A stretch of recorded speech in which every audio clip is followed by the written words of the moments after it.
Hello? Hopefully you can hear me. Welcome, everybody. Sorry, I had a mic issue right there at the last moment. Hello, welcome to the office hours, ladies and gentlemen. My name is Paul Berserker01 Batman Charlie, your humble host and space bartender here.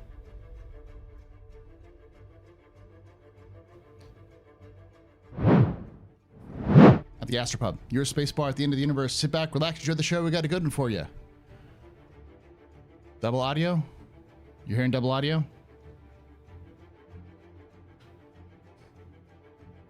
Mic issue would be. No, all good now? Okay, cool. Awesome.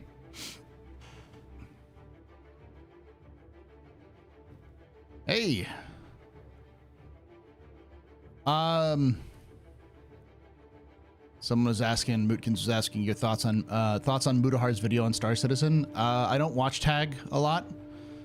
And the problem I have with Mudahar is the same problem I've always had with Mudahar, because the thing is that Mudahar has always been iffy on Star Citizen. So, I mean, I've seen some of his stuff before, but any thoughts on Star Citizen is going to be entirely run by Tom Henderson, because he's the one who started this, and then the other guy, below, I can't remember his name. People tell me he's very well known in the industry. I've never heard of him before, but it's not tag. It's some ordinary gamers. SOG. Mudahar is the guy who runs Some Ordinary Gamers. Is a pretty popular video game journalist sort of thing. They cover a lot of different topics, not just video games, just in general internet culture. It just means that Star Citizen has you can take a year dead for tax purposes. Yes. How you doing, y'all? It's Star Citizen is always going to court controversy no matter what. And because it's going to court controversy, you're always going to have people who make their money off of drama, pushing drama. Hey, Anna.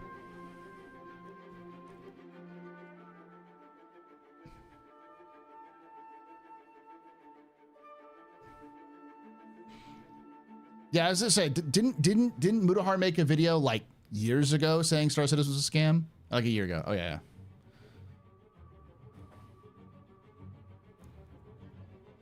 Yeah, no. So I'm gonna start off with a couple ways. Number one,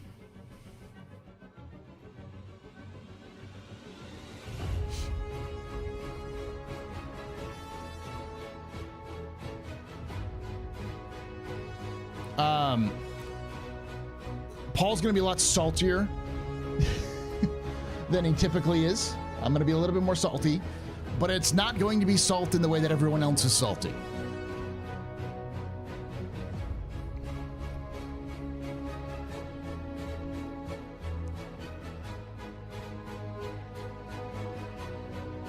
So everyone else is going for like that deep salt. I'm going for that like rarefied salt, like that flavored salt.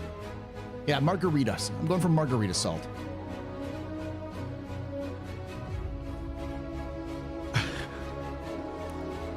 I might even add a little bit of pinch of Tabasco, just to keep the white people away. I joke because I am one of you.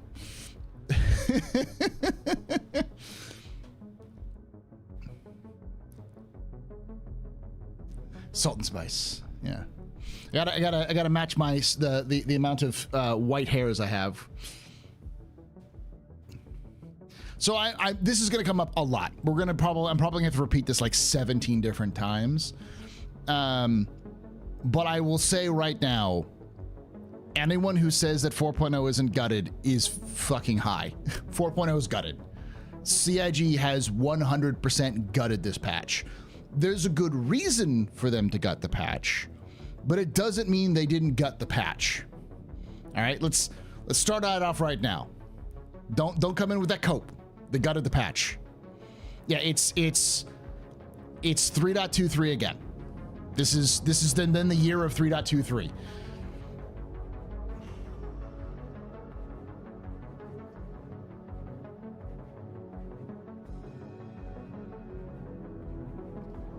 Mudo will just keep coming back because he loves space games.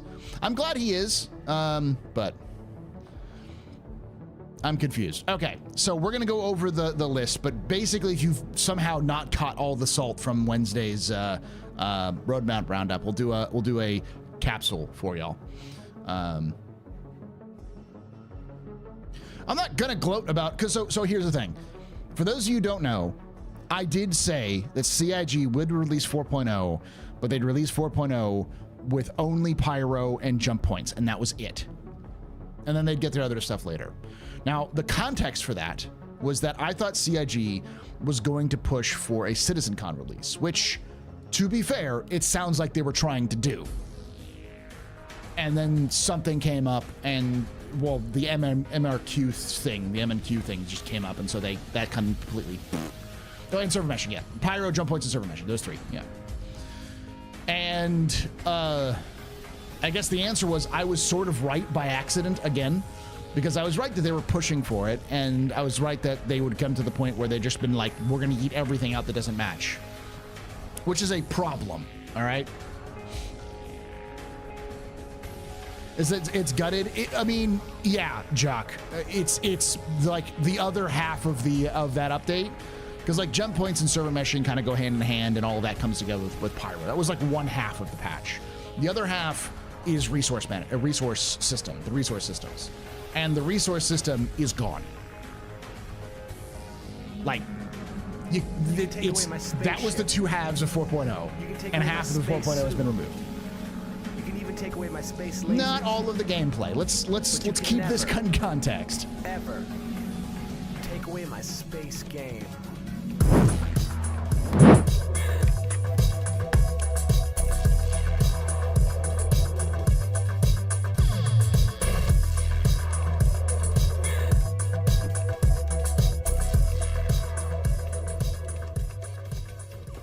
Graph_ just resubscribed for 16 months. Bad things in SC.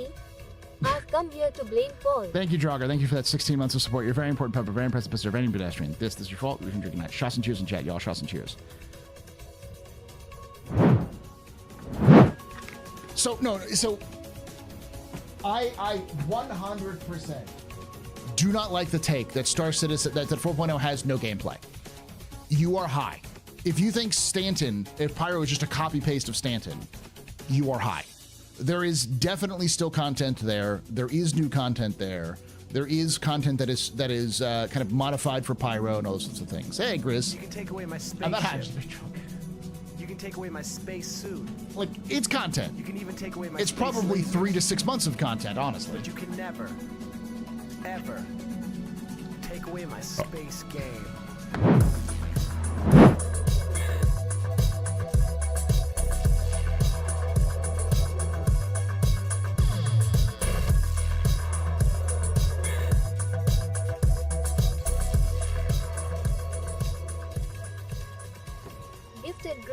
Membership. Grisman56 celebrates 22 months of membership. Gutted but still stuffed with 22 months. Thank you so much, Grisman, for that 22 months of support. You're very important, Pub. Very impressive, Mr. Very pedestrian. This is your fault. You're drinking tonight. Shots and cheers in chat, y'all. Shots and cheers. Yeah, we're still getting location repairs. As we know, we're still getting with the contested zones, the asteroid bases. We're still getting all of the locations, plus all the missions that are unique to Pyro, like different versions of like the mercenary missions, transport missions. They're going to take you to different locations. Like, it's not just a copy paste. That's not how that works. Like, I like to put it like this. Would we consider, like, DayZ just released a brand new map, right? Would we consider that brand new map that DayZ released nothing because it doesn't add any brand new gameplay? No, it's a new content. It's a new location to go explore and use the same mechanics. You don't think that every time like a Battlefield comes out with new maps that suddenly that's not content. It's content. It's still stuff. It's still gameplay. It's just not everything we wanted. Which sucks. Because like that disregards the fact that the idea that we get that 4.0 is basically dead, that there's nothing in 4.0. It's like, are you high? Are we looking at the same thing? You can take away my space suit. Yeah, I get the mechanics of what we want. Okay, that's a different conversation though. But you can never, ever take away my Luna. space game.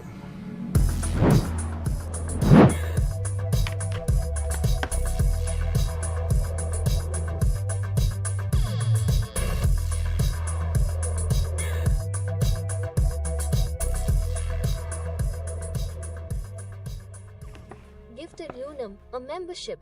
Luna Maria celebrates 12 months of membership. Membership annual anniversary. Thank you so much for that. 12 months, 1 year of a member here, Luna. You're a very important pub, a very impressive person, very good pedestrian. This is your fault. The reason I'm drinking it. Shots and cheers and chat, y'all. Shots and cheers. No. I was going to say, I'm going to propose something, and I want you to think about it hard. Don't think about it. It's like, it's not just a kind of a gut reaction. I want you to think about it hard. But 1 second. Ever take away my space game.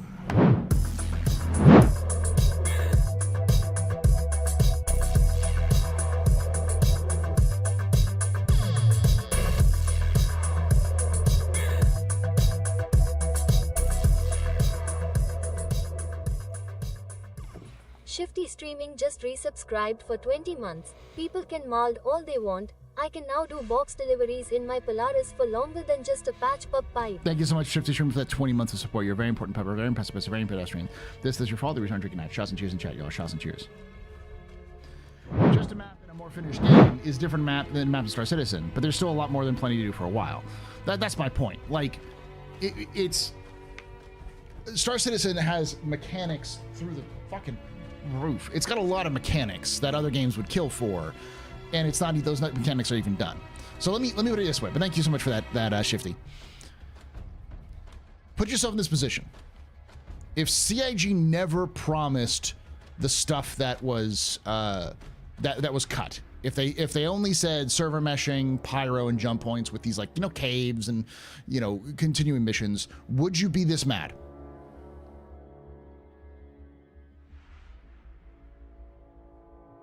Think about that. If you remove CIGs, I mean, you know, not mad, would you be upset or sad?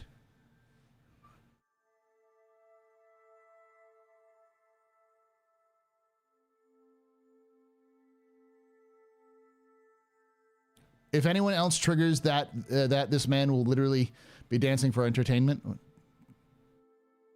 What? No, seriously, please. Please give me money. I will dance for you, William. But you have to do the subscription thing.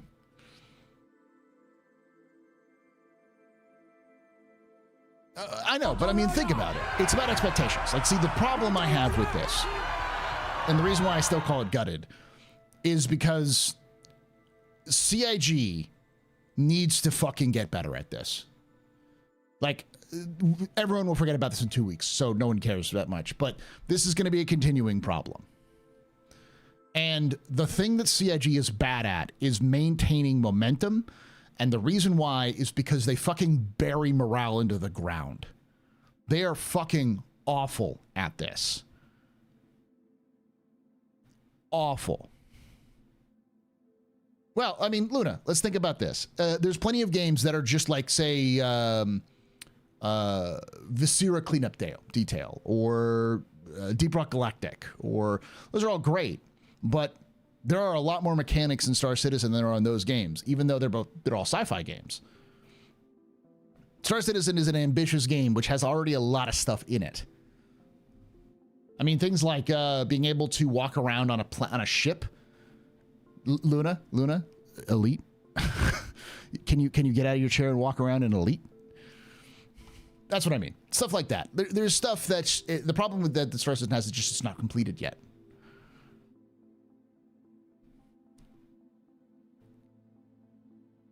That's it. But anyways, let's get back to the point at hand. You can take away my spaceship. Or we can dance. You can take away my space suit. You can even take away my space lasers.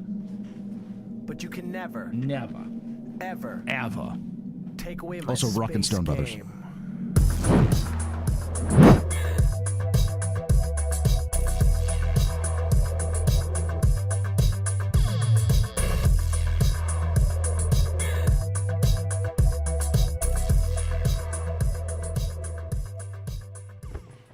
Dread Tide just resubscribed for 22 months. Lots of things in it. All of them broken. That's true. Thank you so much for that 22 months. You're a very important pupper, very impressive person, very pedestrian. This is your fault. The reason I'm drinking night. Shots and cheers in chat, y'all. Shots and cheers.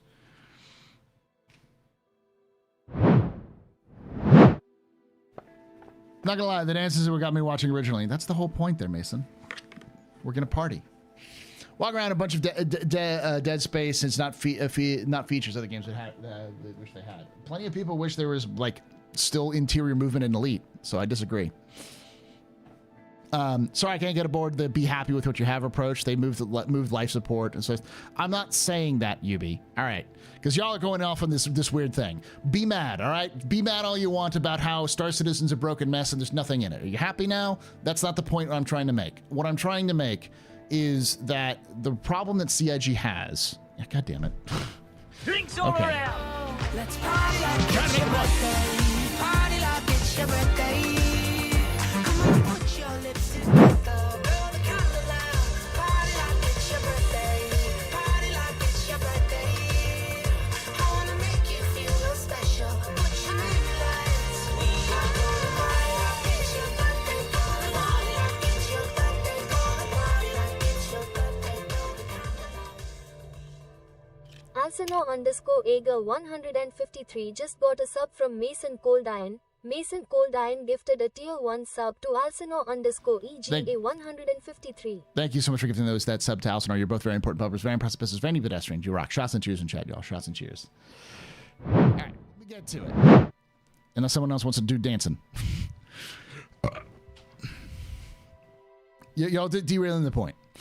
The point is that CIG is bad at setting expectations. And I think it's gotten to the point where what CIG needs to do is shut up. And I don't mean this in this like awful, horrible way. CIG's bad. No, just until they can get a handle on their core tech or fix whatever internal problems they're having or whatever, they need to just not put shit on the roadmap. Period. And then if it's ready to go, you put into PTU and then you put it on the roadmap.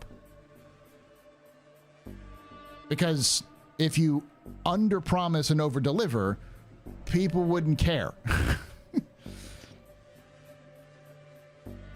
Yeah, and that's the other thing that kind of pisses me off, Ed, is that there's no way they made this decision yesterday. They made the decision 2 weeks ago, and they decided to wait until yesterday to make that announcement, or possibly even longer than that.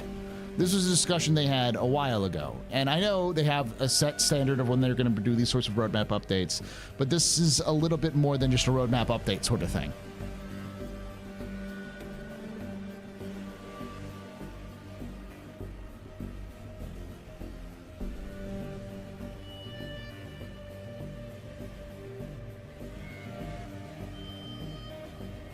I just read an interview from the French community with Benoit, who said dynamic smashing won't be a multi-month effort.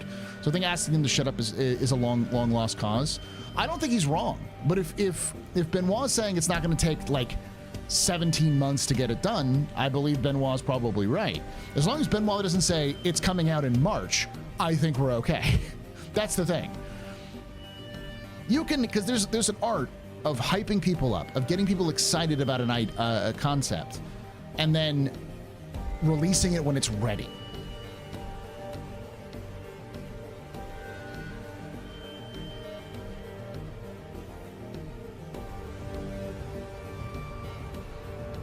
I'm still gonna play. Yeah, I mean, let's be honest here. This is a tempest in a teapot. No one's gonna give a shit in 2 weeks. People are upset, I'm sure, and people are sad. I myself am like, damn, that sucks. And then today I realized they have 3 fucking PTUs going at once, and I'm like, no wonder y'all can't fucking get this shit done, because you can't get the game to fucking work.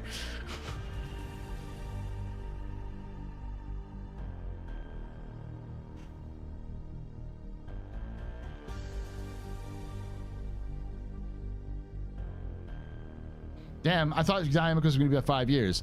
Legs, like, legit. Tree and myself both talked to Benoit at two Citizens cons ago. And if you listen to Benoit talk and how he talks about it, they basically say they didn't even want to do static. They didn't want to do static server meshing. They wanted to go directly onto dynamic. But they needed a stepping stone because they feel like it takes a lot of resources and time to get this done, and they can just easily turn it around and get dynamic done. Dynamic 1, at least. We're talking Dynamic 1. Remember, Dynamic 1 is not the final game. It is a stepping stone towards more stuff.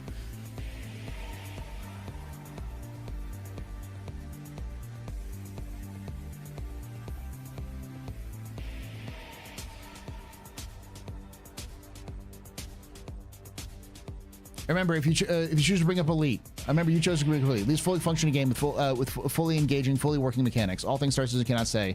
Star Citizen has to play catch up, not the other way around. I brought up Elite because I was bringing up a point of what Star Citizen has that Elite doesn't, that people in Elite want. And it's not the only game. There's plenty of games out there that wants stuff that's already in Star Citizen, even though Star Citizen isn't fully finished. That was the point.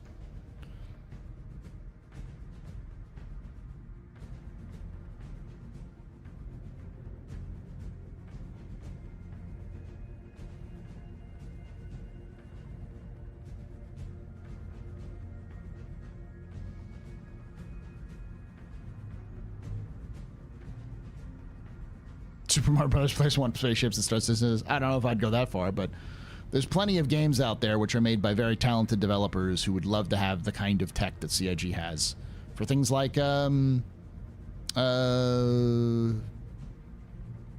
around. What is it called? What do they call that? It's object container, but it's the specific thing they use for the object containers where you can like move around.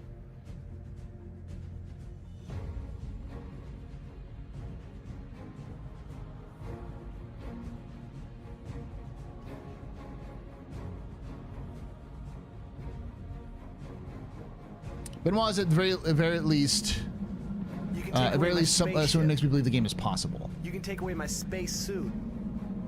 You can even take away Reference my space frame? lasers. Yeah. It's not object containers. There's some special term they use for how they got people to walk around on ships while it's Take away moving. my space game. It's not object container streaming.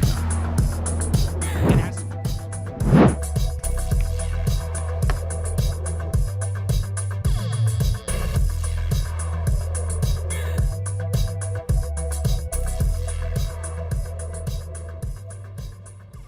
Legs66_YT has subscribed. Thank you so much for that Twitch Prime sub there, Legs. You're very important, Papa. Very impressive, Mr. Rain pedestrian. This is your fault. From shots and cheers in chat, y'all. Shots and cheers.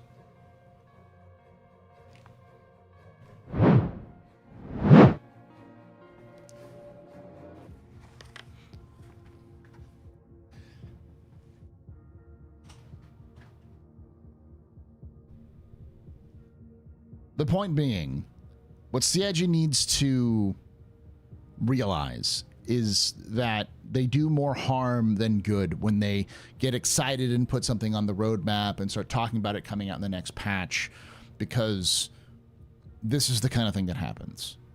I don't think it does like a lot of short-term damage, but it does do a lot of long-term damage, especially this year. I think basically anything on the roadmap is completely inaccurate. Anytime CIG updates the roadmap right now, I would say you have a 50% chance of it being good. And this wasn't always the case. 2 years ago, when Jake came in and first kind of revamped the roadmap, it became very good. I think they only missed like 4, 5 total like items.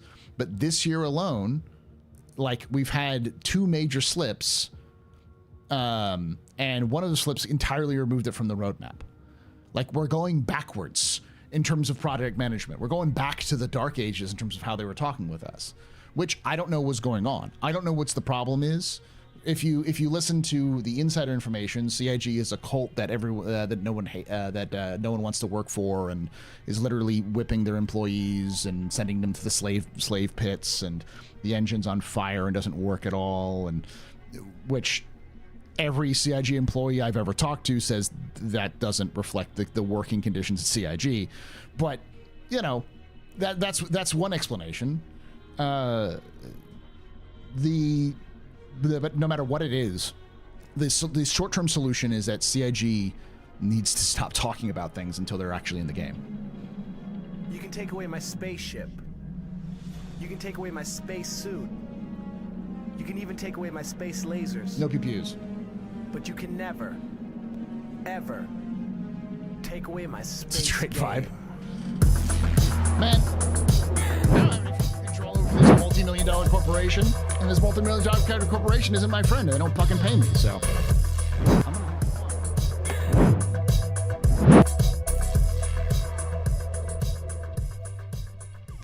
Rayfax has subscribed. Thank you so much, Rayfax, for that Twitch Prime sub. You're a very important pub, a very impressive Pennsylvania pedestrian. This your fault. The reason drinking night. Shots and cheers in chat. Y'all shots and cheers. Do you think this will hurt IE sales? Pfft, no. No. Are you kidding me? No one's going to give a shit in 2 weeks. This is a pattern. This is a pattern that has happened forever. Everyone's going to get their Polaris. Everyone's going to start talking about their fucking Polaris. All of the new ships are going to come out. People are going to buy other ships. People are going to... CIG will make some big ship announcement or something else, and everyone will fucking forget it in 2 weeks. Rinse and repeat. This shit has been going on for... I've been doing this for 10 years. I've seen the pattern. Anyone who tells me Star Citizen's going to fail is, like, insane. I have been told many times that Star Citizen, this is when Star Citizen fails. This is where things is, but this is different this time. It's not. It's never different. It's always the fucking same. It just feels different because none of you have been as jaded as fucking as I am. I mean, Radar, help me out on this one. You've been around this as long as I have. Like, this kind of shit is fucking common. It happens every so often. It just usually doesn't happen this early. Take away my spaceship. Or this late. You can take away my space suit. You can even take away my space lasers.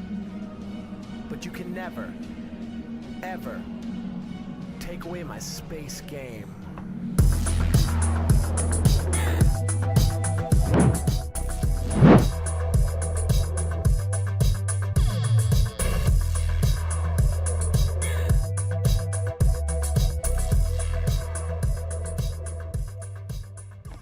Then 2 Talks just resubscribed for 2 months. THX for the good lives and videos, smiley face.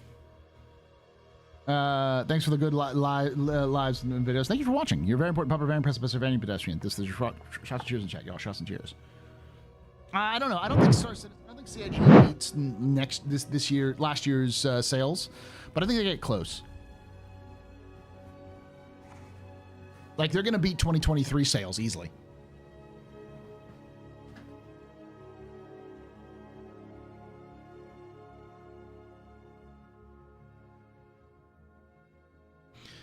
You got to admit that funding has hit its plateau. No, it's not. I also think when 4.0 comes out, you're going to have a flood of new people coming in, so it's hard to tell.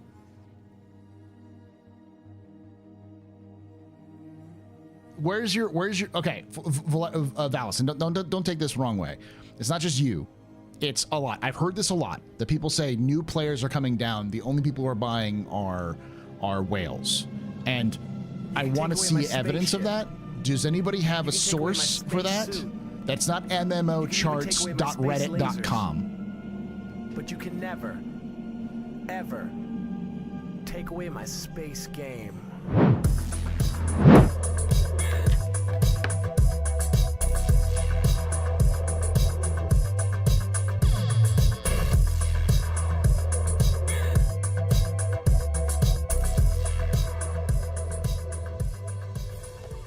Wuta Game has subscribed. Thank you so much there, What's a Game, for that Twitch Prime sub. You're a very important pumper, very impressive visitor, very new pedestrian. This your fault. The return drinking that. Shots and cheers in chat, y'all. Shots and cheers. That's not players though. What you're seeing with the CCU game is account creation. No problem, Helidor. I'm Pan, so that's why I don't bring it up a lot. It's not something I like make my whole personality, but I am, and I like to make it a place like, hey, everyone here is welcome, because I've been in that position before. So,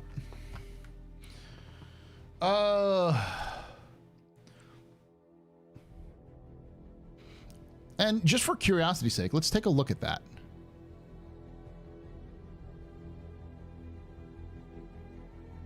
Okay. CCU game. I have it bookmarked.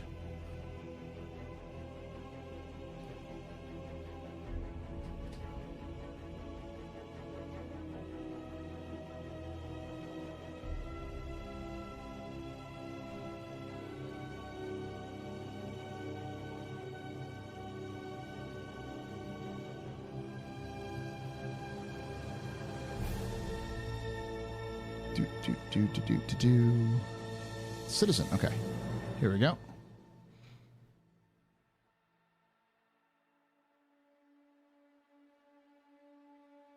So to give you context, 2022 had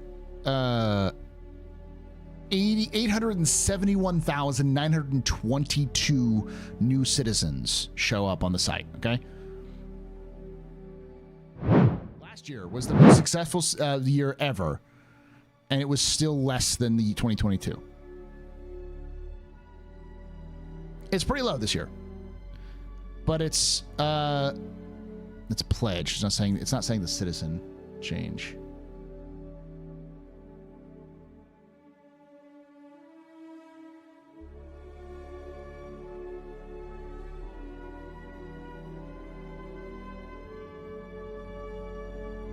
The big one was September. September had a huge downturn. But we're still a little bit around 2021.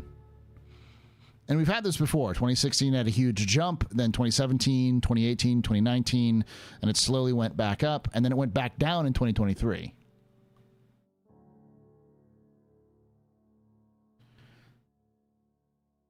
And remember, this is just new citizen or new account signups. This doesn't even account for things like, because like February is bigger than last year as well, and May was bigger. That was the big sale too. So, well, the reason why 2016 had a huge hit was because that was when 3.0 came out. Almost certainly, this was hype from 3.0. This was what was in 2022? COVID was 2020, but why was 2022 so big? Because it's like seriously, May was huge. What was in May of 2022? I know it was these 3 months were massive.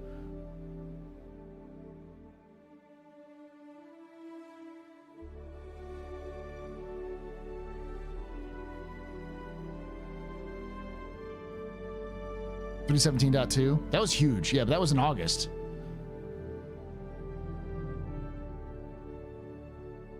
Galaxy was IAE. Yeah, but I mean that's back here. It's not that much. Was it persistence? It might have been. But like that's really the case. Like when you have new not sales, but new patches, that's when people come in. But I wanted to show you this for context because no one said Star Citizen was a dead game last year. But it was lower than the year before that, though it was higher than 2021. So this sort of thing is probably not a good metric to go by in terms of active player base. So I ask again, does anybody have a source on the fact that player numbers are down? I'm okay if you have a source, but that's a big sort of claim without a good source for it, because I'm the kind of guy who likes looking through these things because it helps me get an idea of what's going on. Because I like that sort of reaching. It's like a puzzle to try to solve. My aunt's Facebook post, yeah. Vibes are fine. Vibes are fine in the short term because like the vibes are bad right now, man. They're awful, but yeah. You can take away my That wasn't money, spaceship. Cesano. That's citizens signing up. That's what we were looking at. You can even take away my space lasers. Space. But you can never, Space. ever Space. take away my space. My source, I game. made it the fuck up.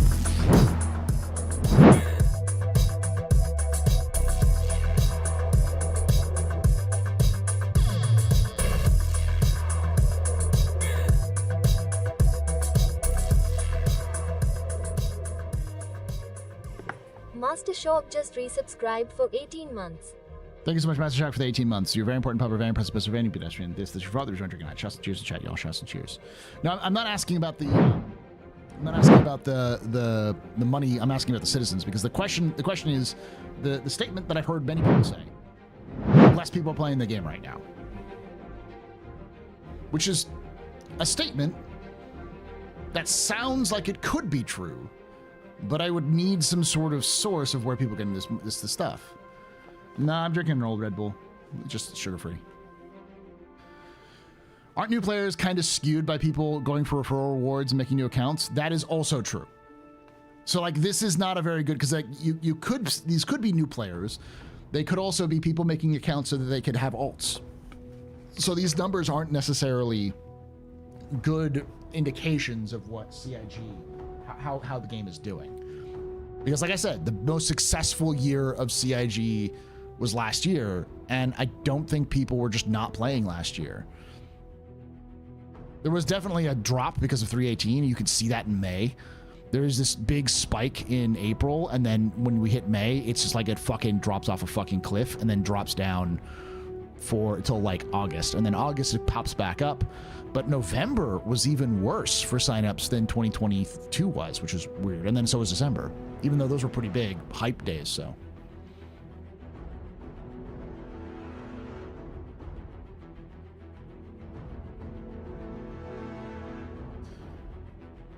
And aside, Cal Mason's call sign is just his name, Cal. Yeah. That's because he's a fucking badass, Lady Space Patrol. Cal Mason is my husband, and he is fantastic. And I keep saying that, and people are like, well, why do you like that? Like, have you not seen the video? Cal Mason is a man's man. The Chad among Chads.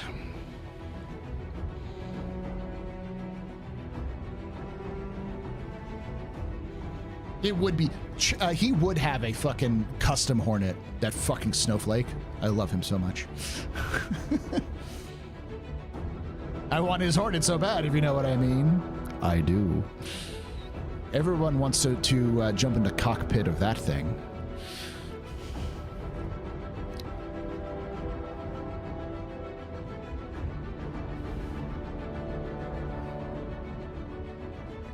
Sir Henry's hard to beat. I like him, but he's a little Boy Scouty.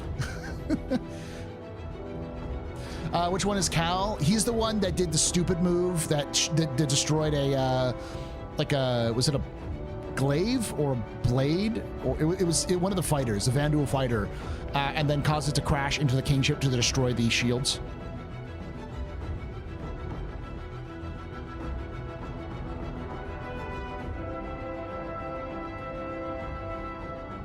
Hit him. Yeah, that guy. Everything is fine. There are no Americans here. Hey, knowledge. The anime move is the most bullshit anime move ever, and I love it. It was totally believable. It's so cinematic. It was so fucking good. That is peak anime betrayals right there.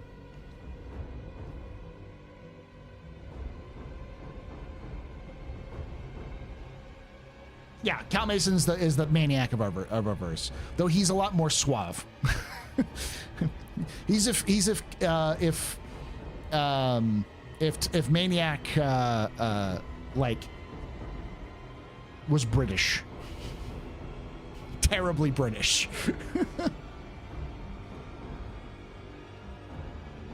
Who plays Cal?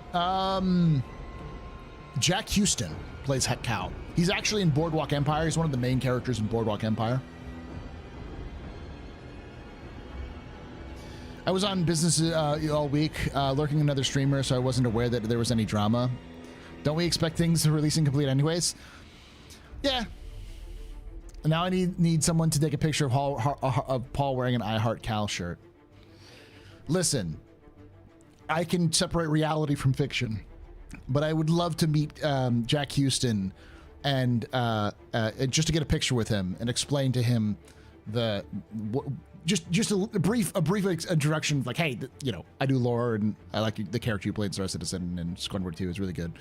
Because he's actually a really good actor. Like, if you've seen him, he's in Outlander. He's in a lot of different movies that are like, he's one of those working actors where, like, when he works, he works. He fucking acts.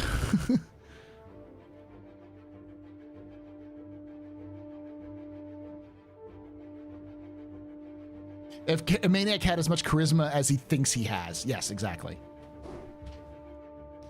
Not that Outlander. Different Outlander, Valis. Not the romance in Scotland. The Beowulf, but in space, but with space aliens. He might actually be an Islander too. I don't know.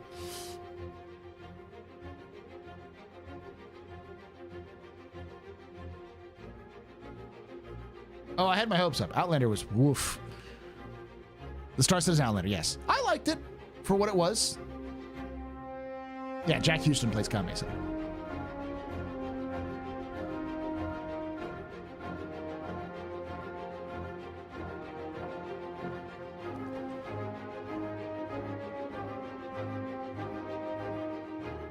We're talking about Maniac from Always Sunny? No, from the Wing Commander games.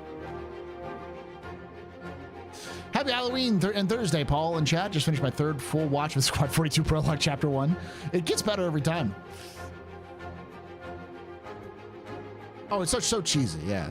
Chris Roberts produced a bunch of B movies, basically. Some of them are better than others. Lucky Number 11 was okay. It was definitely trashy, but it was good.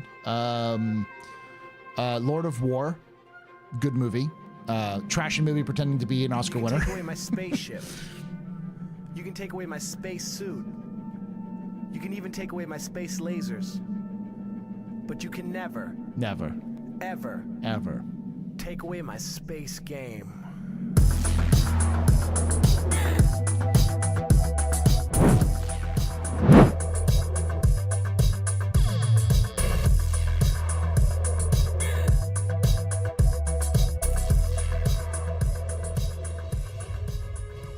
N1GHTCOB just resubscribed for 32 months. Happy Halloween, Paul. Hope you're having a good one. You too there, Nightcow. Thank you so much for that 32 months. You're a very important pupper, very impressive pisser, very new pedestrian. This is your fault. We're drinking tonight. Shots and cheers in chat, y'all. Shots and cheers. Oh, man, you know what I would do? The shit I would do to have a Nick Cage play like a big bad in a Squadron game? I would, just perfection. Absolute fucking perfection.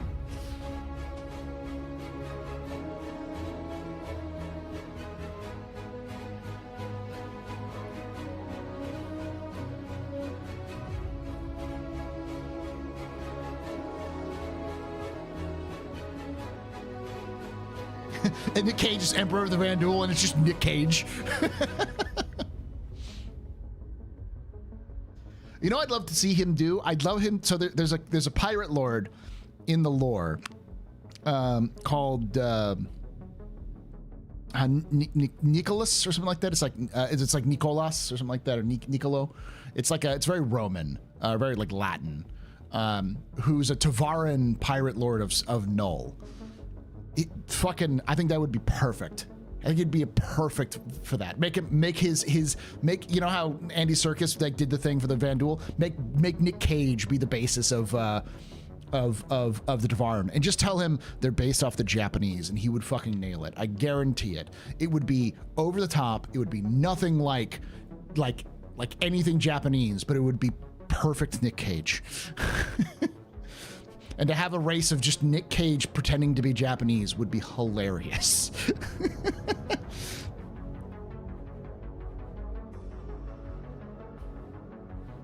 When Nick Cage cooks, he cooks. Yeah, he's actually a really good actor when he gets the stuff with him. And when he's not, he's still fucking Nick Cage. So.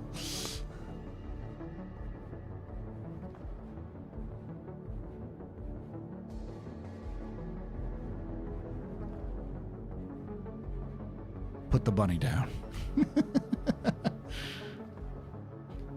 I mean, that is a joke, but now I'm sold. Oh, speaking of Tavaran, I got my latex prosthetic for next year's CitizenCon cosplay. Nice.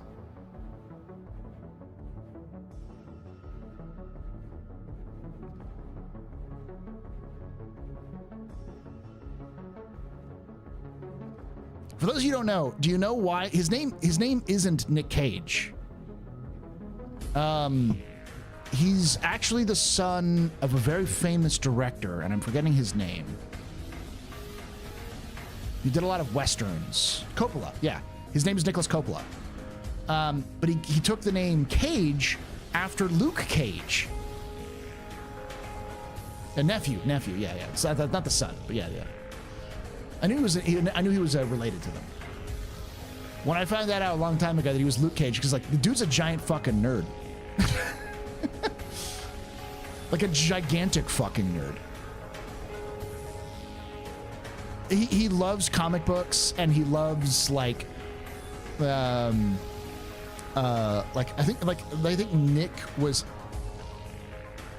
something else about that. There was something, but he talks about his name, like his stage name, not just Cage, but everything else is all just nerd references. Which is why he's the perfect Ghost Rider, in my opinion. But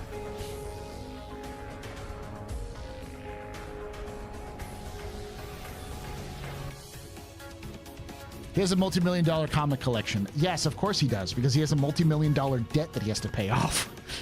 Dude is constantly in debt, so he's like, "Will you pay? How much will you pay me?" "Well, we'll pay you for 2 months, and we'll pay you $2 million." He's like, "I will do it."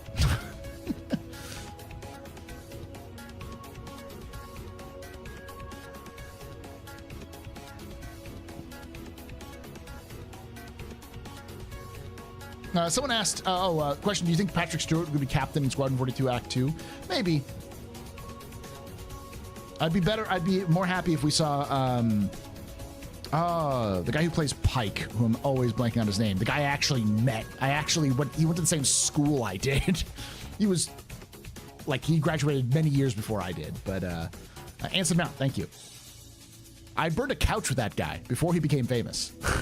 Well, he was technically in the Crossroads movie with Britney Spears. That was what he had done when he came back. We went to the same theater program, though, so that's my claim to fame. I burned a couch with Anson Mount. I got drunk and burned a couch with Anson Mount.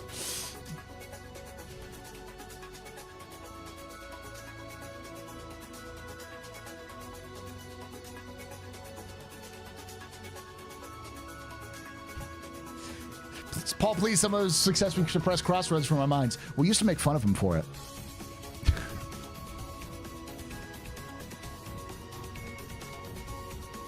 Allegedly. There's no allegedly about it. I got drunk with him and burned a couch. There were at least 100 witnesses, because all of us did the same. This was when he was like in his late 20s.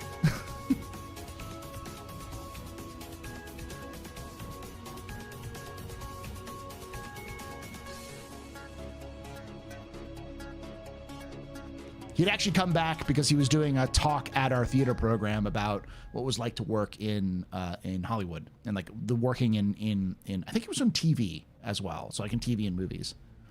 So the early 90s? No, because he graduated the school in like 94. He was like 21 in 94. So this was like 2004, 2003? No, it was like 2006. So he might have been in his early 30s.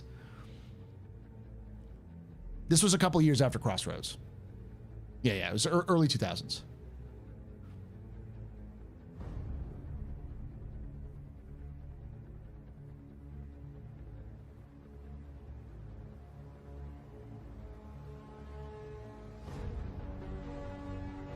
I first found Anson Mount because he played the best named comic book character, Blackguard Boltagon. Yeah, the Inhumans TV show.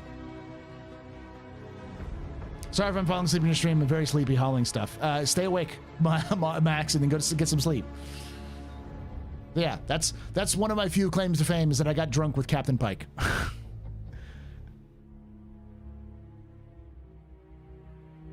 Before Marvel TV was really, like, we're talking like Agents of S.H.I.E.L.D. Times Marvel Television. Like ABC Marvel.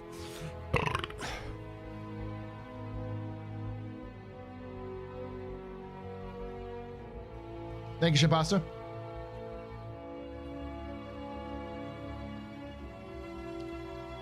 But I will sum up the drama pretty succinctly. It sucks, but I think people are mad about the wrong stuff. People being mad that CIG, pushed the stuff. Rightfully mad, to be upset. I do think that people are making a mountain out of a molehill when they say there's nothing in 4.0. That is completely incorrect. It's okay to say, for me, there's nothing in 4.0. That's fine. If you personally are like, hey, I'm not looking forward to it anymore because I believe most of the stuff I was excited for isn't coming, that's fine. But to say that it's nothing but a copy of Stanton or anything else like that that's fucking dumb. That's just not what it is.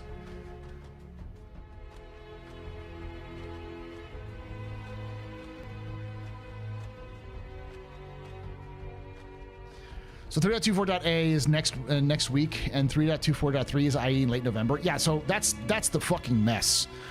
When I heard that they were doing 3.24.2a, I was like, man, they're what the fuck are you doing, CIG? Get your shit together. Holy fuck, man.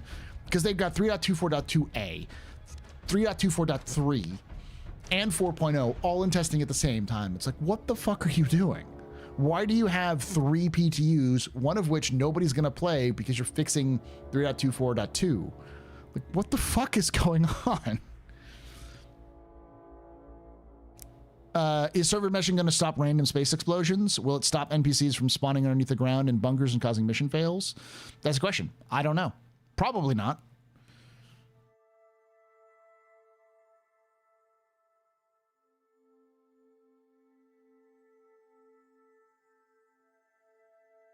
It's another patch where they promise so much, including ISE showing everything in detail. They don't deliver without even saying it comes into sub patch.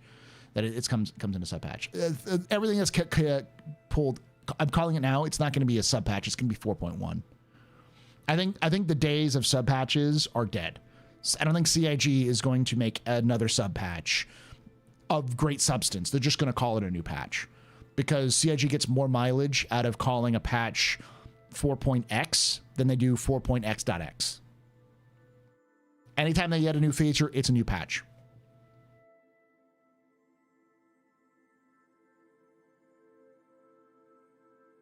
We heard you like playtesting, so we made a PTU for your PTU so you can test it while you test. And that's the problem. This is one of the reasons why the PTU is an absolute fucking clusterfuck. Like, who the fuck's going to test 3 different PTUs at once? No one has that fucking space. CIG? Nobody has it. That's like close to half a terabyte of space.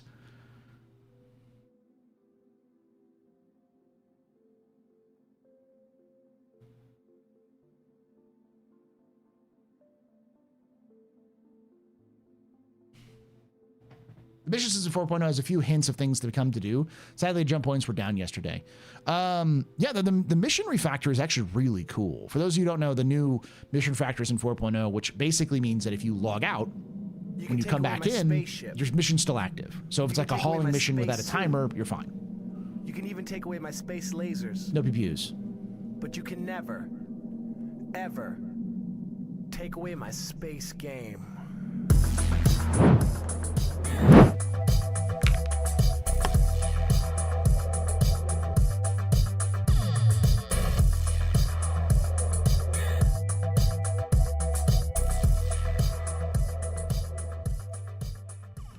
Gifted Forge, a membership.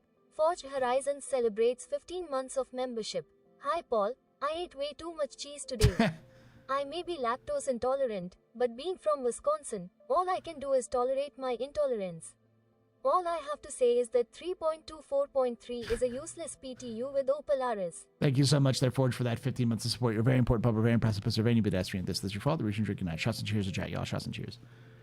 It sounded like they had they halt on it. Look in another direction. Let's see what when we get back to it. That's basically what it is. So, to be clear, what they stopped wasn't really 7 different features. Of those features, like the vast majority of them. In fact, let's look at it right now.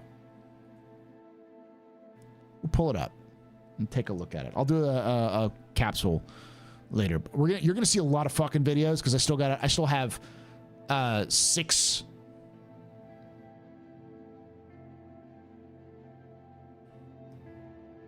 Yeah, 6 more individual videos to drop from the 24-hour live stream. And so, yeah.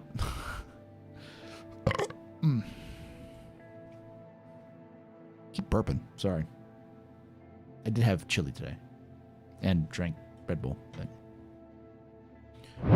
So, what was pushed is life support engineering, fire hazard, fire extinguisher, solar burst, and charge and drain. 1, 2, 3, 4, 5, 6. 7 items were pushed. Of these 7 items, 6 of which are the same thing. All of these are the same thing. CIG just split them up into a bunch of different things. What that is the resource system. They may have some of the framework for the resource system in, but the fact that they pulled all of this at the same time tells me that it's not ready. So what they pulled was resources. So it feels worse than it is. It feels bigger than it is because it has all these things, and it's still a huge fucking thing. But that's what they pushed.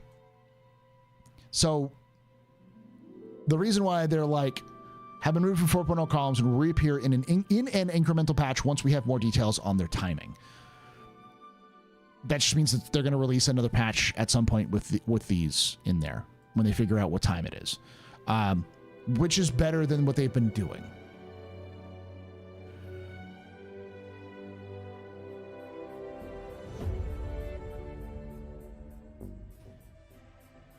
Also, you don't count CDaddy. You literally work for the company. I expect you to have 7 different versions of Star Citizen installed.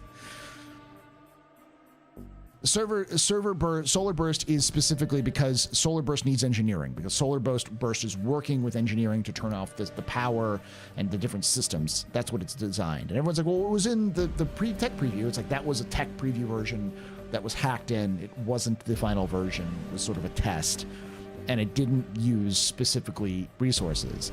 The fact that it's been removed tells me that the resource system isn't functioning, because if the resource system was functioning, then they'd be able to do it. If engineering was in, you'd probably have these 3 and this all in one. These 2 are the same, and so like Solar Burst, Charge and Drain, Engineering, Life Support are all connected. Fire Hazard is sort of there because fire, but it's still connected to life support and that kind of stuff. You could have all those things without fire hazard, and the fire extinguisher doesn't make sense until you have fire hazard.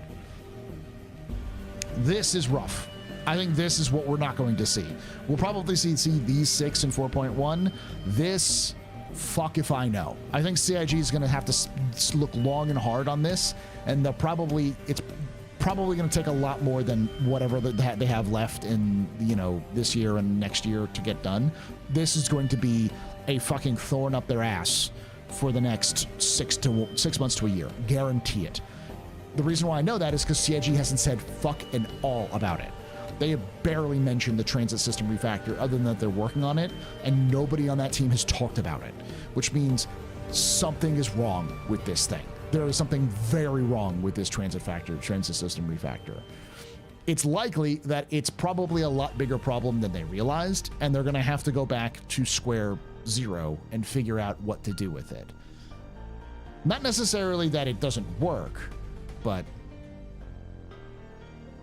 this is probably awful. And the other reason why I know why is because everyone knows that the transit system sucks. The trams are awful, barely function, they're glitchy as shit, and the elevators are fucking nightmare fuel. Lovecraftian nightmare fuel. So yeah, those are problems. And it's clear that CIG doesn't just want to fix those, they want to probably replace them with something.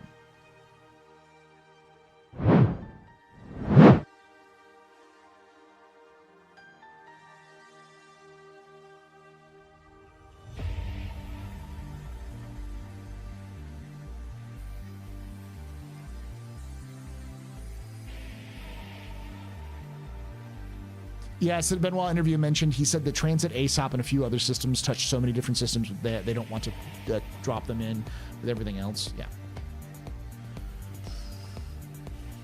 Paul, I have a solution for refactoring the transit system. Just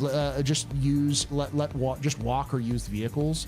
That's not a solution because they'd have to build roads and give people vehicles who don't have vehicles to be able to get to the transits to the space station or to the starports. So, there's a bunch of problems with that, and they don't have that solution yet. Is Vault 2.0 or whatever? Vault 2.0. What is that? Drain system is an integral part of the game and also a major source of problems. It touches everything. And it's like doing open heart surgery with a game engine to replace it. So yeah, the transit system is a fucking bugaboo. It's going to have to take a lot of work. It's probably going to take CIG a significant amount of time and effort. 6 months, year, maybe more, probably 18 months for that thing to get fixed. Mark my words on this. Because it's a fundamental problem with how do you deal with landing zones? What CIG has right now are landing zones designed for Freelancer 2, with a game they've already said has evolved beyond Freelancer 2. So how do you fix the problem with what you have now doesn't work? Well, you need a new system, but you don't have those systems in place yet. So everything has to be designed around the system you have, the landing zones you have, until you can replace them. So CIG has put themselves in a no-win situation with this. No, I know. Elevators have always been a problem, and they've only gotten worse. They were a solution to the... I remember when developers... So the person who was working on the transit system refactor was very, very open in Star Citizen. Drinks all around. By the way, they're working on VR. Party like it's your birthday. Come on, put your lips together. Blow the candle out. Party like it's your birthday. Party like it's your birthday. I wanna make you feel real special. Put your lights. We are gonna party like it's your birthday. Gonna party like it's your birthday. Gonna party like it's your birthday. Blow the candle out.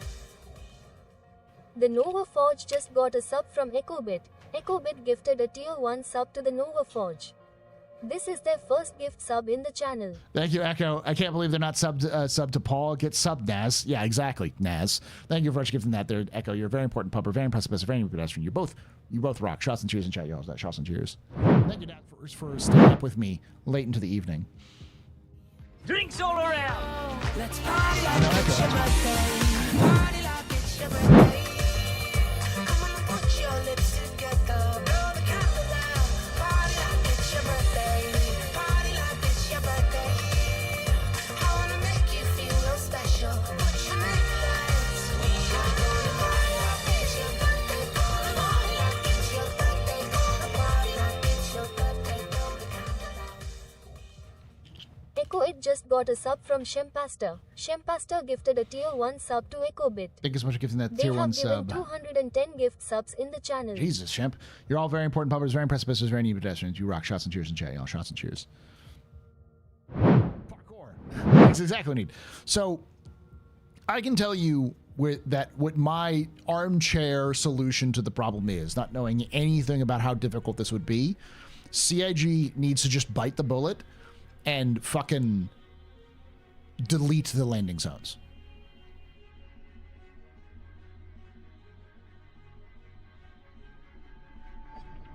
Still have them be there. Have everyone spawn in ships on stations and say, we're going to come back to the landing zones when we have better tech that can solve the problems that we have. And then like reopening the landing zones as a grand reopening with the new tech that they have, like the building interiors that basically they want to do, from what their tech looks like, they want to do dynamic cities. They wanted to do what CryEngine did in like 2009, when the dev who actually built the procedural planet stuff, they built a tech demo of a procedurally built city in CryEngine, which is a pretty cool kind of leap that you can see. You still need elevators and space stations. Replace the space stations with the player-made space stations. Take the models they're building for player-made space stations and replace the space stations with that.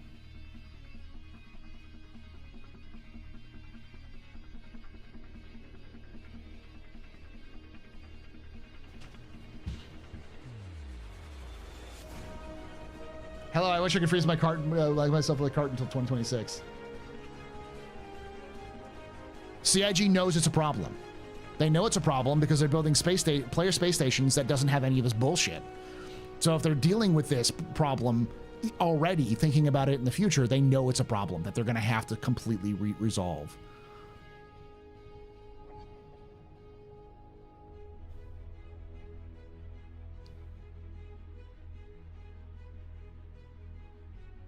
They can bring back cities. They just need to make cities good. No one's going to say, they're not going to do that. Let me put it this way. There's no way they're doing what I just suggest. But I think it's a simple solution to solve the problem, which is what CIG tends to favor in the short term. Instead of fixing the bug that's happening, they just turn off the thing that's causing the bug to happen. And the problem is trams suck, elevators kill people. So why do we have trams and elevators? Just remove the trams and elevators, or reduce it to just space stations, and then future space stations make it so that they don't have elevators, or they don't work the same way.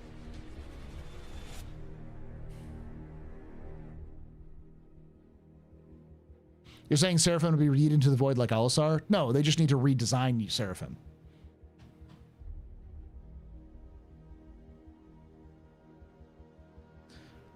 Stairs, roads, or physicalized elevators, that kind of thing.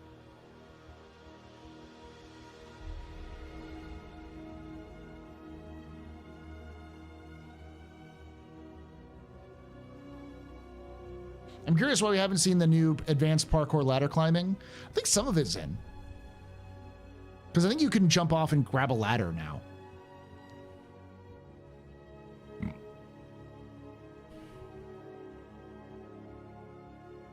Zero-G EVA shafts and stations. Listen, Moo, that's a personal preference. I fucking love, absolutely love the aesthetic of zero-G center torsos.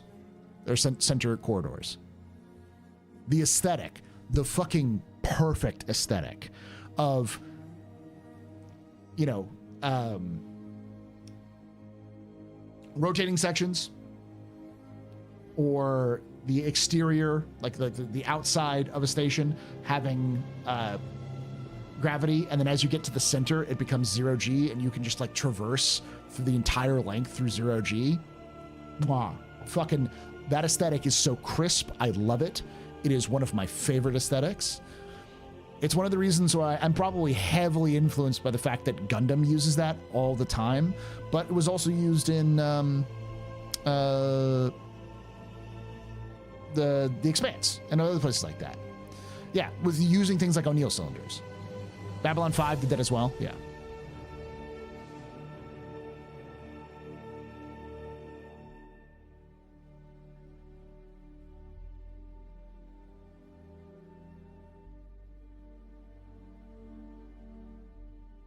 Because like the reality is that the problem with the transit system stems from the problem of landing zones. And landing zones are something that they're going to have to tackle because those ideas are from 2014, not from a more recent game. You just have a motorized sort of like, you know, walkway, a people mover, you know, where like you just stand on it and it just kind of moves you around like you can, but you just grab onto a handle and it just takes you where you're going. Or you can go to the center of the tube and, you know, sort of push and pull your way out.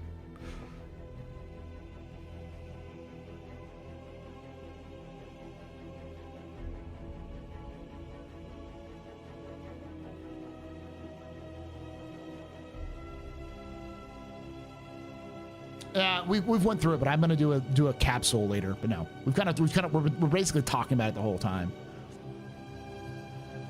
The handles that move around you station is something that Gundam did in many of its iterations. Yeah, that's where I stole it from, just now.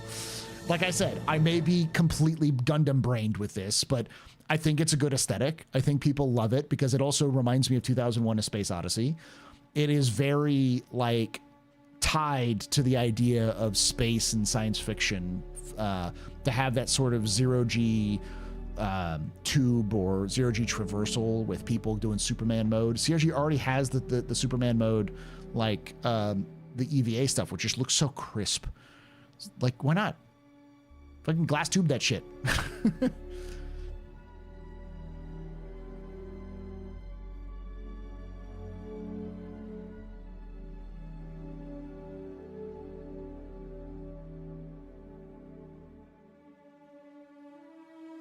Wait, I have the perfect solution. PTEs, give everyone PPVs, drive over road again like the old days. So what to say, Ghost? Let me remind you of the social module where everyone turned those things into death machines.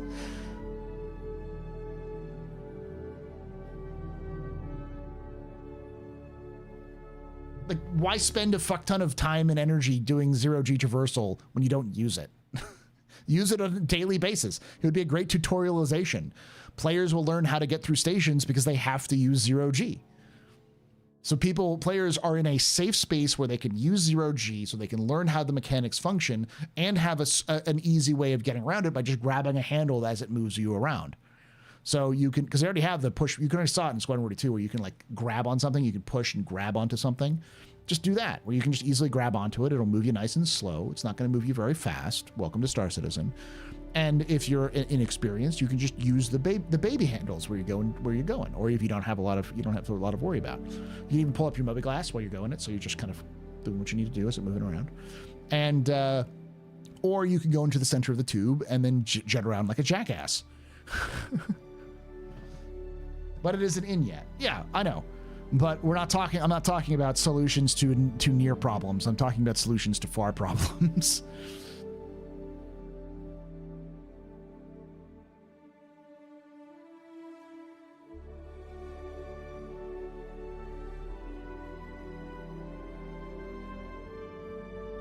Luna, you are also Gundam brained like me, so I 100% believe that the big spinning artificial gravity generation sci-fi via inertia was also an aesthetic. Yes, I love it. It's great. I prefer to jet around like a jackass, which will be fine.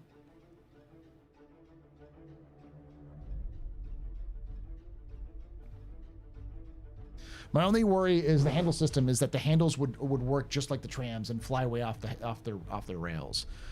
Possibly, but it's a simpler solution than fixing the trams, or because it's just a one-way track. There's no, because the trams kind of go all the fucking over the place. They have these crazy turns and shit like that. It's just a straight line. And yeah, it can be desynced, but I can't imagine the whole thing be like desynced way the fuck off into the middle of nowhere.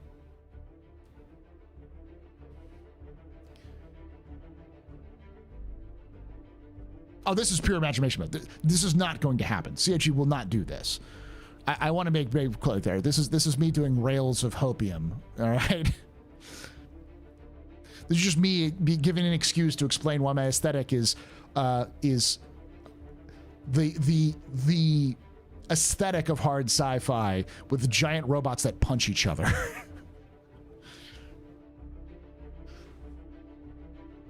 Which effectively is pretty much most mecha from the 70s and 80s. Hard sci-fi aesthetic, big robots that fight each other, often by punching each other.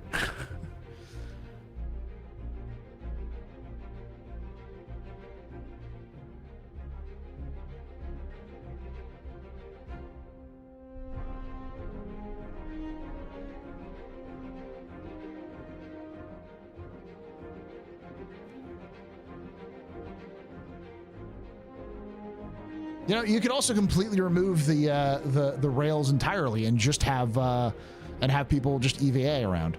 So yeah.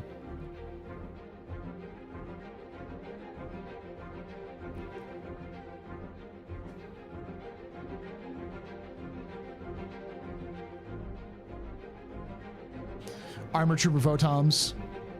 Well, I mean, BattleTech is that same thing. There's no artificial gravity in BattleTech, as far as I understand. It's all done through spinning sections and such like that, and thrust, like in Expanse. Hell, Elite doesn't have artificial gravity. It's all spinning. Just have moving sidewalks from which from Mercury. That's basically what we're talking about, Mazer. Paul, is the scene behind you from the Homesteads they showed in ISC? Yes, it's from the Homesteads. It's one of the concept arts for the Homesteads.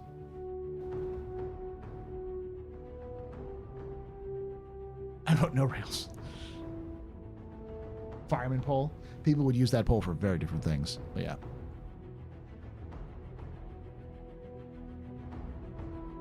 I remember getting to mech stuff from Robot Jocks. Such a glorious shit show. I love it.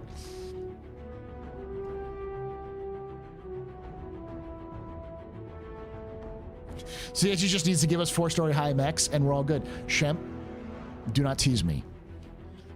I know it's not in Star Citizen's aesthetics.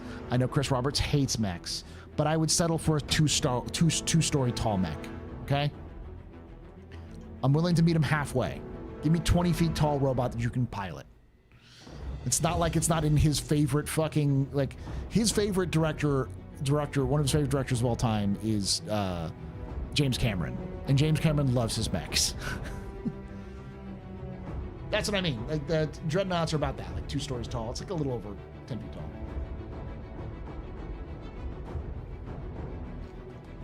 Why? I don't know.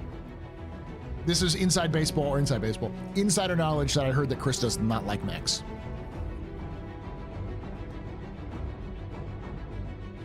Can we get a patch prediction for the Polaris pre-IAE patch? No, they're not going to do that. What CIG is going to do is fly around in the Polaris and PTU and tease it for everybody before it goes live.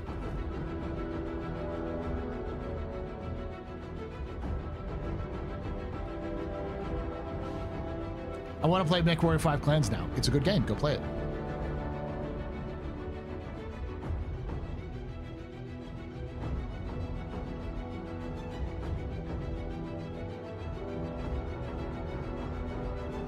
God, no. 2-story tall mechs plus 2-story tall ship rooms. You just need to make a ship that can transport them. That's all. You just need a Leopard drop ship from MechWarrior, or a white base. You know. You just need one ship to do it.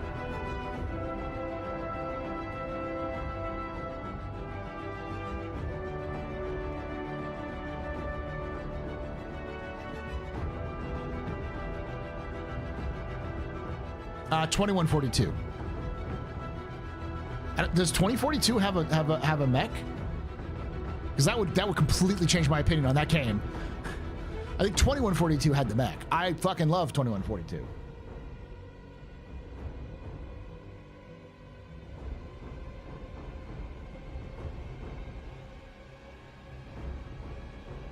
Yeah, I remember 2142 has the mech.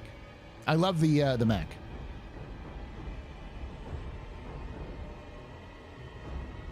Consider me owned. I owned you. No, I know what you meant. I knew exactly what you meant, because, like, that's another one of my secret loves. There's, like, Titanfall, 2142, Halo, not really secret, but, you know, it's that's how I got into really into gaming. Civilization and DayZ. Those are like the 5, and Kerbal Space Program to a degree. Like, that's like the 6 games that are really like my crux. And the secret one, the very secret one that I end up always going back to for no reason is RimWorld.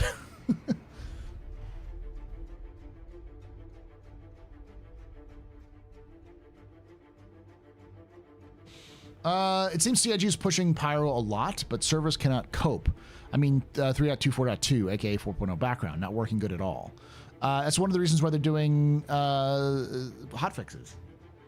And I will say, I think it's dependent on where you are and what's going on in like at any given time. Because I heard like earlier today, people were like, I played for like 9 hours and it was fine in 3.24.2. I've heard other people say they just can't log in.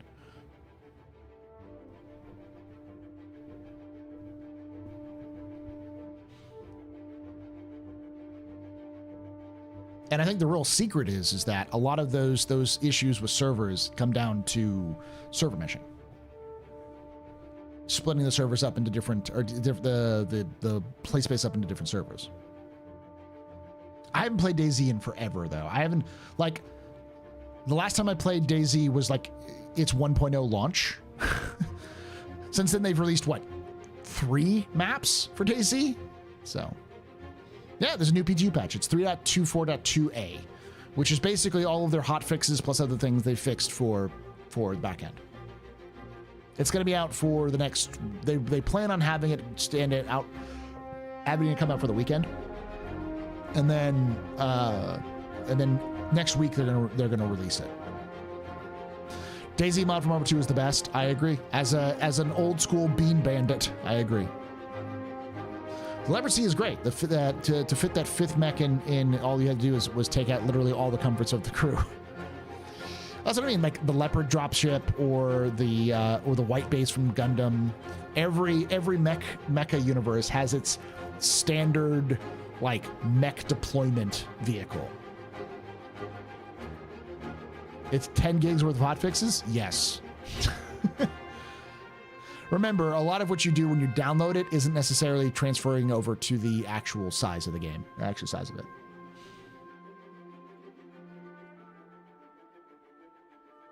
Hull C bugs have been around forever, though.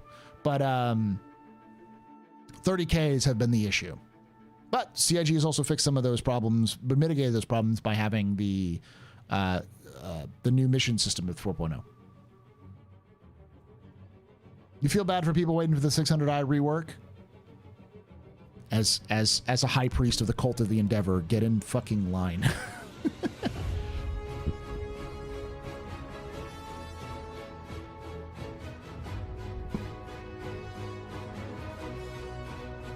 I'm interested in the base building in Elite. The question I have with base building in Elite is, like, did they announce when it's coming out? Did they show anything off other than just say, hey, we're doing it?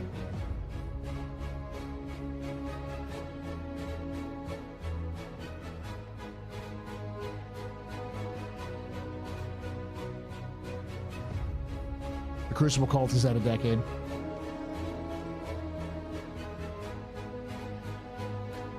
Starfire Hunter's in shambles. Yeah, Starfire just doesn't work.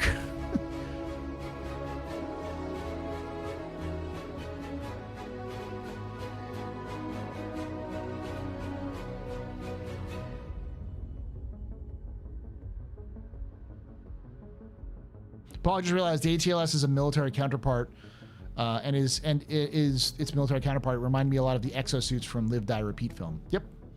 Which is actually from a manga called All You Need Is Kill, I believe. Yeah. Which is very similar designs. Which is basically the power suits from Star Citizen. Because I don't think they have, like, they're not exposed exoskeletons and All You Need Is Kill. It's like full, like, power suit.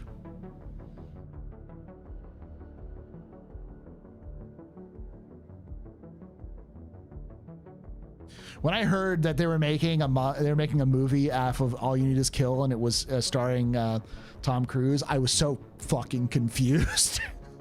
I was like, "What the fuck is this?" And it's great. I think it's they did a really good job of adapting this material.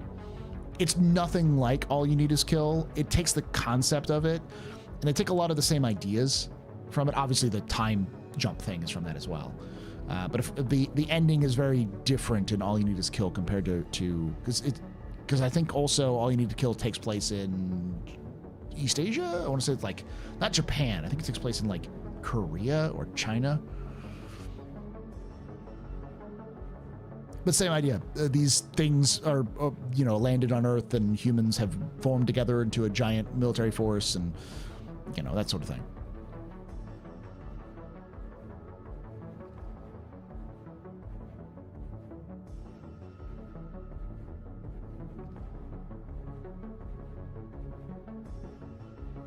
I can imagine a very specific mech dropship via the Starlancer with extra turrets, but also with the bottom cargo section, but rather than it clamps for the mechs where they can just drop instantly. Yeah.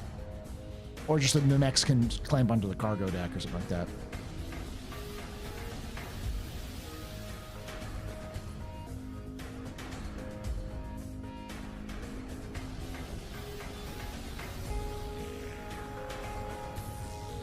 I'm gonna go check the Halloween candy because it's getting late.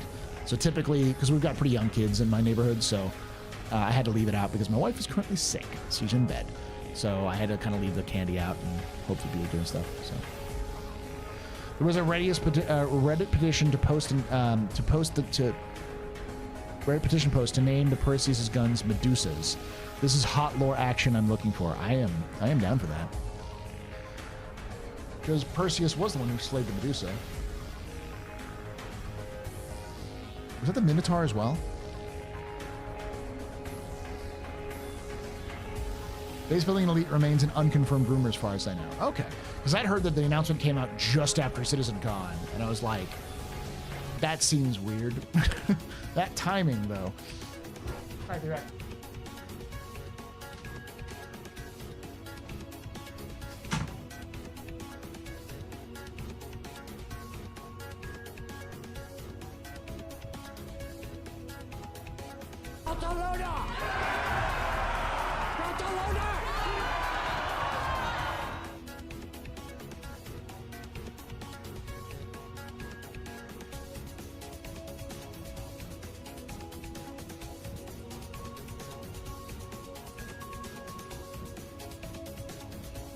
I'm just an old-fashioned cowboy.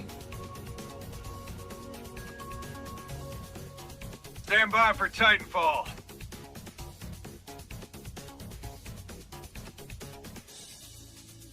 Stand by for Titanfall. Drugs.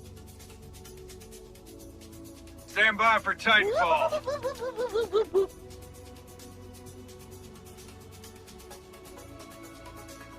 Stand by for Titanfall. 2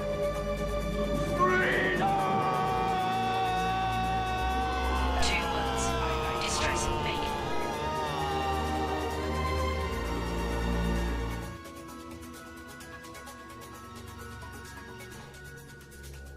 Mission complete. Burrito, I eat. I love There you go. Stand by for Titanfall. Stand by for Titanfall. I love democracy. Stand by for Titanfall. Stand by for Titanfall. I'm just an old-fashioned cowboy. Stand by for Titanfall.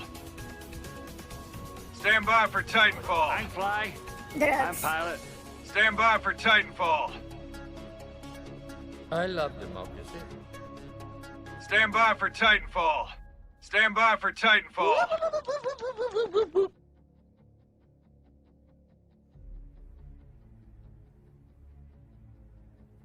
Stand by for Titanfall. Stand by for Titanfall. Stand by for Titanfall. Stand by for Titanfall. Stand by for Titanfall. Stand by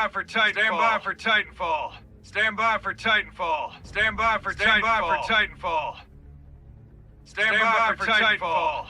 Stand by for Titanfall. Stand by for Titanfall. Mission complete. Burrito, Stand by for Titanfall. There you go. Stand by for Titanfall. Stand by for Titanfall.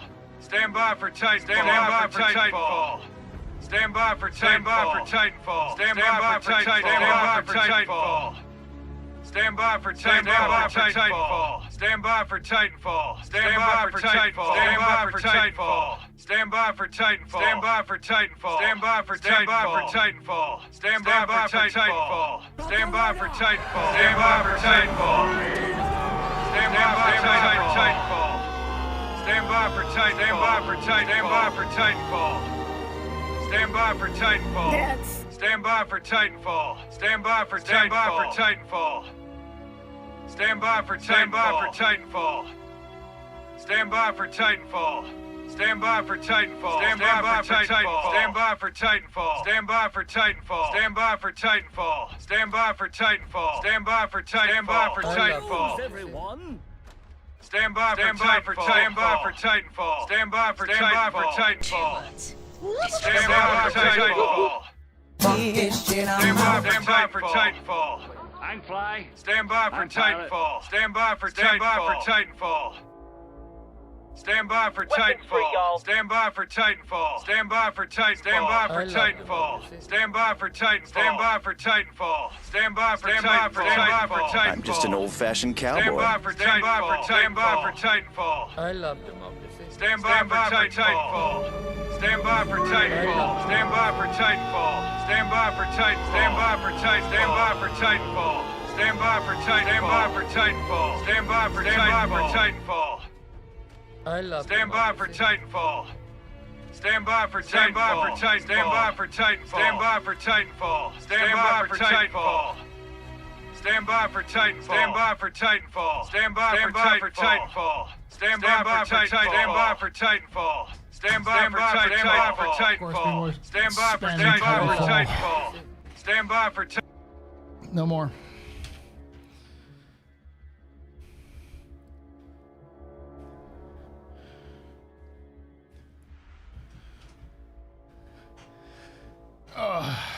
I need to add the Genesis. I keep forgetting to do that.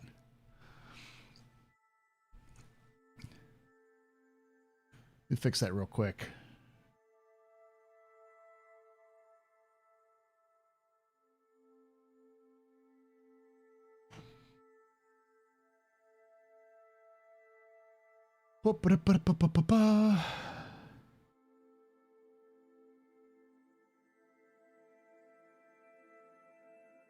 Hello, I like money. Okay, I'm not going to change that. Hang fly. I'm not going to change that. Of course, not going to change this. Mission complete. Burrito I eat. There you go.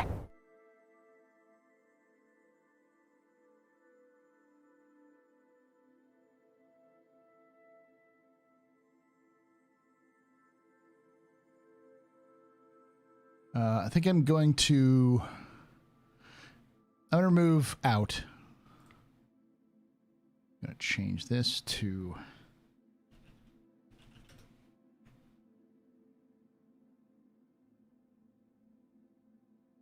chat has rights.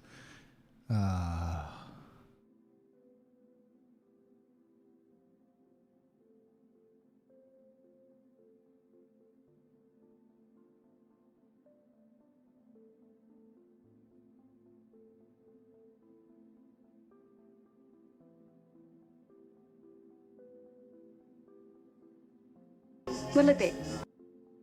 No, it's not it.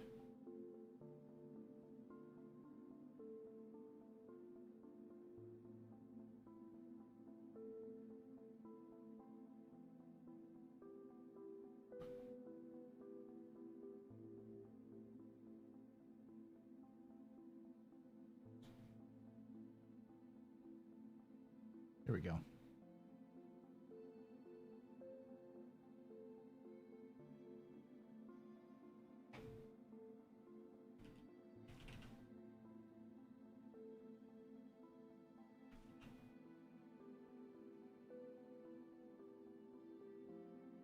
May take a few moments to get this done.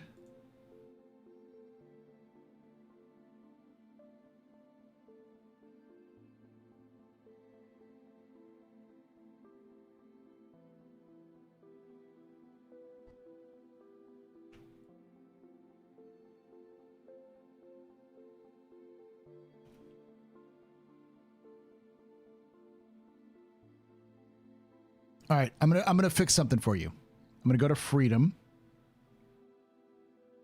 Edit.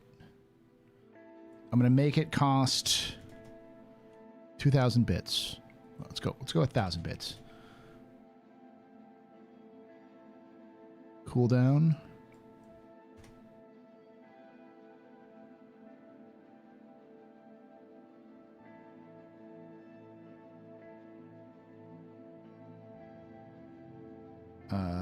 The limit I'm gonna put down is 42.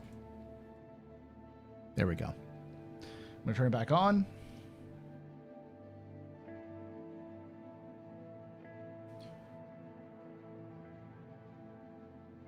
There we go. Technical fixes: 9 client crashes, 23 server crashes, 3 hybrid crashes errors, extremely high entity counts, and Stanton made further client frames perform. Yeah. That made me never want to hear Titanfall again. Oh, well, don't worry. I'm going to start changing things up a little bit. I'm going to end, I'm going to go with... Fix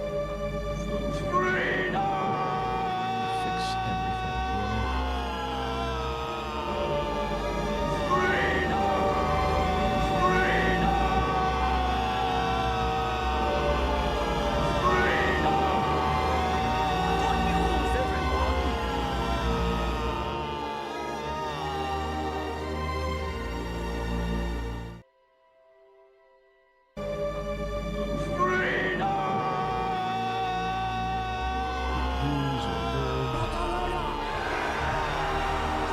For Titanfall. Love Democracy isn't has no cooldown. Stand by for Titanfall. Stand by for Neither Titanfall. does Mission complete. I love democracy. I love democracy.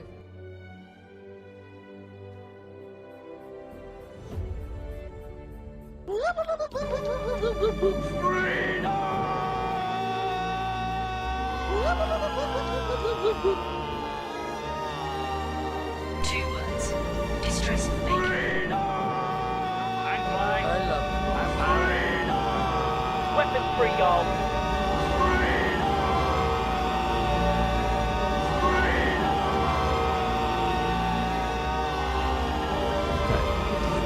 I have now reduced. Stand by for Titanfall. If you keep doing that, I will take it away again. I'm still here. I love democracy.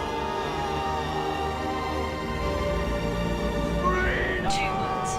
Distress making. You have only 42 times. In fact, I'm going to reduce that even further. You're already breaking freedom. I'm going to change it even further. You did this to yourselves. You did it to yourself. Freedom. Mission complete. You now get 10 times.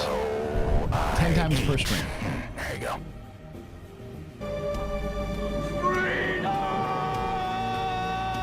Drugs. Now, I do want to tell me if this plays, all right? Tell me if this plays. Everyone stop posting for a moment and tell me if this plays. I love democracy.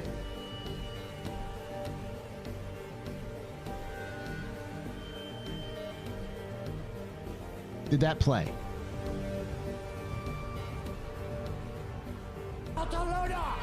No, it didn't play? Okay, give me a moment. Let me double check to make sure.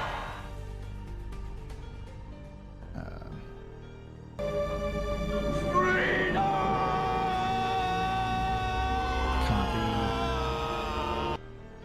Fall. Properties.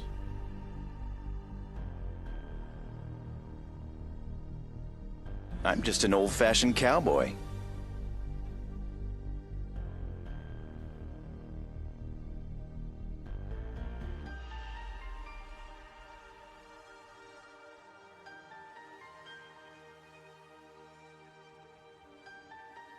There we go. Now try it.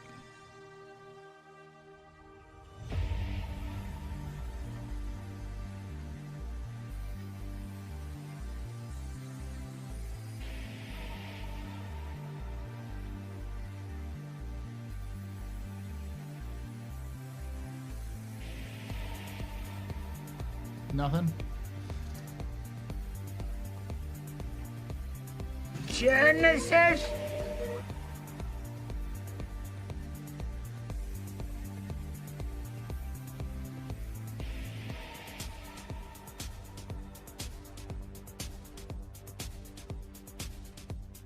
I played it. Did it work that time?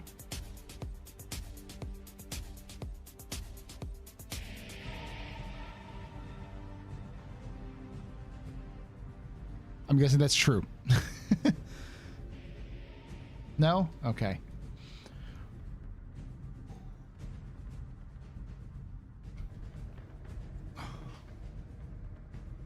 All right, so just chill for a moment. It may take a moment for it to fully work.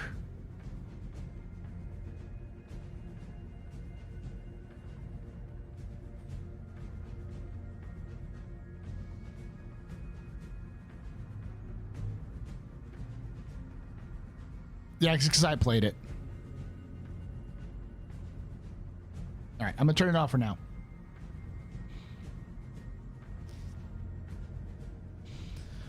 Sorry about all of that noise nonsense, chat. I just wanted to double check to make sure everything's working. Can we get this house is clear from Poltergeist? I turned it off, everything off for now there, Shogi. So you should have nothing.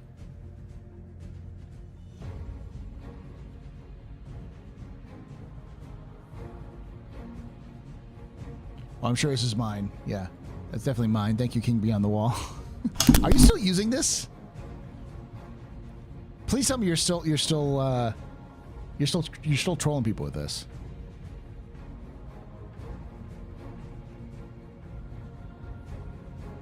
It's over now. It's finished.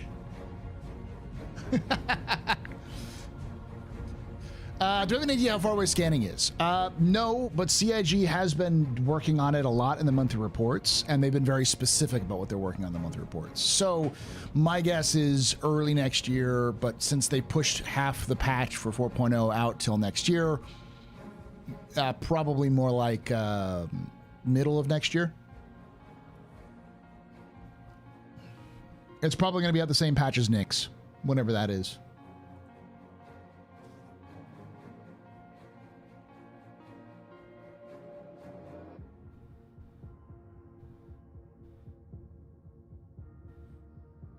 To banish some bad juju vibes from about 4.0.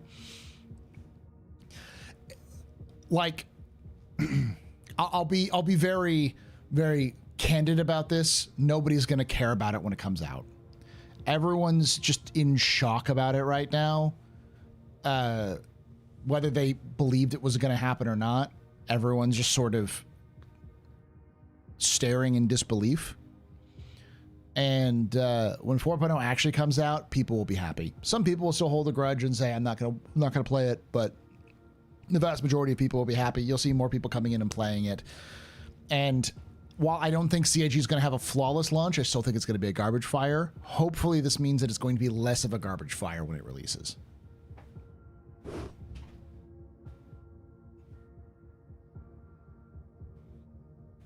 Yeah, roadmap pairing implies 4.0 before the end of the year to me. CIG has to hit 4.0 by the end of the year. It's not like a situation of like, oh, well, they need, no. Like, oh, well, it would be nice to, like, no. CIG is going to hit it by the end of the year because it is quite literally holding up development. I know a lot of people are like, well, CIG was so confident in releasing 1.0. It's like because they were originally planning on 4.0 being done. They were confident in 4.0 being out, and they didn't have time to transition, and everyone would have roasted them alive if they did another CitizenCon of 4.0.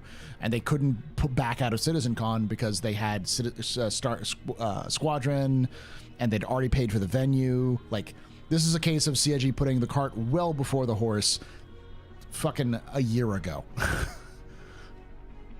And completely missing that jump. Open PTU? Nah, it'll be out. It'll be fully fucking out.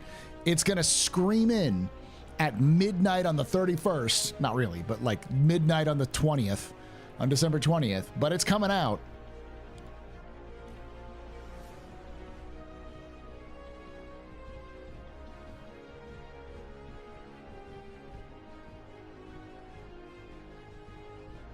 I mean, let me put it this way. Basically, everything that's in 4.0 is in the PT right now. Like in the Evocati playtest, that's what 4.0 is. So they already have it completely finished in there, minus maybe a couple of ships.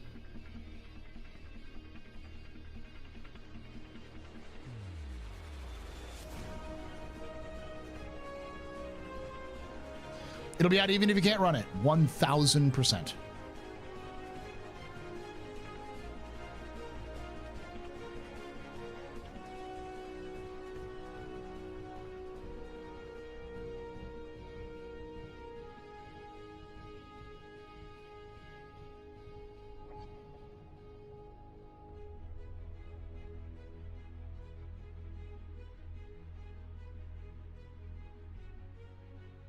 I mean, I'm with you, Zeph. Like, push this garbage fire out. Like, I know they're currently testing and they're getting stuff done, but like, when it gets to stable for PTU standards, push this shit out. Just fucking send it out. Because it's gonna be broken when you release it anyways. I know CIG's like, no, it's not. No, it's gonna be broken. Every single patch you've released in the last 2 years has been broken at release. It's just various degrees of broken.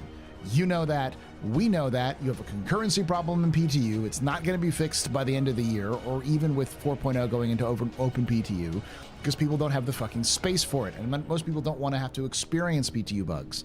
So you have to force them to experience live being a buggy mess. You're going to get shit for it. but you don't have a solution to the problem. So you either eat crow and get it done, or find a solution to the problem, which could take 6 months to a year. And all of us know you aren't going to do that. So just fucking send it.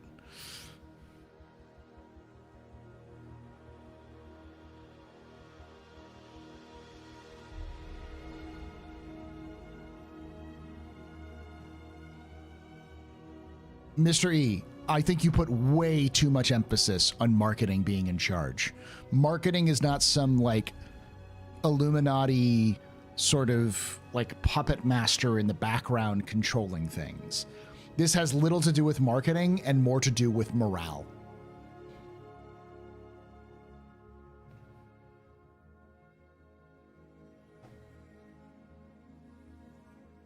So yet Chris Roberts promised that he would release 4.0 by the end of this year.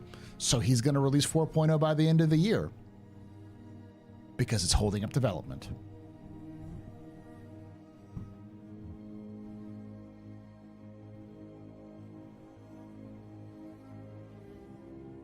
In charge, no, no, just doing too much. No, marketing isn't doing too much. CIG is doing too much. Like, let's not pretend that there's some big bag boogeyman that's secretly controlling things. Like, there is no man behind the screen that's controlling everything. You don't have the Wizard of Oz situation. It's just CIG is making those decisions. Chris Roberts and the management team are making those decisions. This is a problem at CIG. If you have an issue with a release cadence, blame the management.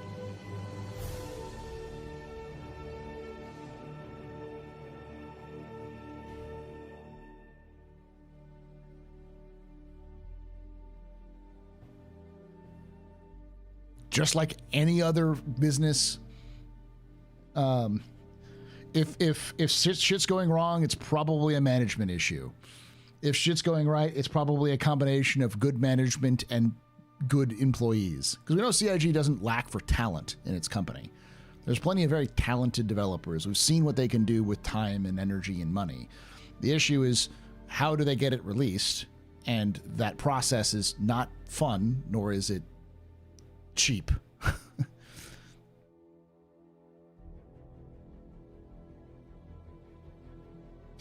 The reason I think the devs are in charge and not marketing is that marketing never would have let devs back on the ship sail like the Galaxy. Exactly. That's another example.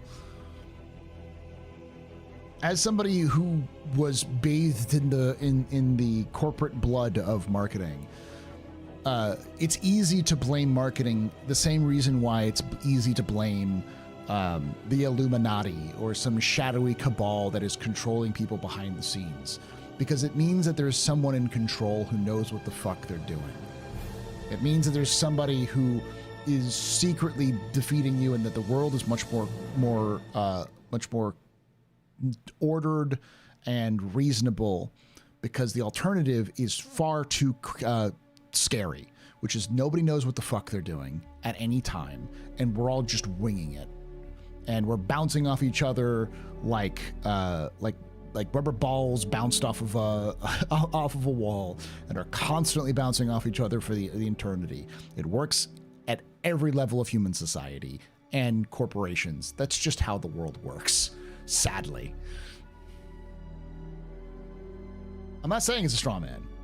I'm saying that's the reality of what the situation is. And it's hard, it's easy to say marketing is the problem.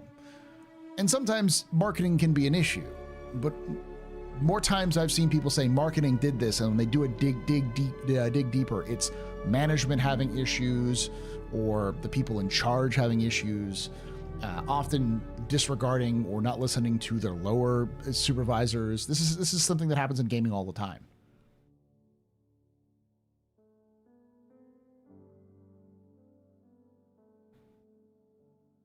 If CIG had another venue of funding that would allow them to not sell ships, would they stop selling ships?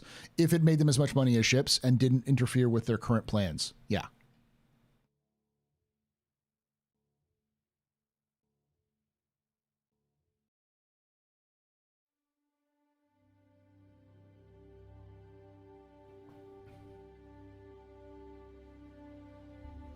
Aimless, I think that even puts more cogent thought than I think it actually happens at CIG.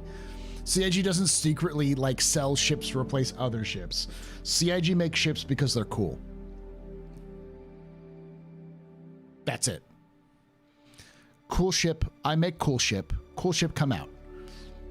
That's their strategy. Sometimes the ship is they need a ship for a specific feature that they're working on, and so they'll work on it. But typically it's, is this cool?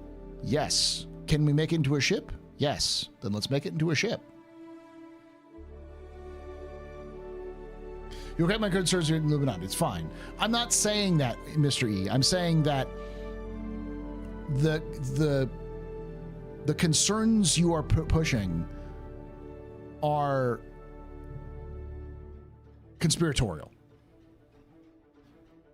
I'm not saying it's wrong because it's something that CIG, or not CIG, that gamers do instinctively because we always do it to video games. It's not a CIG thing. I can't tell you how many times I have heard people complain about marketing in video games. Hell, I think marketing is really the boogeyman in most businesses because most people do not have good relationships with marketing at all because it's usually advertisement, and ad people are either creative geniuses or assholes.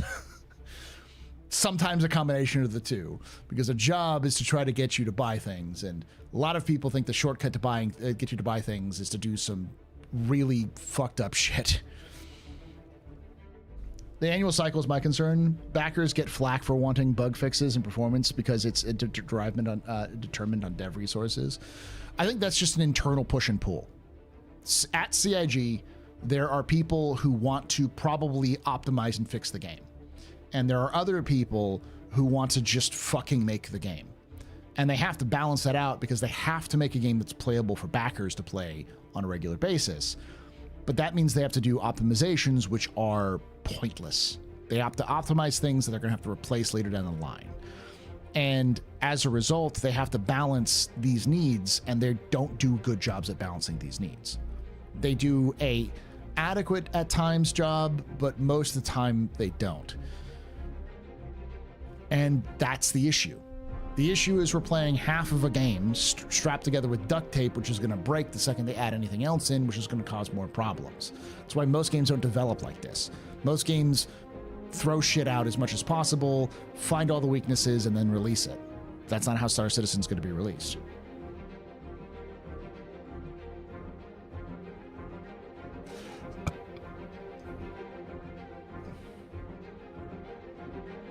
I just like the M word. Well, as somebody who has been in marketing, like both my parents were marketers, marketing researchers. I've worked in marketing. Like it's a bugaboo that people bring it up all the time because it implies power that I have never experienced working in marketing. When it's a lot more uncomfortable to say, you know, the people who are in charge of CIG are making bad decisions at times. Because that means that you're going to have to blame people who maybe you're heroes, or maybe people you look up to, or you put a lot of faith into to make the game. But the buck stops somewhere, and it doesn't stop with marketing, it stops with management. I also don't think management is some cartoonishly evil villain that's trying to suck people's money away. I think they're just trying to make a game and doing the best they can, but they probably don't agree on everything, because human beings do that. Making the game playable for us has absolutely added an absurd amount of dev time and resources that could have been used to get out much sooner. That's the only way the game could have been funded. So, yeah, it's just catch-22.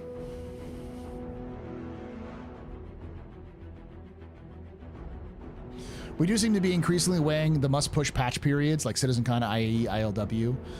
There's always been patches that are pushing out at those points, but that has more to do with the fact that they have content they have to release. Sales 100% are a factor in CIG's development cycle because it's how they make money, and those sales numbers are how they stay afloat. But people often misconstrue sales being necessary to keep the lights on, with CIG only wants to do sales because it's the only thing they want to do. Like, it's because the only thing they care about is money. Like, immediately, like fucking like clockwork. The second that 4.0 gets gutted, everyone goes to they got 4.0, but they'll sell you 4 ships in IAE. Like, do you want them to not sell the ships? Do you want John Crew working on engineering? Because I sure as fuck don't. But it's like a conversation I've had like 1,000 times over the last 10 years. But there's no point in having that conversation when it's people are just going to react like they are, you know?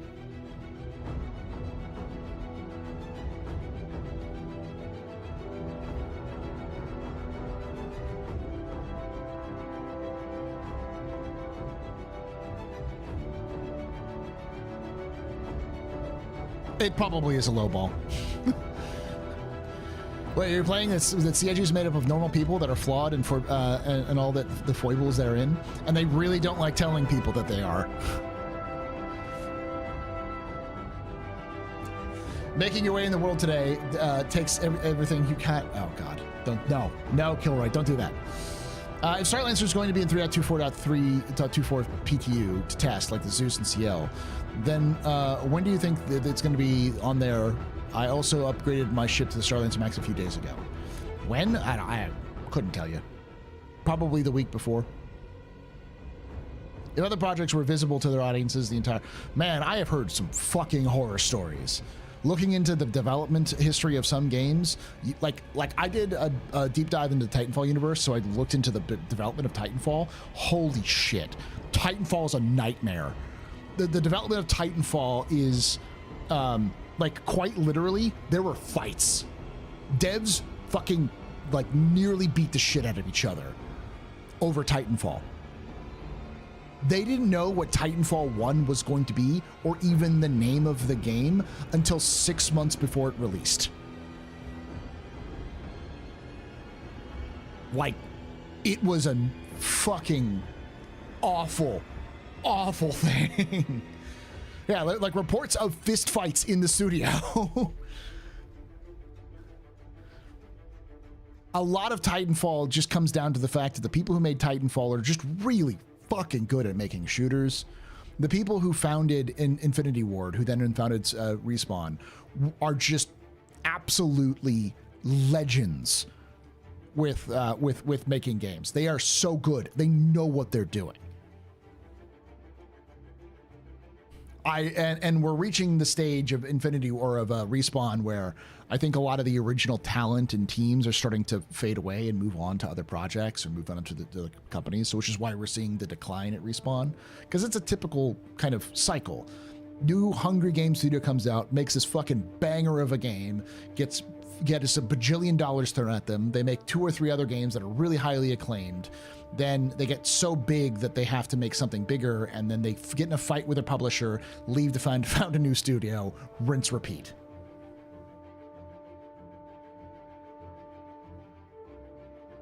People are just want what they're told they're gonna get. You get it. The expectations are the problem here. Most people are upset because they love Star Citizen. No, I agree. Passionate people don't. The opposite of love isn't hate. The opposite of love is indifference.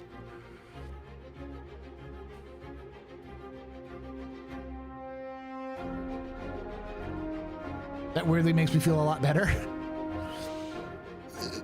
Halo was 3 different games. Halo started life as an RTS, then it became a third-person shooter, and eventually became a first-person shooter.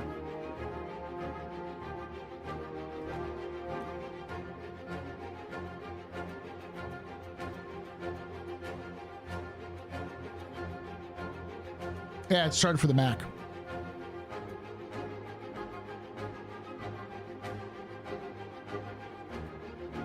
Love and hate are the same thing across everything. Exactly.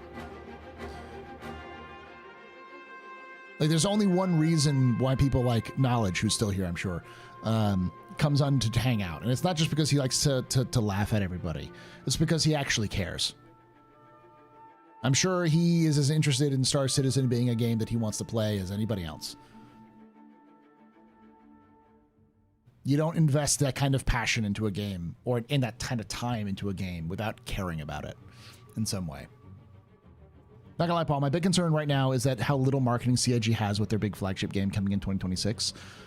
I agree, Iris. Like that is a big concern of mine. I don't think marketing is actually ready for Squadron 42. And I'm gonna say the opposite of what everyone else is thinking. I think CIG needs to start thinking with a marketing mindset to improve morale amongst players, morale amongst employees, and the game overall. Because right now they're in a very technical game developer mindset of how to do things. Well, if a problem happens, we'll just explain it. We'll just tweet through having issues. If anyone gets that joke. Like the last person I'd want to be my public relations person is somebody who is an engineer with no public relations experience. That sounds like a nightmare scenario.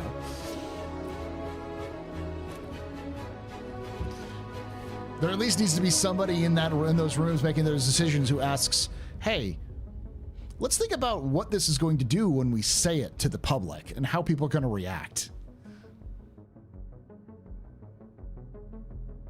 Paul, me enough, and I'll Paul me enough to, and I'll invest a lot of time into many things I don't care about.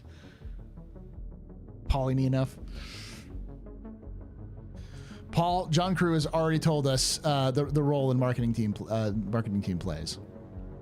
I discount John Crew's statement. John Crew is also a notorious troll.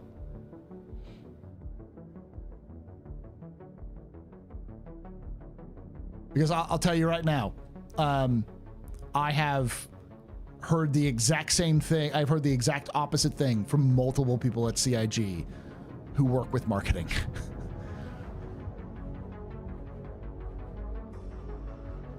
Pay me enough. Okay, yeah.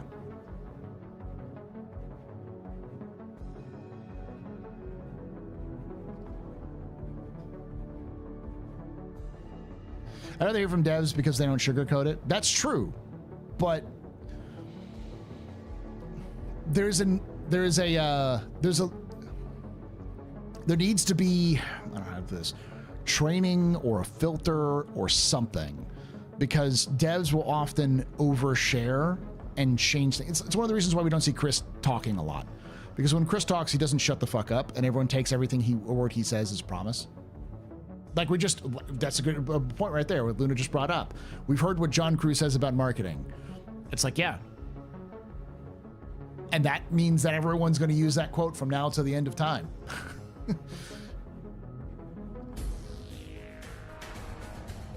They're their own worst enemy when it comes to it. I'm not saying marketing needs to be driving CIG's communications.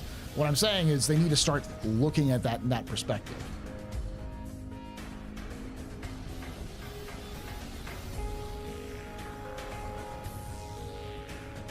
I don't think CIG is ever going to get away from that. That's just not their culture. Their culture is being able to talk with us, which I think we all like. But the fact is that devs will 1000% sugarcoat it. They have sugarcoated it in the past. To your face. You know they have.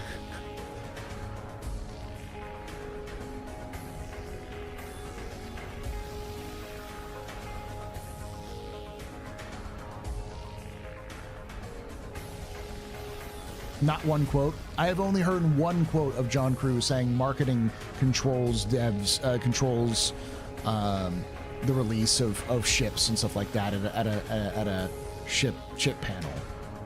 In the most deadpan John Crew voice I've heard.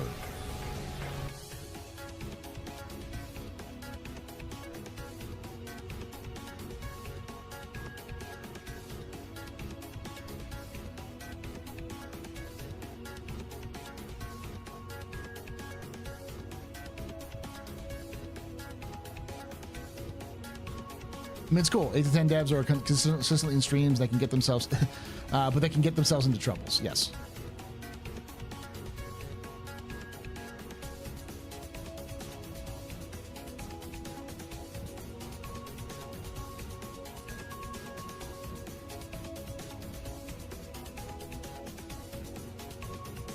Do you have one that has all the context? Do you have links that have all the context, Luna? Not just the clips that people take out of context so that they can make CIG look bad?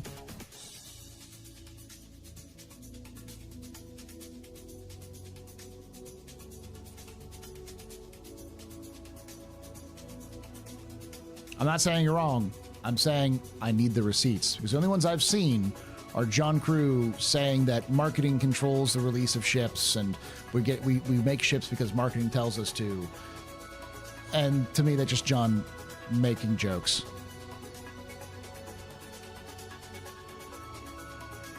Grumpy, I don't trust anything Grumpy says.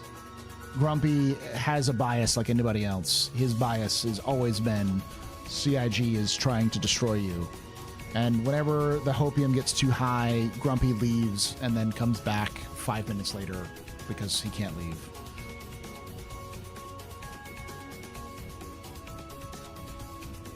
Sounds like a John True troll to me. That's what I mean. John is pretty well known for deadpan making jokes.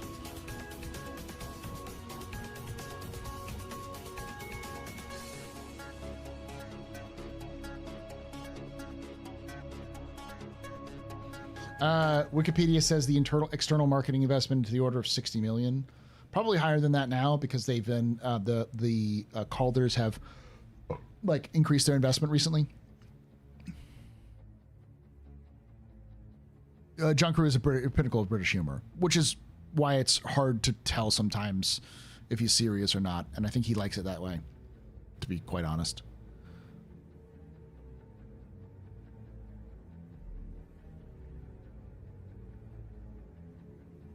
Because with my experience on what happens typically is a ship is either directed to be created by Chris or by somebody on the dev team, because they either want to make a ship or they need something for like a good example is the Cutter. The Cutter was produced because they had a brand new team in Montreal that needed a small ship to be able to. You do, Luna, because if you're going to make a statement like that, you need to post evidence. If you can't post evidence, then you can. That's an opinion, not a fact. Which is great. I'm glad you could take his word over mine. That unless you post evidence, if you have receipts, you can't. Then it's just an opinion. Honestly. Paul, I think Grumpy is right. CIG tries to destroy me with every update, every media circus, leaving me broken and bruised and crying. God damn it. But that was produced famously because the Cutter was famously produced because CIG needed some ships to test the new team out. So the new team needed to kind of get a lot of stuff. And one of the things that I've heard internally is that CIG ship teams constantly get poached. They have a lot of people who've worked at CIG for like 10 plus years, but there are very few people on the ship team who have worked in this project as long as other parts in the project. I think maybe John Crew is probably the oldest person working on the ship team. I might be wrong on that one in terms of like how long he's been there. But the ship team constantly has turnover. Consistently and constantly. And it happens a lot. I think recently that's kind of pulled back on that a little bit. So Chris Smith, is Chris Smith the team? Is Chris Smith still on the team? But the team that made the Cutter is also the team that made the Zeus, for instance. But they make cool shit, definitely get poached. Yeah, I mean, that makes sense. They make more money other places. So that's a problem. So as a result, it's one of the reasons why the Banu Merchantman isn't out, because the team that was working on the Banu Merchantman basically entirely moved over to the Ubisoft when Paul Jones left. And as a result, you have a lot of ships that get produced for either to fill in a role that was missing, to give somebody some time to do stuff because Chris wanted it to happen, because they needed it for Squadron. A lot of it is because they need it from Squadron. Like a good example is the Redeemer. I hate, this is one of those stories that I don't talk about. I've never talked about it on stream, I think. But the Redeemer initially had a lot of enthusiasm behind it. And when the devs took a look at it, they said, absolutely the fuck not. Because originally it was supposed to be the troop transport for Squadron 42. They originally made like the Vanguard hoplite for Squadron 42 because they needed a troop transport for Squadron 42 for a section of Squadron 42. They then decided they were going to use the Redeemer once the Redeemer was being built. And they took a look at it and said, fuck you. And so that was the impetus that made the Valkyrie, So the Valkyrie was made to fill that position. And a lot of ships do that, where like they make a ship for Squadron, then say, fuck it, we're going to make a dedicated ship for that squadron. Use like a variant, then we'll make a dedicated ship for that squadron, and then move on from that.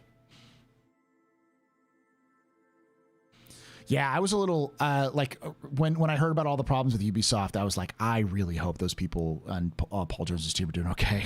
I like Paul Jones. He's a really good artist. Yeah. Yeah, I mean, the F8's probably going to replace too. The F8's another example of something that was designed specifically for Squadron. It was the idea was it was going to be a late game ship in Squadron. But then as time went on, the role of the F8, the role of Squadron changed, so the F8 changed over time as well. This is stuff that Ben Lesnick talked about, how as Squadron sort of solidified as a story and as the game they're going to make, they pushed the F8 further and further out.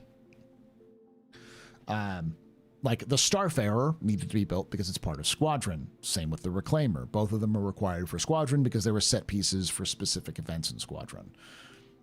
Pretty much the only ships that I can think of that were not either something for a new dev to work on or were built for Squadron are like the Pioneer. Yeah, the Pioneer, the Prospector, the Vulture. And those are more because they needed to have something to do for like this, like smaller ships to do all that stuff. The starters, yeah. Though I wouldn't be surprised if a lot of the starters were also new person on the team, make new thing. I suspect the Legionnaire was originally concepted as a Squadron 42 ship. Surprised you didn't see the Polaris Squadron 42 reveal trailer. The Polaris wasn't built until well after the events of Squadron 42 took place. The Polaris was built in response to the attack on Vega. In the lore, so.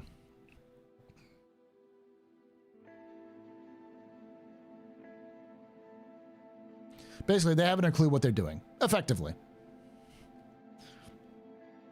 There's no cogent plan idea of how their ships are being made. It's made because they're cool, because they want to, and sometimes it's in response to something that already is done, because they needed it for Squadron. Like Squadron has been driving a lot of the ship creation in the first place.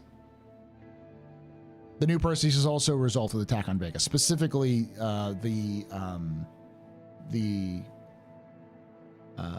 Oberon, the Battle of Oberon.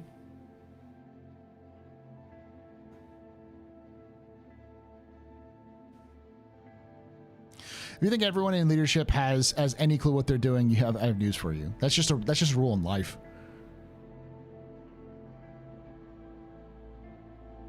How many dropships have they made to set aside by now? Redeemer, Vanguard, Hoplite, Valkyrie, Legionnaire. Yeah.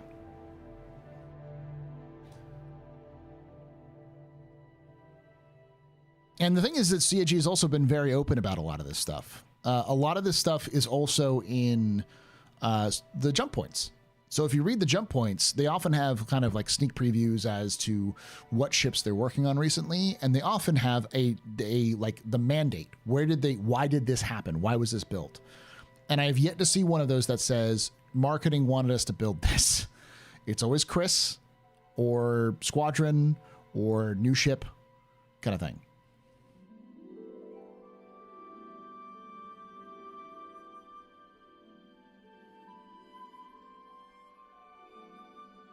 The Cuddy Steel. I do think that the Cuddy Steel came from a community perspective, because I wasn't the only person. A lot of people thought the idea of doing a Huey helicopter out of a Cutlass was a fucking hilarious idea, and then CIG did the meme, and it's awful.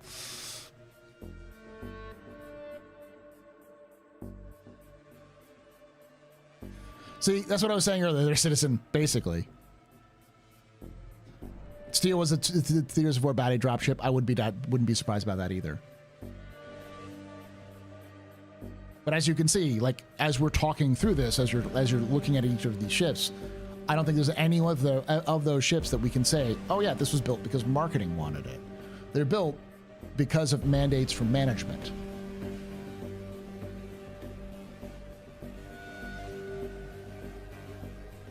And to touch one more time on the John Crew thing. No, you can just sit here and say not to listen to John Crew. And Star Citizen Dev. And now you're trying to hide behind your links. You know every video I'm talking about, so look it up yourself. I don't know what every video you're talking about. The only one I can remember, I can even mention, you could have mentioned, was the one that was an IAE video. And I've only seen it once in a clip compilation, and I don't remember what that is.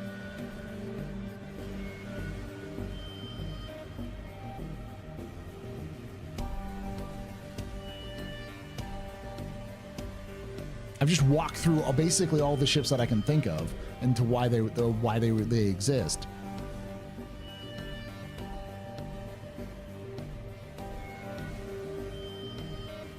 Like legitimately, I don't have an encyclopedic knowledge of like the videos though, of like Star Citizen videos. I have vague recollections of where things are, and then I go back and try to remember those things. The same thing with like Star Citizen lore. I am often incorrect on the details of Star Citizen lore unless I look it up. Mandated from management or marketing? Seems like marketing is running the show over there. No. Not at all. Marketing, if marketing is running the show, they somehow are kings of a pauper throne.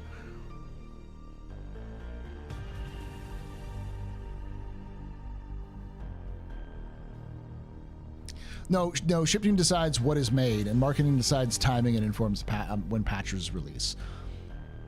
To a degree, I think the patches release when CIG is ready for the patches to release. The only thing that really dictates patch releases that has anything to do with marketing is the sales, because CIG has to have a sale for IAE and Invictus, which are in-game events, so they have to have the patches ready for those in-game event situations.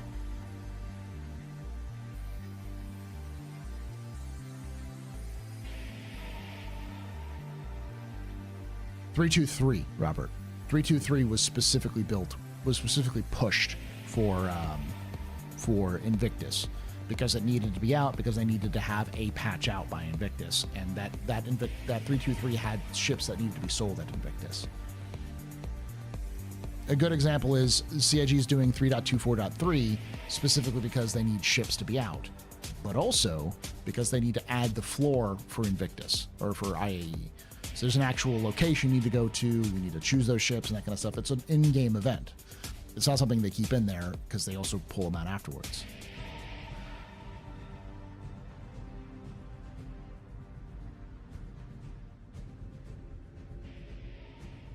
Was it .2? I think it was a .2 or .1?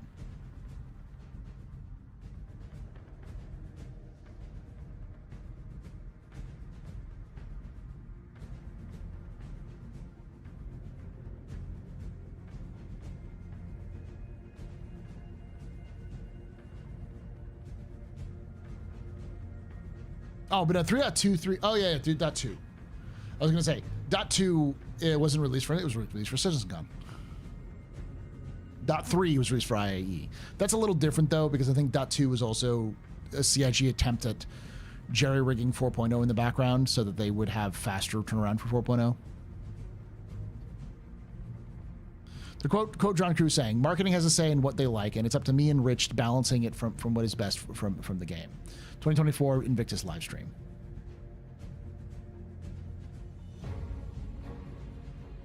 Thank you, Luna. Thank you, Luna On. Was that the only quote from John Crew? Because I knew there was one that CIG talked about, but I think it was older. I don't remember that. I remember seeing that image much earlier, or that clip much earlier than that.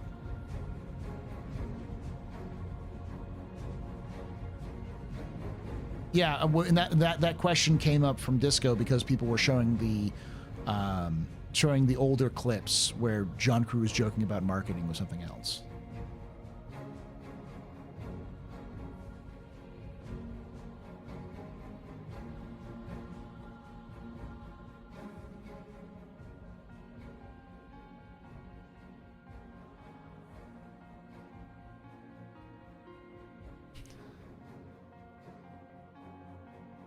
Oh no, I 100% believe that John Crew correctly said that the Galaxy was not going to get a ship or a base building module, and the problem was either John Crew. So this is my wild ass theory on that. I believe last year at the end of the year,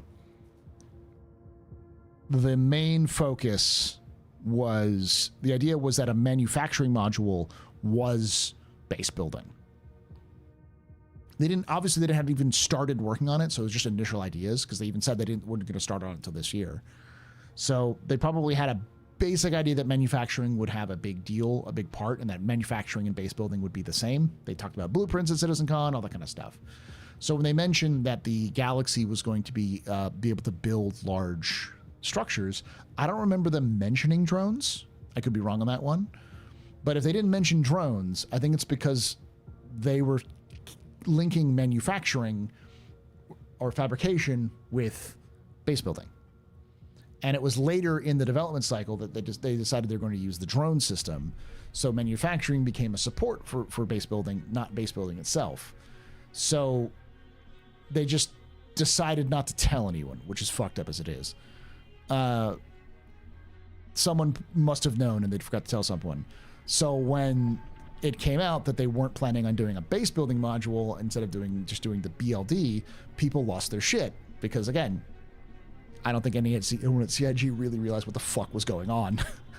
There probably were people. They didn't say anything because for whatever reason. And so then they got caught with their pants down, and immediately, like, the simplest solution is just promise a base building module because they promised that you could build bases in a later update. So they just promised a base building module. That's it.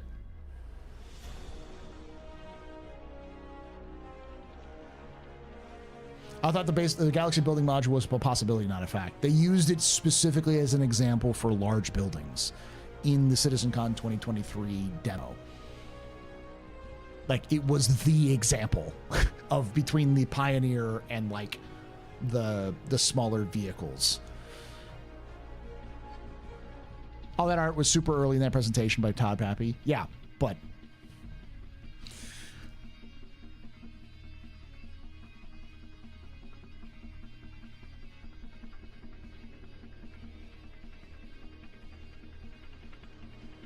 hello, I'm not trying to be a dickhead.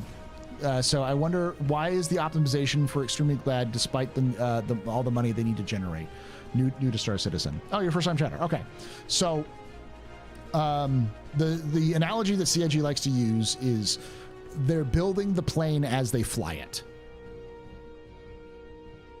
So CIG can spend months, years taking what they have right now and making it super smooth and playable, optimizing the code, bringing in new bug fixes and other things like that. But they wouldn't be able to add anything new to the game, because when you add something new to the game, it probably is going to break those optimizations in some way, shape, or form, because that's just how code works. When you have a complex web of like services that put together, you add a new service, it's going to interact with other services in ways you don't understand, and you have to trace down all of that stuff. It's just time consuming and monotonous to do so, which is why when most games are being developed, they are awful early stages. You know, they're usually pieces here and there when they get put together. They're buggy, they're crashy, they're unoptimized, they have so many problems with them. And there's an entire stage where they go through and try to fix those problems, which typically is called beta. Some people call it something different, but yeah. Let's party like it's your birthday. Party like it's your birthday. I'ma put your lips together. Blow the candle out. Party like it's your birthday. Party like it's your birthday. I wanna make you feel real special. Put your lights. We're gonna party like it's your birthday. Gonna party like it's your birthday. Gonna party like it's your birthday. Blow the candle out. MANCHACA just got a sub from Shempasta. Shempasta gifted a tier 1 sub to MANCHACA. Thank you so much there, They Shem. have given 211 gift subs in the channel. Hopefully this helps you. Thank you so much for giving that sub. Rock, shots and cheers, Jay. Shots and cheers. Where's the helmet? For certain things to put the helmet on. For gift subs, no. But Maka, the So basically, CIG is kind of in a no-win situation.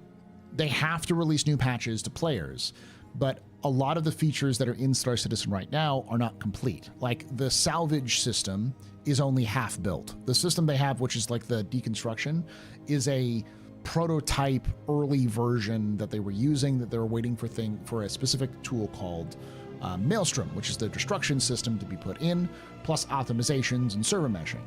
And since those aren't in yet, they have this really basic version of what they have, what they want to go with. And it might be that they completely change that in the future. I call it round robin development. So they have to release a game for players to play, but they also have to keep adding things because the game that's out right now is not the final version. Well, the version we have is closer to something that's like an early access game, but typical early access games are towards the end of their alpha development and are heading into beta, where they may have the background completely done, but they don't have all of the stuff added to it. So like, you know, new weapons, maps, that sort of things. They're not missing specific parts like actual functions of the game. Like Star Citizen has racing, but it has like mining and it has salvage, but it has an entire gameplay loop called refining, which is just a timer on a space station right now. That's supposed to be a player-controlled gameplay loop. Exploration has its own loop with things like scanning, and there's things called info running where you're supposed to be able to take messages from point A to point B. None of those are in game yet. They have versions of them, but they're placeholder versions, not the final versions. So when you add something new to the game and it breaks, say, the placeholder scanning, do you want to take the effort and time to fix the placeholder scanning? Or would you rather put that time into just building the scanning system? Because you don't have people to do both. You have a limited, scarce resource that is developer time, money, and energy. You don't want to burn out your people, because you burn out your people, you can't hire them. You can't hire new people because you get a bad reputation. You can't just focus on one thing, because then people will complain about other things that need to be focused on. There's other balances. There are other problems that need to be dealt with on a regular basis. So it's just one of those, you're kind of fucked no matter what you do. And so it's an unenviable position, because CIG's entire revenue stream relies on these releases. Without these releases, they don't get money. They don't get money, they don't keep the lights on. So they're not being paid by some big corporate daddy outside source like most developers do, where like a Sony or Microsoft pays them $400 million to do their thing. They have to do this constantly in order to do that.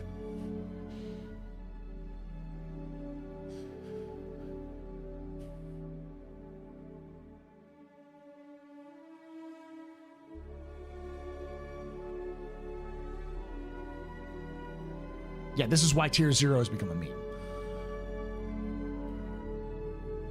It's also fantastic for morale to rebuild the same thing 3 times. Exactly. It's not good for the internal development. It's not good for players outside of it, because something happens.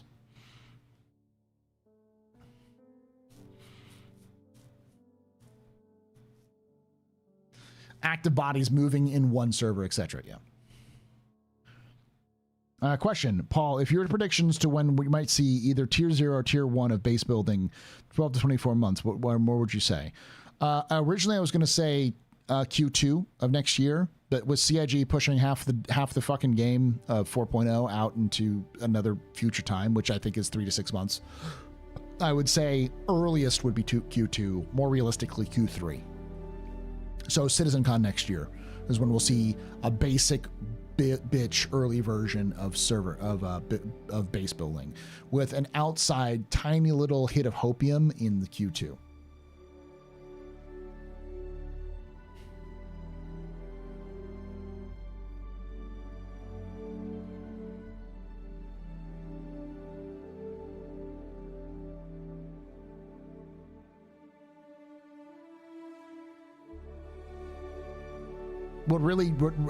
What it comes down to is how much of a pain in the ass, how much of the work for the resource system is done. Because 6 out of the 7 items that they have that were cut are resource system. That 7th one, transit system refactor, is not getting fixed. My prediction is that transit system is going to be CIG's biggest pain in the ass from now until 1.0. Not even base building. Base building is simple compared to the transit system refactor.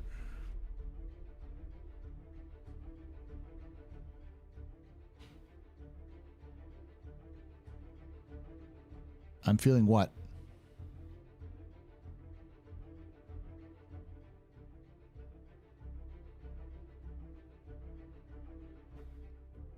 I knew it was going to get like this 1,000 times over just because that's how it happens.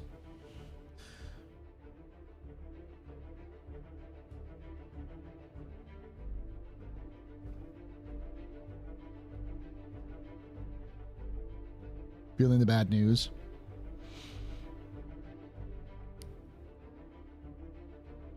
I'll say it like I said earlier, but I know I'm gonna have to say it over and over again. I'm not mad that CIG pushed the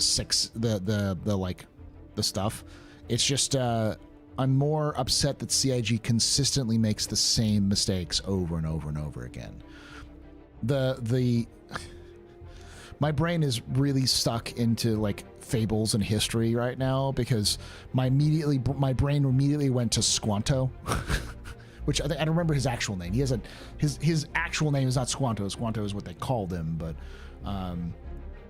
for those of you who don't know, in American folklore, he's a real person. But a Native American basically saved the Puritans who arrived in the United States, the Pilgrims, and you call them the United States, from starvation because it taught them how to grow crops in the sandy soil that they were in. Because he himself had been taken back to England and actually lived in England and learned English and a bunch of other stuff coming back. Because I know his name isn't Squanto.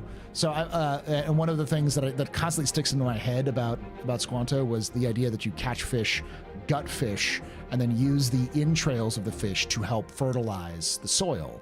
So, my brain constantly comes back to CIG's doing the Squanto method of growing Star Citizen. Take a patch, gut it, and then distribute it over the course of 9 months to like fertilize the field so they can grow content out.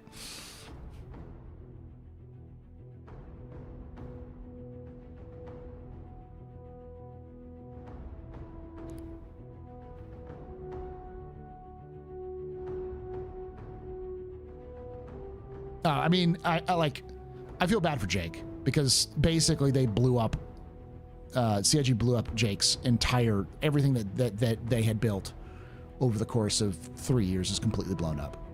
No one's going to trust the roadmap. Then you shouldn't. You shouldn't trust the roadmap or the release view, even up to the release of a patch. Because I think up to this point, they had been really good about making sure that the stuff that's on the roadmap makes it. Because I think only like 4 or 5 things ever actually shifted away from the roadmap between 2021 and 2024.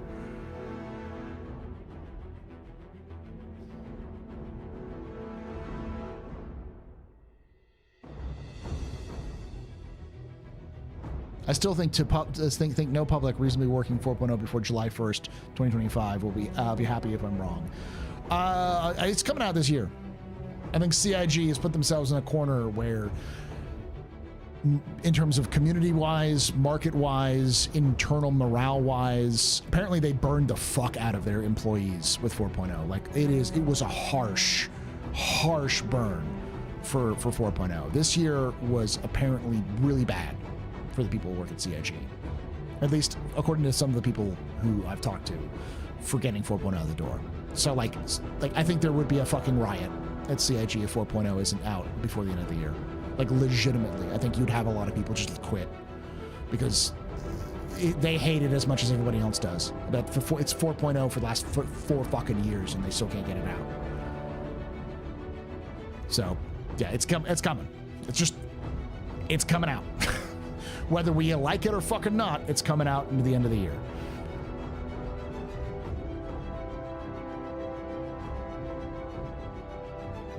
They'll fix it in post.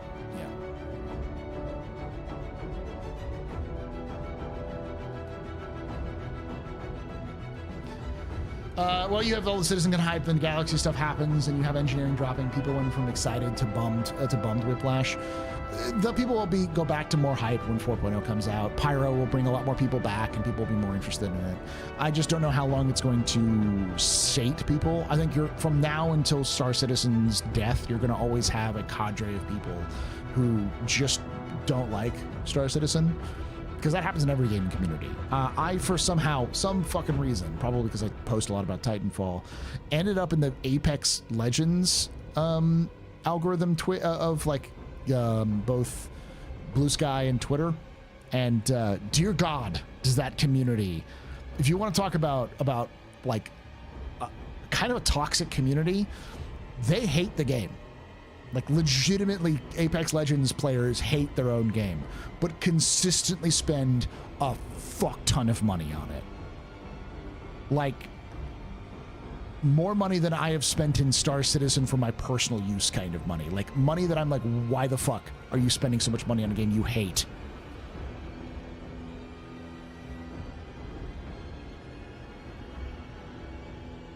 Yeah, like Overwatch, the same thing, but like, it's that community always exists in a game. People who hate it, but can't stop fucking talking about it. Same thing with Halo. It's one of the reasons why I stepped away from the Halo community, because a lot of it just became that toxic echo chamber. I'm a Hoyoverse fan. Oh God. Gotcha, the video game.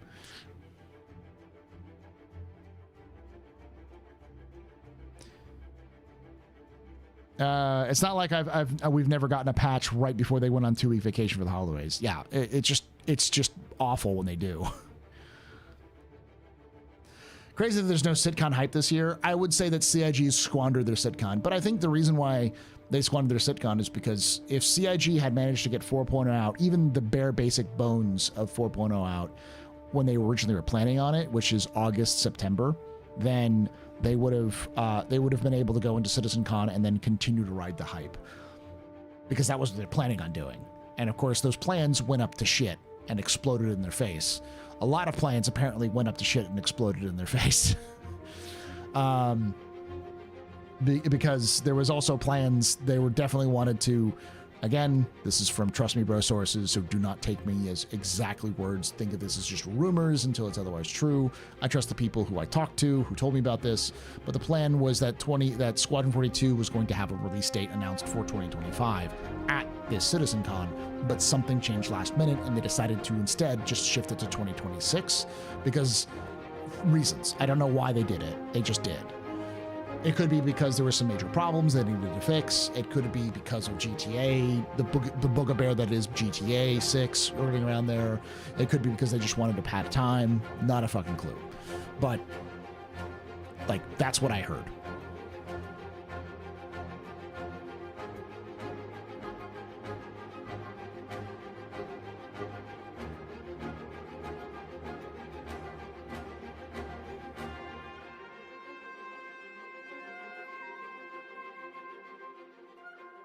Yeah, it could also be that the game is just not ready for release.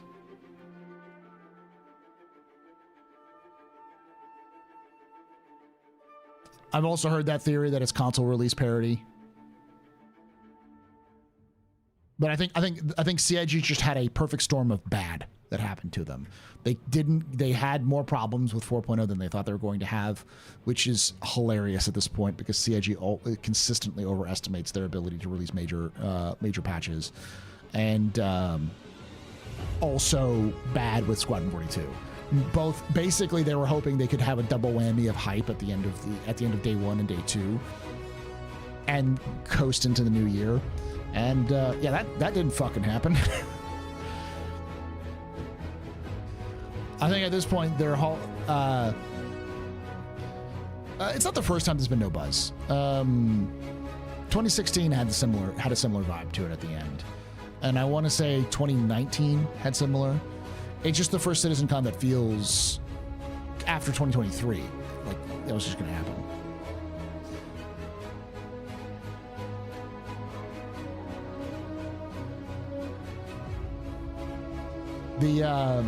the thing that's going to sink or swim CIG is 4.0.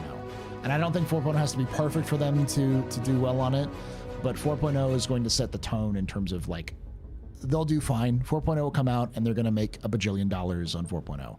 Because when CIG makes the most money is not sales, it's new patches. Sales gets them a lot of, the sales do get them consistent money, but like 3.0 blew them up. 4.0 is going to blow them up as well. If 4.0 comes out, you'll see a bunch of people coming in to at least gawk at the train wreck that it is, and a lot of people will finally come in. A lot of people will pull the trigger because they've been waiting for Pyro to come out. There's a whole number of things, but what I've seen is big releases get big attention, and big attention means more money, and it also means that morale goes back up. The question isn't what will happen, like what's going on. The issue is, how is CIG going to maintain any kind of momentum going into the new year? And I don't think they do, because I don't think they have a plan. I think they have a concept of a plan. They have an idea, but the idea is not a plan.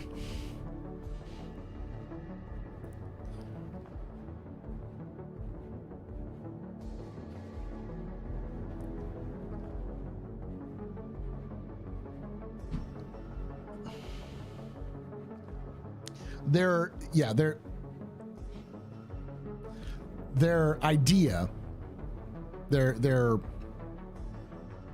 roadmap, as it were, at least internally, based off of what I can see, now that they have delayed 4.0 content, is 4.1 is going to be, my guess, March, and it's just going to be the 4.0 content that we're going to get, minus the transit refactor, and they'll come out with a big to-do. Maybe Chris will do a post, maybe they'll do an ISC or an SCL, and they'll explain how they started working at the transit refactor, and they thought it was going to be a simple solution, but they discovered that it's a much more systemic issue that they need to fix going forward with new ideas, and those ideas they'll talk about in a future update.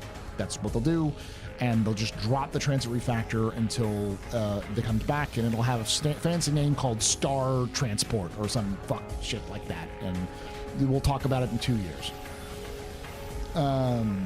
But most of 4.1, my guess, will just be those, and then new ships, whatever they're working on, because those ships are consistently done.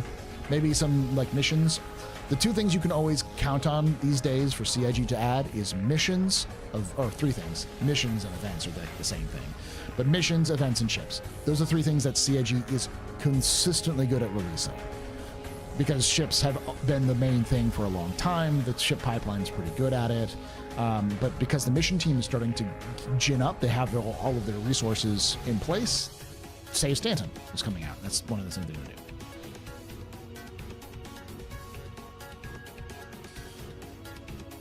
Star Trains, yeah. And then 4.2 is probably going to be, at best, dynamic meshing. I think we either get dynamic meshing in 4.1, or we get the resource system that they pulled. One of the two. I don't think both. I think CIG will promise both, and then they'll pull one out again. And I really hope they don't, but I think we're at a stage where CIG just needs to stop talking about releases until they're actually putting them on the roadmap until they're done. Not stop talking about them, but just don't put them on the roadmap until it's released, until it's out and ready to go. Make it a surprise.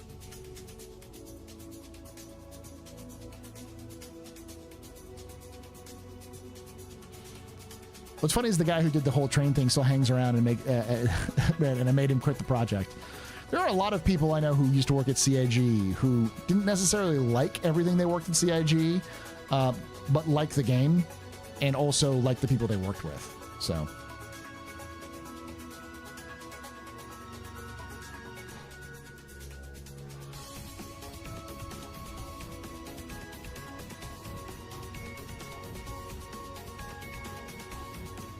But one of the things they need to add is scanning, the new scanning technology.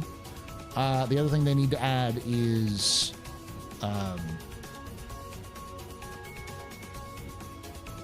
blanking on it. Quantum travel. Those are the two things that they have mentioned or showed off in the past that they still haven't released yet. So I think those two things get probably soon, or we get an update to know exactly where they are. I think scanning is needed for Nyx. Without the new scanning system, we probably won't have Nyx. So it either comes before or at the same time as Nyx. But yeah.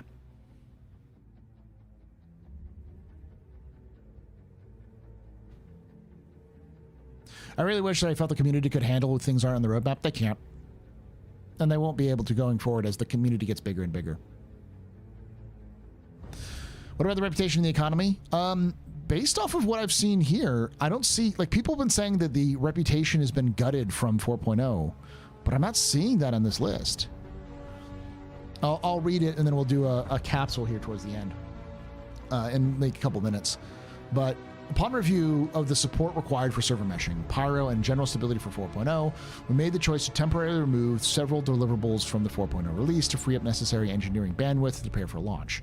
This list includes engineering gameplay, life support, fire hazards, fire extinguishers, charge and drain, and transit refactors. We're aware that you may be looking forward to these features, especially engineering gameplay, but rest assured we're committed to putting these back in as soon as possible. Meanwhile, several features that were planned for Alpha 4.0 have been pulled into Alpha 3.24.2, such as the new vehicle HUDs, MFDs, additional player customization, and multi-tool updates, as those were far enough along for us to bring you in sooner rather than later. Additionally, the addition of Resource Network allowed us to partially deliver the core engineering gameplay in the form of the updated power management entities, with more to come. So it sounds like the Resource Network is actually in the game. So that's in. It's just the other stuff that is supported by that supports Resource Network isn't in there yet. Nothing in here says that reputation has been removed. It's not something that they mentioned. I mean, reputation was in 3.23. They put that in there. The like hostile shit, but they said it was in, but they just didn't turn it on. Games use static server meshing all the time. Atlas uses static server meshing. Just not seamless transition.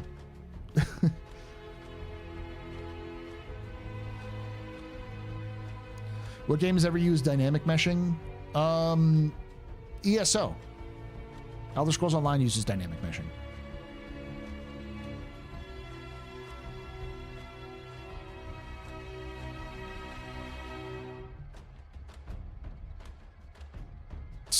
ESO does seamless dynamic meshing, which is not a surprise that several of the people who built that system work for CIG. It uses static? I thought it uses dynamic. They had some crazy technology that allows them to increase or decrease the number of people that you can see. I forgot what it was called. It was called campaigns or something like that.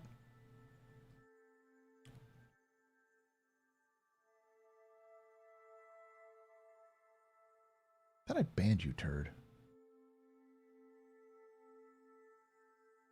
Maybe I banned you somewhere else. It's all right.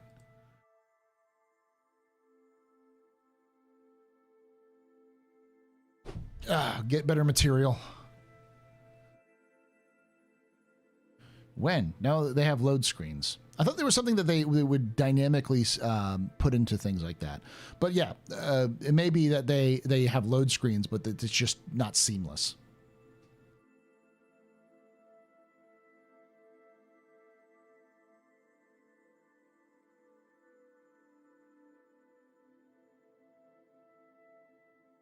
Ashes looks farther along than Star Citizen at this point. Ashes is going to have server meshing out before the end of the year.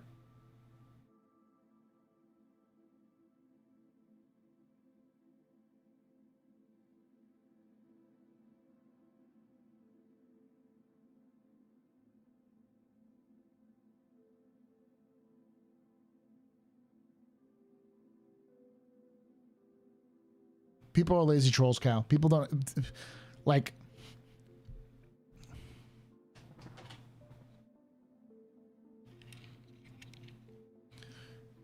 if you show up, I had to put this on because if you show up to a video game stream that you hate on Halloween, you categorically have no bitches. Please go out and achieve something in life other than trolling online. That's why I had to put them on. It's Halloween. If you have the time to be on my stream trying to troll the game, you have time to go out and find someone, man or woman, who is hot and wearing a sexy outfit and possibly lay some game down and have a good evening.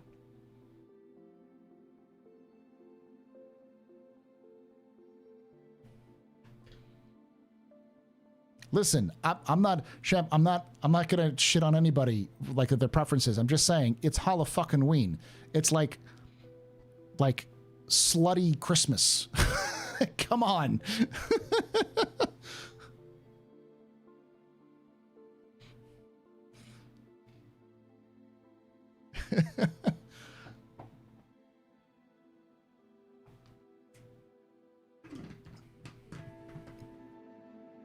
I'm not saying like all of y'all are without bitches. What I'm saying is y'all at least have a passion to be here. You have a reason to be here. You want to hang out and talk about the game.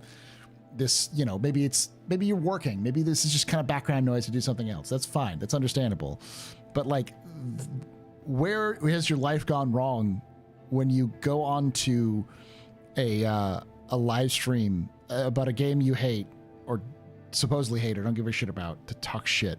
Like, please, for the love of God, get a life. Anyways, I'm gonna come back. Halloween sucks, don't at me. That's fine.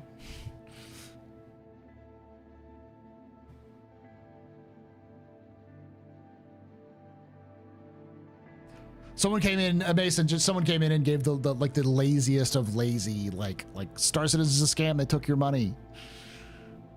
That's why I banned them and decided to say the first thing that went to my head. But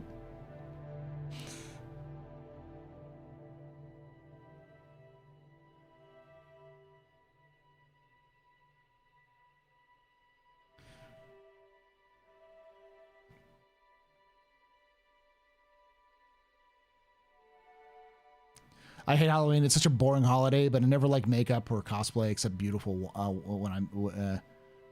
except beautiful wine doing it. Wife, I guess, yeah. Utterly maidenless behavior. I mean, yes. And I say that in the most gender neutral way possible. No matter what your preference is, like, come on. Have a good night there, Ryan.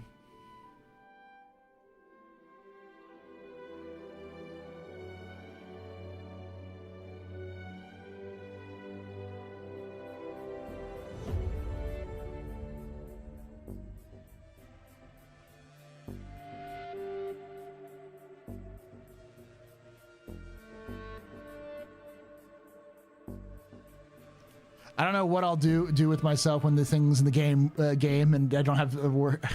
I don't have to do workarounds. Andrew, I've actually said this before. It's going to be funny. All of us who have been in this game long enough will do weird little behaviors that new players will pick up on. We will have the fixes that we've automatically fixed in our brains. Like the people who slow down when they enter elevators, you could just point them and be like, Old player. You went into walk mode before you went into the elevator. 1000% you have played this game far too long. Or back up after calling an elevator. Yeah.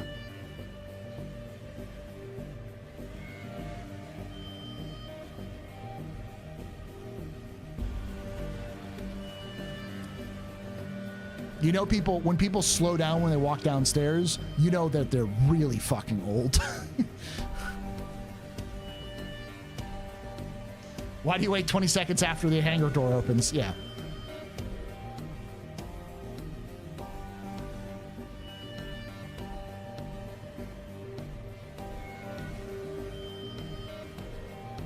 Why can't you reply directly to a message in YT chat like I just did? Oh, you talk about like reply option like you can on Twitch because YouTube's chat function is fucking ancient and they need to fix it.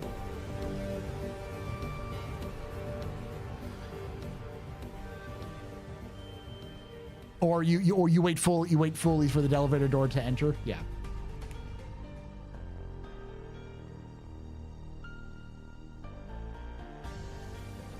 Reloading.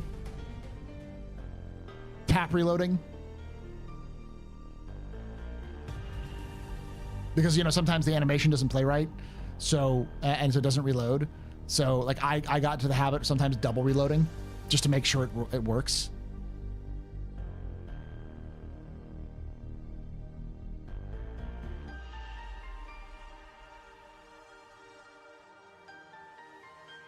Waiting for the elevator, like the physicalized elevator, to go all the way up.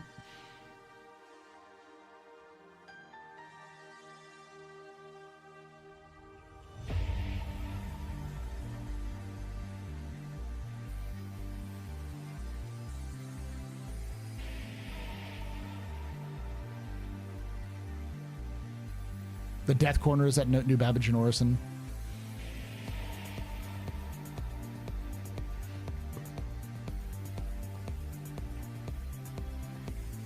Like, one of the things I do is when I exit the ship, I check to see, I wait for the ramp to go all the way down before I leave, if there's a ramp, because the ramp will clip into the ground. And it used to be that when the ramp clips into the ground, it meant that the mesh wasn't there. So you were landed, but to your character, the ground wasn't there, even though it was there. It wasn't there physically, even though you just saw it. So if you walked out at that point, you'd fall through the planet. So I still wait until that fully goes down, and I wait for the bounce. Like, I go onto the to the back ramp. And once you go on the back ramp and the physicalized, like the physics comes up, the ship will clip out of the ground, and so it'll bounce the ship up, and then you leave.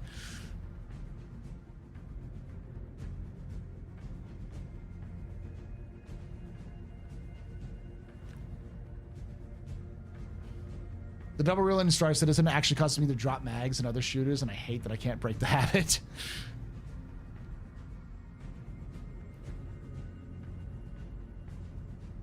Sup, Paul? I'm not sure if you answered this, but what's your dream of game? What is your dream gameplay loop post 1.0? Completely legitimate entrepreneurial spirits.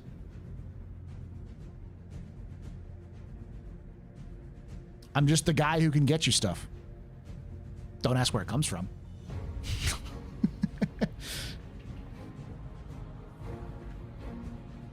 It's not smuggling, it's being an entrepreneur. Okay?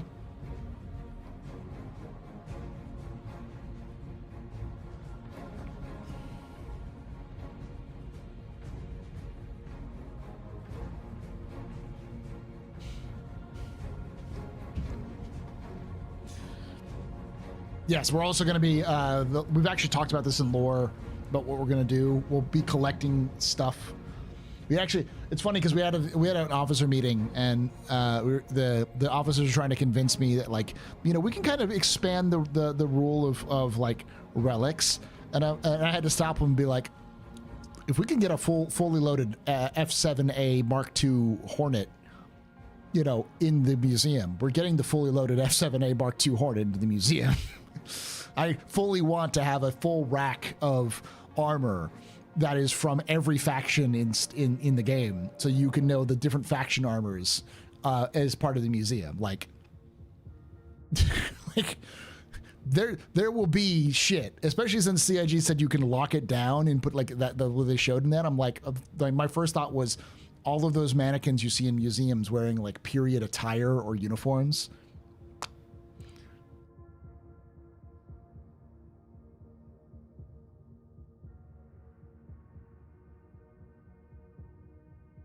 Like having an entire wing that's like Siege of Orison themed with Crusader security armor, armor from the Nine Tails, little pieces of debris if we could steal it. you know, like destroyed PTV, that kind of thing.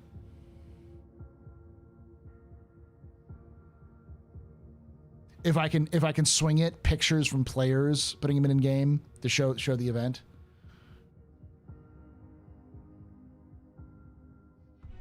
Would we be able to use a tomato soup as a weapon in that museum? Possibly.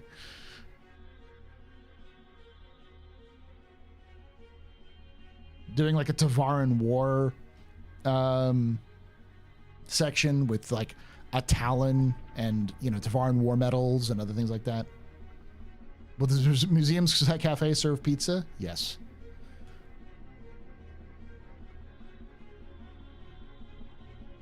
No way in hell will CIG allow recordings in game, so you have to make a YouTube video for people to play for audio descriptions as they walk through your museum.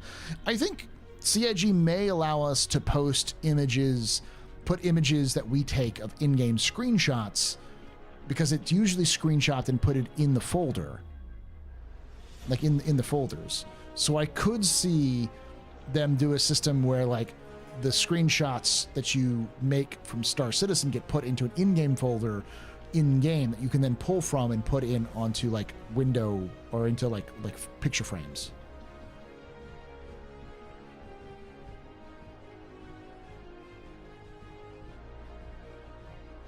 I could see something like that, because that's something that would match up with sort of personalization and customization that CIG wants to do.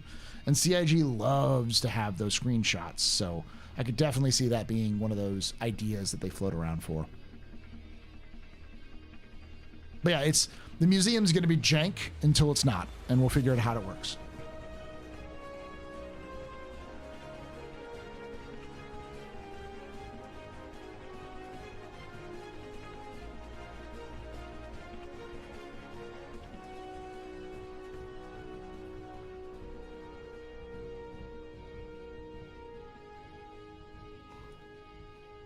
While I enjoy your optimism for that idea, I feel like someone would figure out a way in that game to put a penis in a photo in game.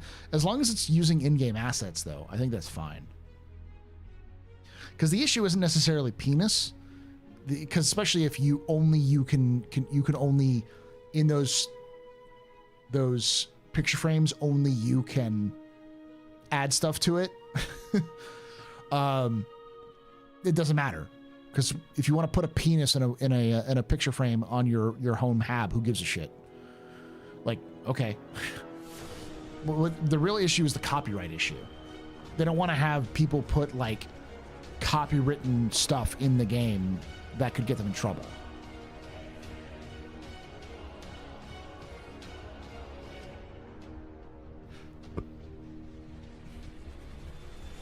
They stay in an in-game folder, and then you have the option to downloading them from your game folder to the computer through the mobiGlass or workstation in your hab. And I can see them being able, through a message system, sending those through messages to other players so that you can have orgs that have like walls of like the various, you know, groups together. It's not something that's easy to do, but it's not like games haven't done that in the past.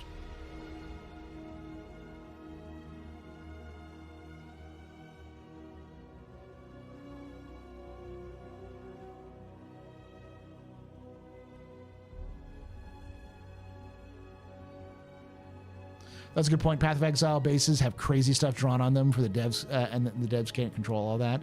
TTP is already they've already fucked the TTP. CIG is like beyond TTP and just more about please don't sue us, Disney.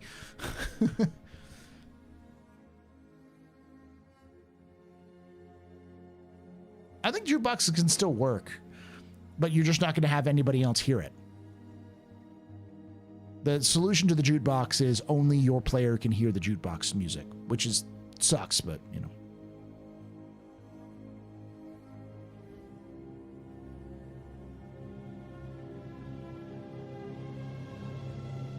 Client-side jukebox, yeah.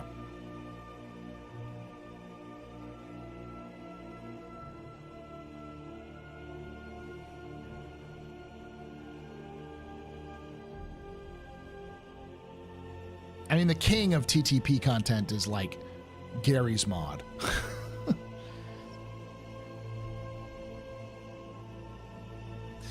Humans are humans throughout time and space. There will always be phallic art all over, likely of the whole sea.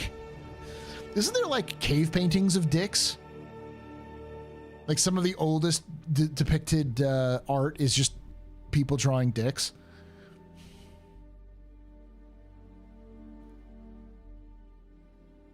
Like,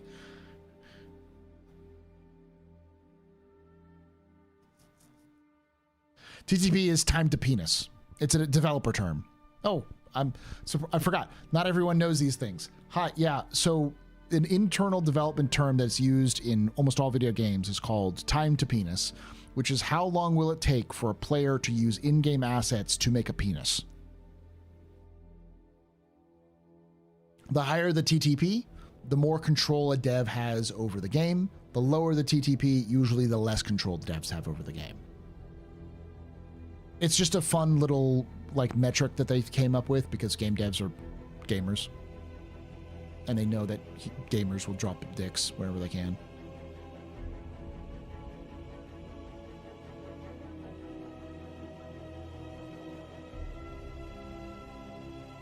Oh, Pompeii was great. The graffiti in Pompeii includes things like prostitutes doing graffiti that was political endorsements, brothels doing political endorsements for candidates in elections. One of my wife is a classicist, so she studied ancient languages like Latin and Greek, which also means she studied the cultures. She loves curse tablets. Curse tablets are these. Sometimes they're written out, but they're just like basically strings of like foul things. Often it'll start off as these sorts of like strings of awful things that they want someone to do, and then it'll just be stabbing, just like because it's done on like clay or sometimes bronze tablets, and sometimes it starts off and then it just like they just gave up and just took a knife and just started stabbing the fuck out of this tablet. It's kind of like an anger relief thing, and the idea is that you write this out as a way of like cursing your opponent, and I think you bury it usually under their house to fuck them over. And there is a fuck ton of these things. Yeah, look them up. Look up Roman curse tablets.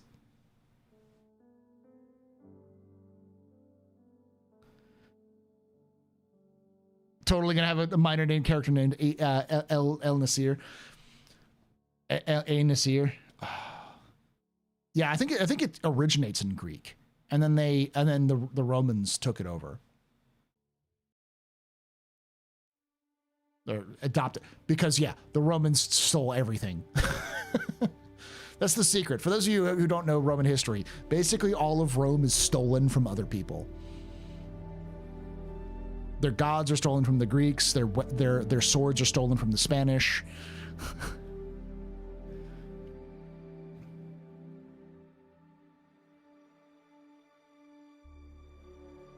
All of Rome is cultural appropriation. It's how they were so fucking effective. Instead of like trying to change the locals, just steal what the locals are doing and then just make it Roman.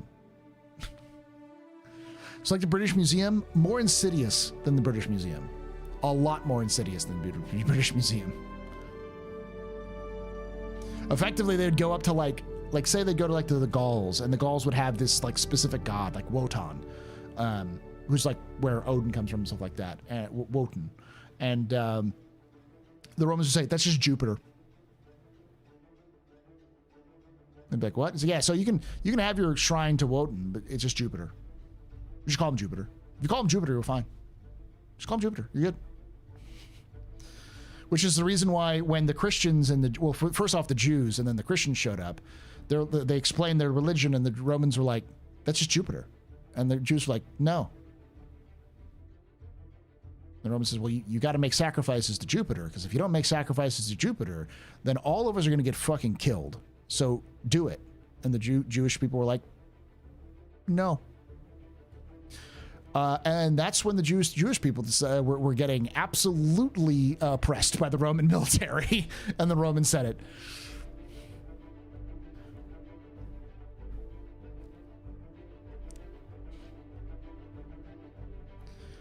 And that's one of the reasons why they absolutely hated the Christians when they showed up too, because they kept not doing the things they were supposed to do to keep a harmonious state engaged. So you belittle them, you make them illegal, you stick them on fence posts and light them on fire, or you throw them into the games to laugh at them. There's actually a famous like article or a famous like piece that was written by a Roman general who was Christian, that was kind of a satire piece about how basically anytime something bad went wrong in the late Roman Empire, they blamed the Christians.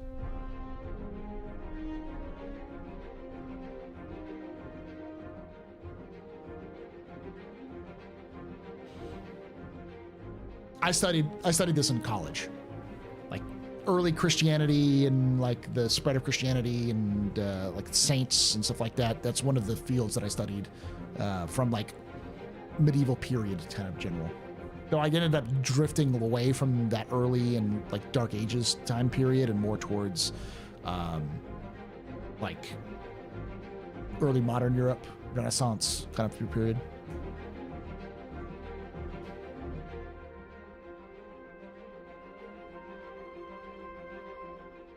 So you're saying the Romans are the Borg? Yes.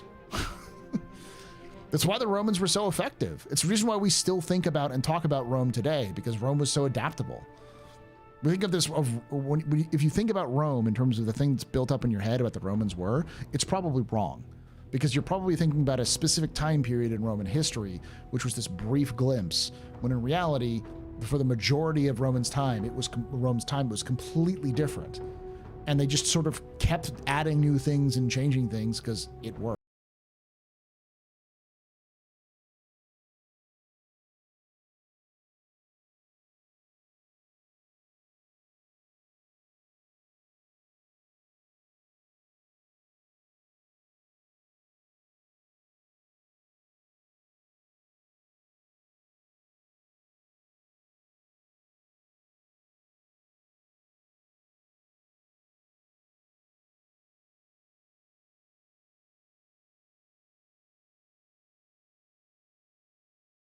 Buddy?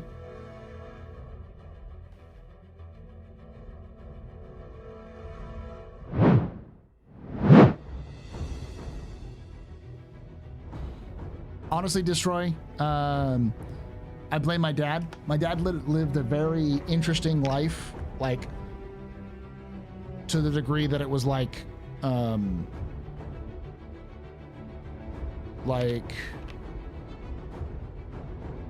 what's his name?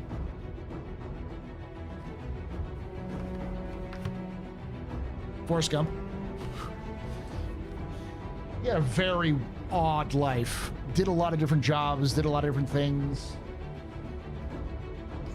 And so growing up with my dad's experiences in life and his sort of things that he had done made me kind of want to achieve a lot of that myself. So I've spent time as a security guard. I've worked in various different degrees of retail. I've worked in marketing. I've taught for a living, you know, content creation. I even did machinima back in the heyday of machinima. I've written short stories. I wrote a play that was produced at my high school, my college. You know, like I've done a lot of stuff. I'm not good at everything, but if I'm interested in it, I usually do a lot of, well, not a lot. I will do an obsessive amount of research, which is unhealthy. And then it'll sit in the back of my brain and replace actual good stuff. But you can never. I did. Ever. I know you're being sarcastic, and I'm being serious.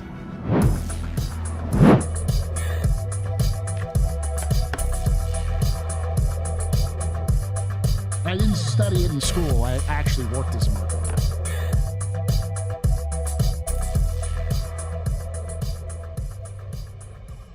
ITS Dibbles just resubscribed for 20 months. Anyone else hyped for the 19 million rental Polei that will be abandoned all over Stanton?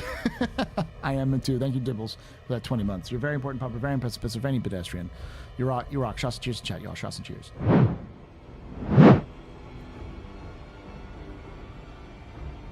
Sorry to hear about KG. I know my wife has got similar. She's got a similar bug.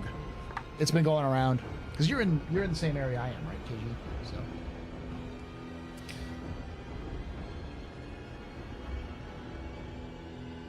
The Greek philosophy of a well-balanced person to be able to run a bit and talk math.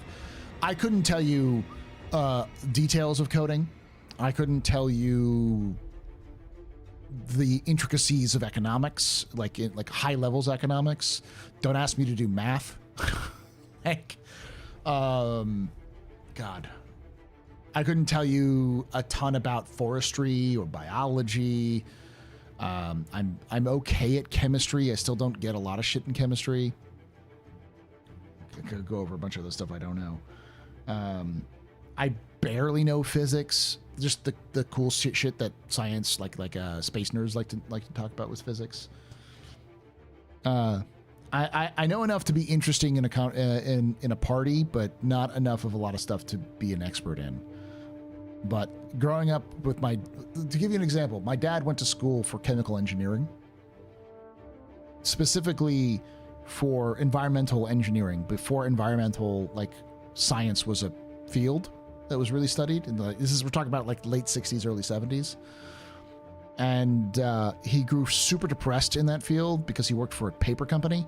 And he thought his job was going to be preserving nature. And instead it was to pick the fish up out of the pond, out of the pond that they ran the water out of, the wastewater out of after they purified it, when they dumped too much oxygen into it and killed the entire fish in the pond, or I think it was like a creek or a river or something like that. So he found out that most of his job was just picking up dead animals to cover for environmental violations. And so he got really depressed on that idea after he got out of college. So he decided to apply for, he wasn't out of college. He was interning there while he was in college. And that's what he did. So he decided that his actual passion was business. So he went into business marketing on a whim, got into Harvard Business School. A lot of his friends were super wealthy folks, movers and shakers of the world. In Harvard, he says this, and he might be true. He was the only one at Harvard Business School who had a student, a job that was, what is it called? A work study program, because they never had that problem in the past, or maybe they had. But so as a result, they put him in charge of the Harvard pub to run the pub because he was a business major. Ended up going to work for Clorox and Procter & Gamble, well, not Clorox, Procter & Gamble, with his business degree. Him and my mom met there. He ended up getting chosen to go help bring American marketing to Spain after, not Castro, that's the wrong one, after Franco died. Managed to get the product that he was selling, called Snugglesoft, all the way to the #1 spot, outseating his own company's owner, which is a German company, who was #1 at the time, and then got fired, got recalled for doing too good. They had a big party about it, and then after they managed to get Snugglesoft so you probably heard of Snugglesoft, whatever. But my mom and my dad were there together working on that because they're married at the time. After they managed to do this, they had a huge party, and the next day, because they knew the next day, the company called them and said, "You did a really good job, but you need to stop. We're going to send you back home." What I heard is Paul's knows enough to be dangerous. Exactly. And he ended up coming back, settling in the San Francisco Bay Area with my mom. My mom opened up a marketing research company with some of her experience, and my dad eventually went to work for her after a while. So I grew up around marketing, and when my mom was like, we need this done today, and I was 14, I got pulled in to help write copy, to look over stuff, to put stuff together, to do pitch decks, that kind of thing. So I worked off and on for my parents for 4 years, and eventually worked at a company that my dad worked at as a consultant, working on a bunch of products, mostly over-the-counter stuff. So Reloads in video games? No, my mom worked for some of the early video game startups in Silicon Valley because that's where we lived. And the story that I had was one day my mom came home, turned to me and said, Paul, and explained this idea. She pitched this idea of a video game where you had to fight dinosaurs, but some dinosaurs were good dinosaurs and some dinosaurs were bad dinosaurs. And the only way to tell the difference between the dinosaurs was the collar they were wearing. Note, this was 1998. And my first thought was, how would you see the fucking collar when they're coming at you? If you saw a blue collar and it was a good dinosaur, how would you be able to tell it at a distance? They just eat you alive. I said, this is a dumb fucking idea. And well, I didn't say fucking because I was, 9, 10, maybe, no, 11. I was 11 at the time. And my mom said, yeah, that was kind of dumb too. And she explained to me that was a pitch that a developer had made with the company she was helping to work with and shot down the idea, and that developer didn't like her for that. So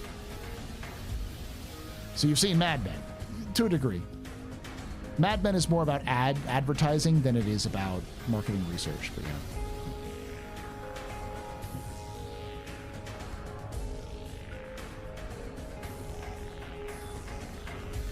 If you can describe it in English, you can do it with math and code. You can, but I just don't know enough about that.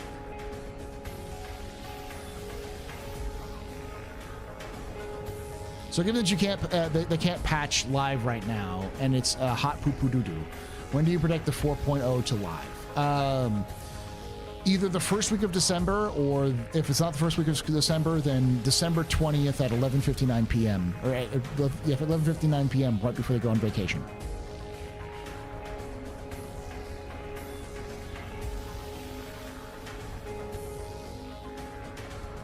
James. Oh, wait, yeah. You're saying one of his friends, the guy. Yes, that guy who decided to charge for reloads.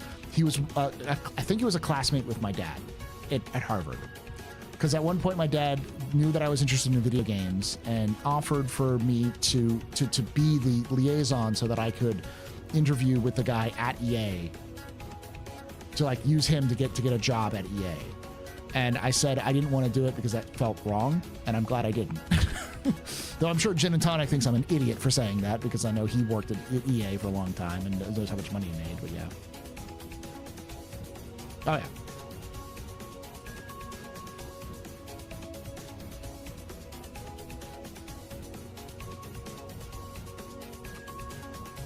Mostly, but there were some scenes that touched on the metric-driven reasoning for media placement. I didn't think I saw enough of that one, but yeah. Can you recommend any cool Warhammer lore videos in particular? Yes. Not necessarily. Well, yeah. So one of the best videos to understand the basis of Warhammer 40k lore is a series of videos done by Oculus Imperia. Oculus Imperia did one video which was let me look it up real quickly.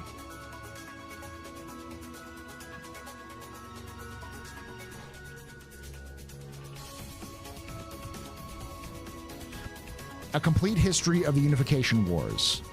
It's an hour and 18 minutes long, and it talks about the rise, the rise of the Emperor, and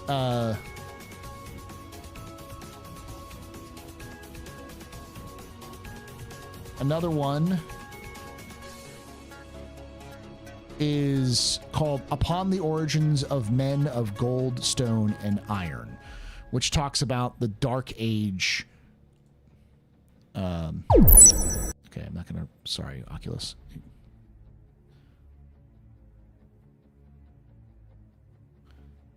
Yeah, which talks about the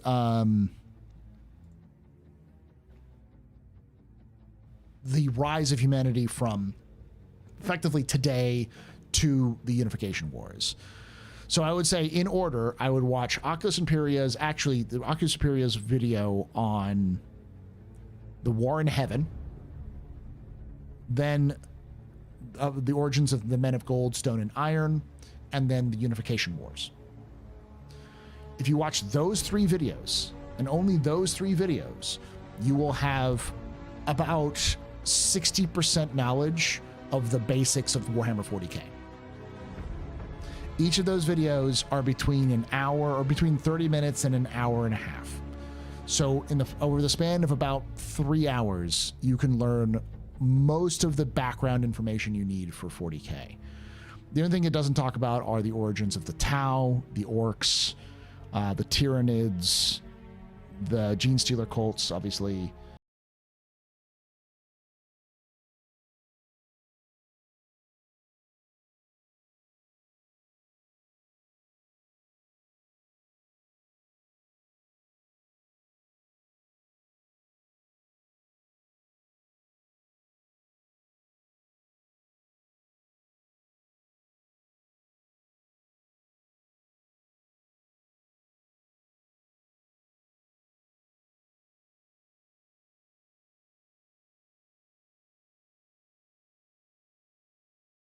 Welcome everyone back to stream. My name is Paul, Berserker1, Batman Shell, your humble host and space bartender here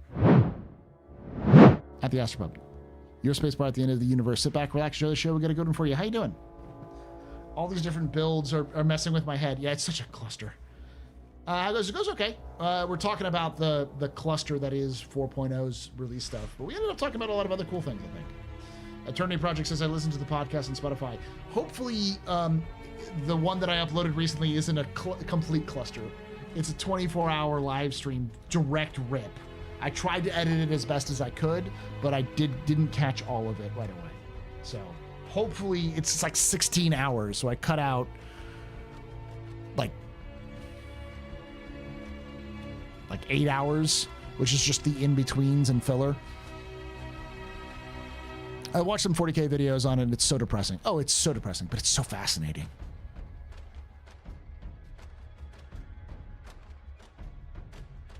But I would always recommend anything from Oculus Imperia, because Oculus Imperia does such in-fiction storytelling. They're a really good storyteller. And they deserve more views than they get.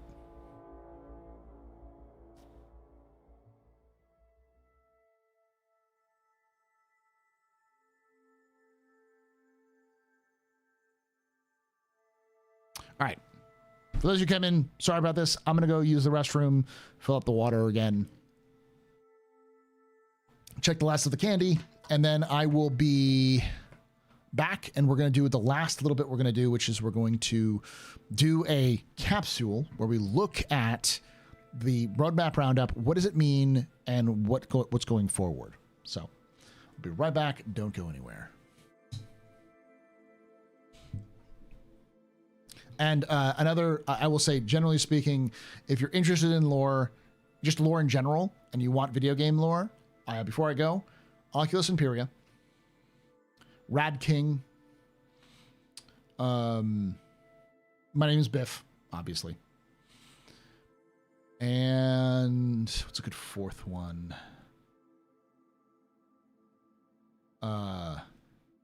Camel. I forgot his full name.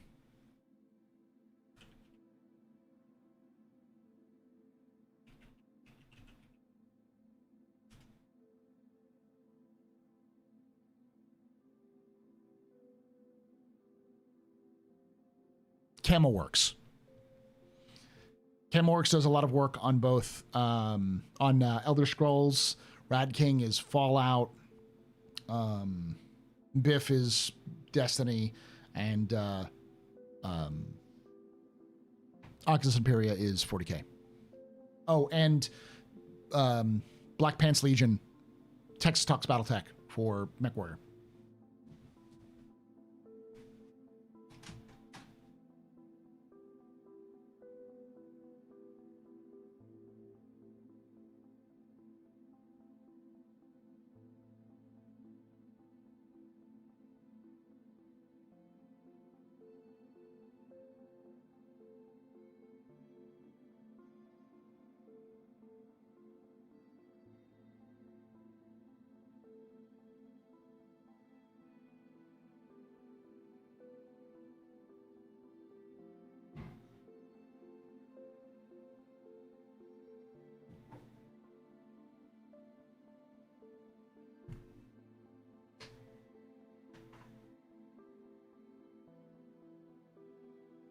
There's the sounds are back on.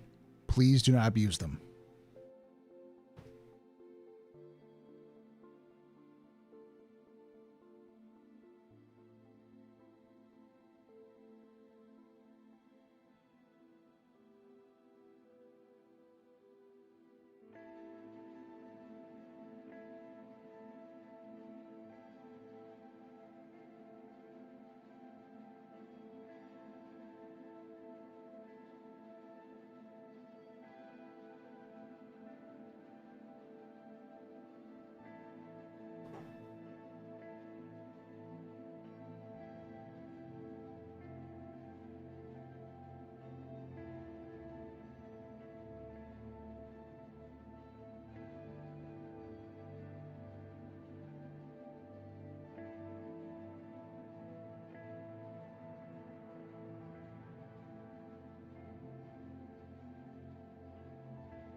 Were they not working?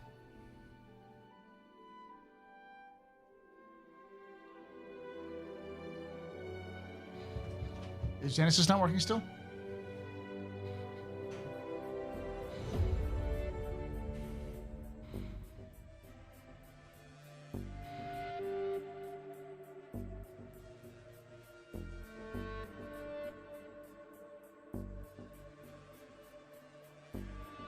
They work now?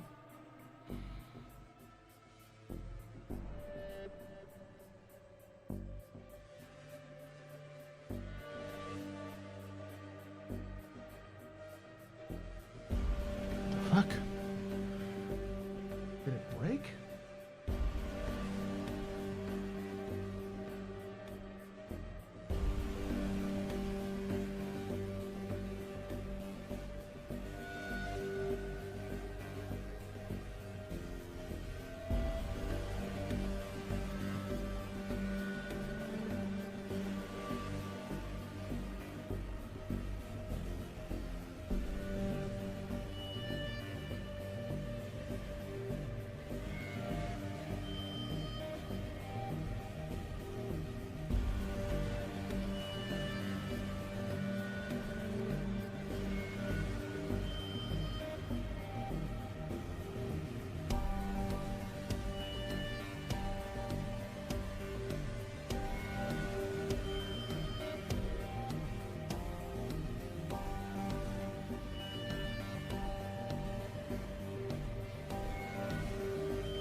All right, trying this again. Hello. That worked. Money.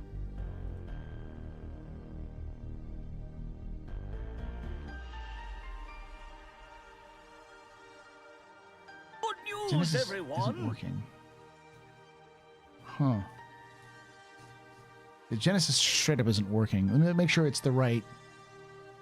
2 words. Distress bacon.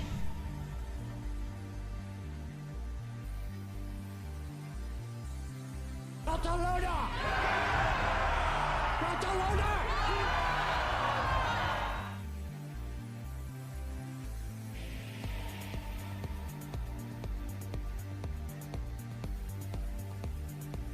Oh, I know why. I know exactly what's going on.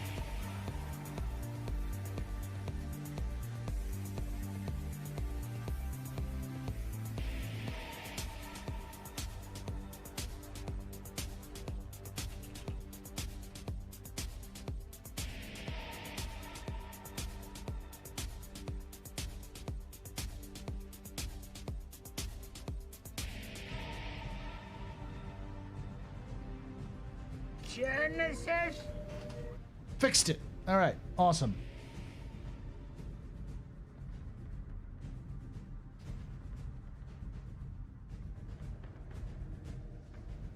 Did I crank the timeout? No. What I did was I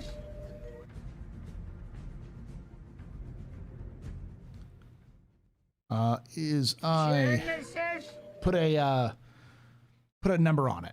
So there's only certain, you can only pump stuff a certain amount of times. So like if you put down Genesis will only be available for 42 times per stream.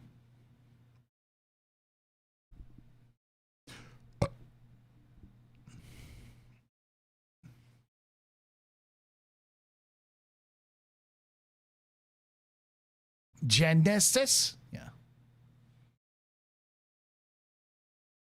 Genesis? Oh, I'm definitely gonna turn it off because each person has only 25. I can do it global cooldown of 42, but I have each individual person that's at 42 per stream.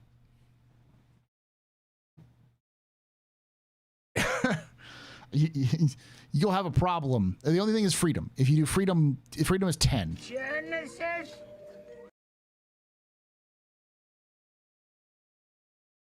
Got any recommendations for IRL lore? I mean, Minute Milo is a good one. Odd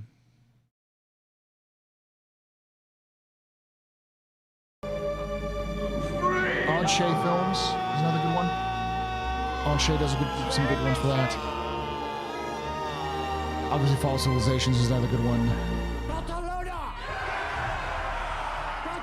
There's a couple of them that I have to kind of look into. Yeah. You ever heard of a mouse that's called the Lexi P NP93? This one? That's a keyboard where it's like you can type with using your hands. I know Radar Echo had that one, so. All right. So this is where I turn off all fun devices.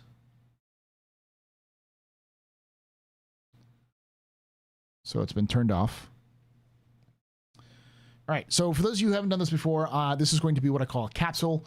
This is where I'm going to talk directly to the camera, not to you, chat. I'll almost certainly not talk with chat at all in this because it's going to be a pretty short one. And the idea is I'm mostly just going to be reading through the monthly roadmap roundup and kind of giving my thoughts on the stuff that's been said. So,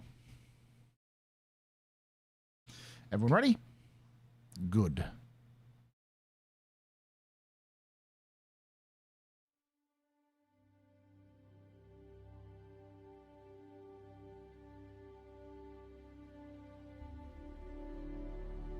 All right, it's time for another office hours.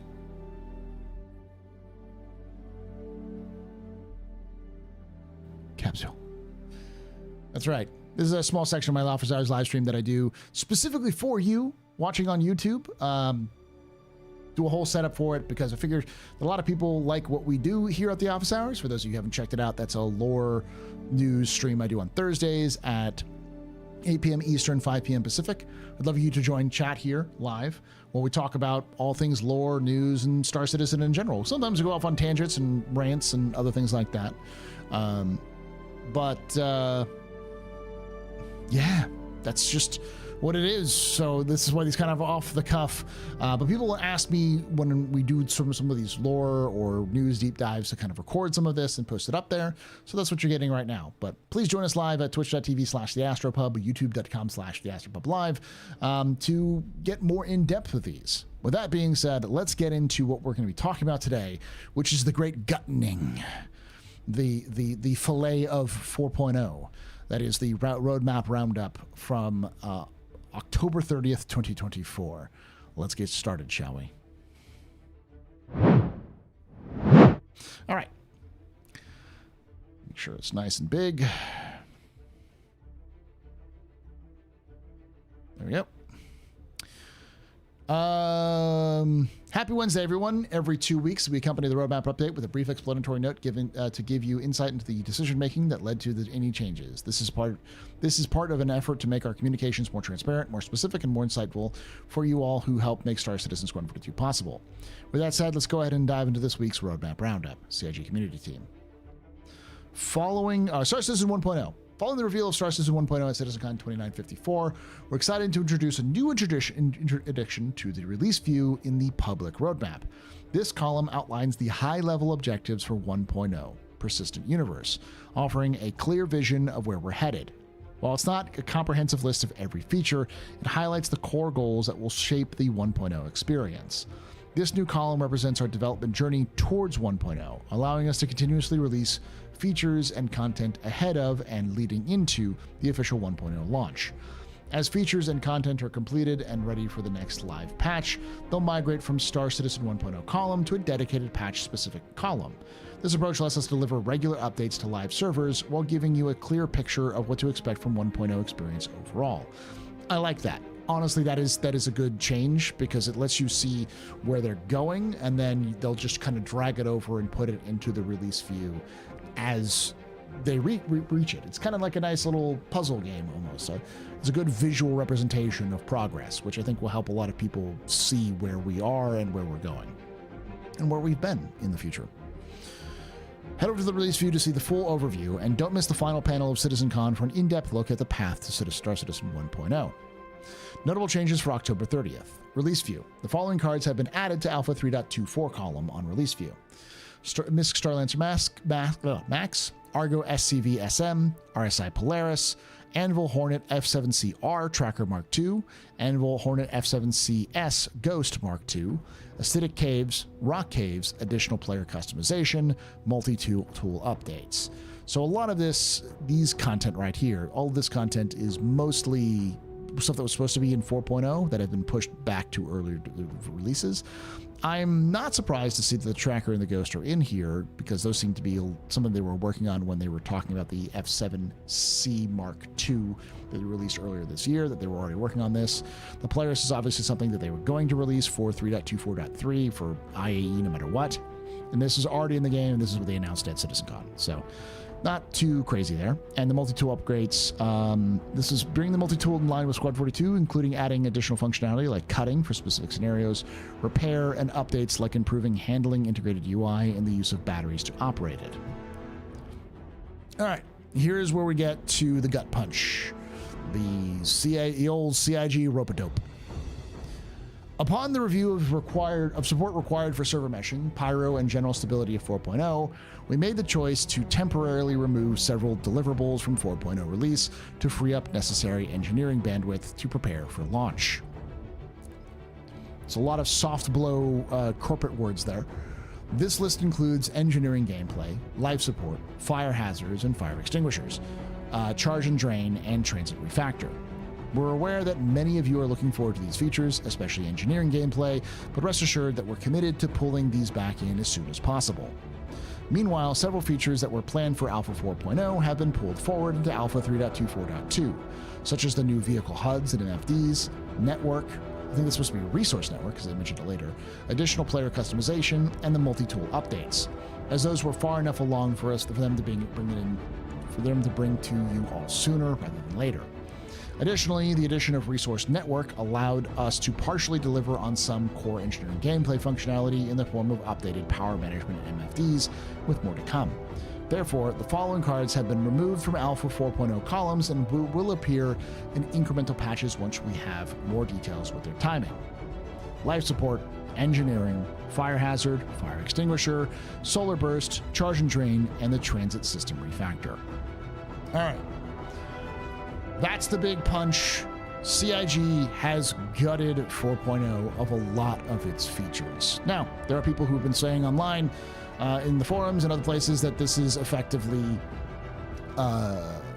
removing the patch, that taking the patch that was 4.0 and completely removing any and all important features to it, which personally I think is overreacting. There's a lot of misinformation out there. For instance, a lot of people think that there's nothing new being added to the game. But with that, let's go back to the office real quickly so I can make this transition. Let's go to the actual release view and see what CIG is planning for 1.0. Or 1.0 for 4.0. All right. So let's cut through the bullshit. Okay, let's cut through all of the misinformation and emotional outbursts that happen online and actually look what CIG currently has for 4.0. Space Stations Contested Zones.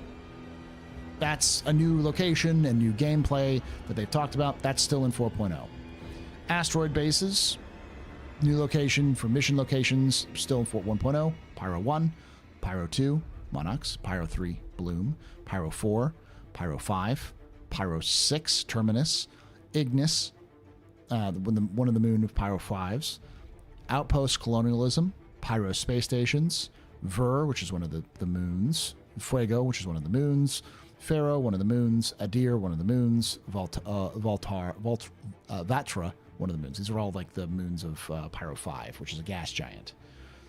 Okay, so 2 new locations which come with them with new gameplay.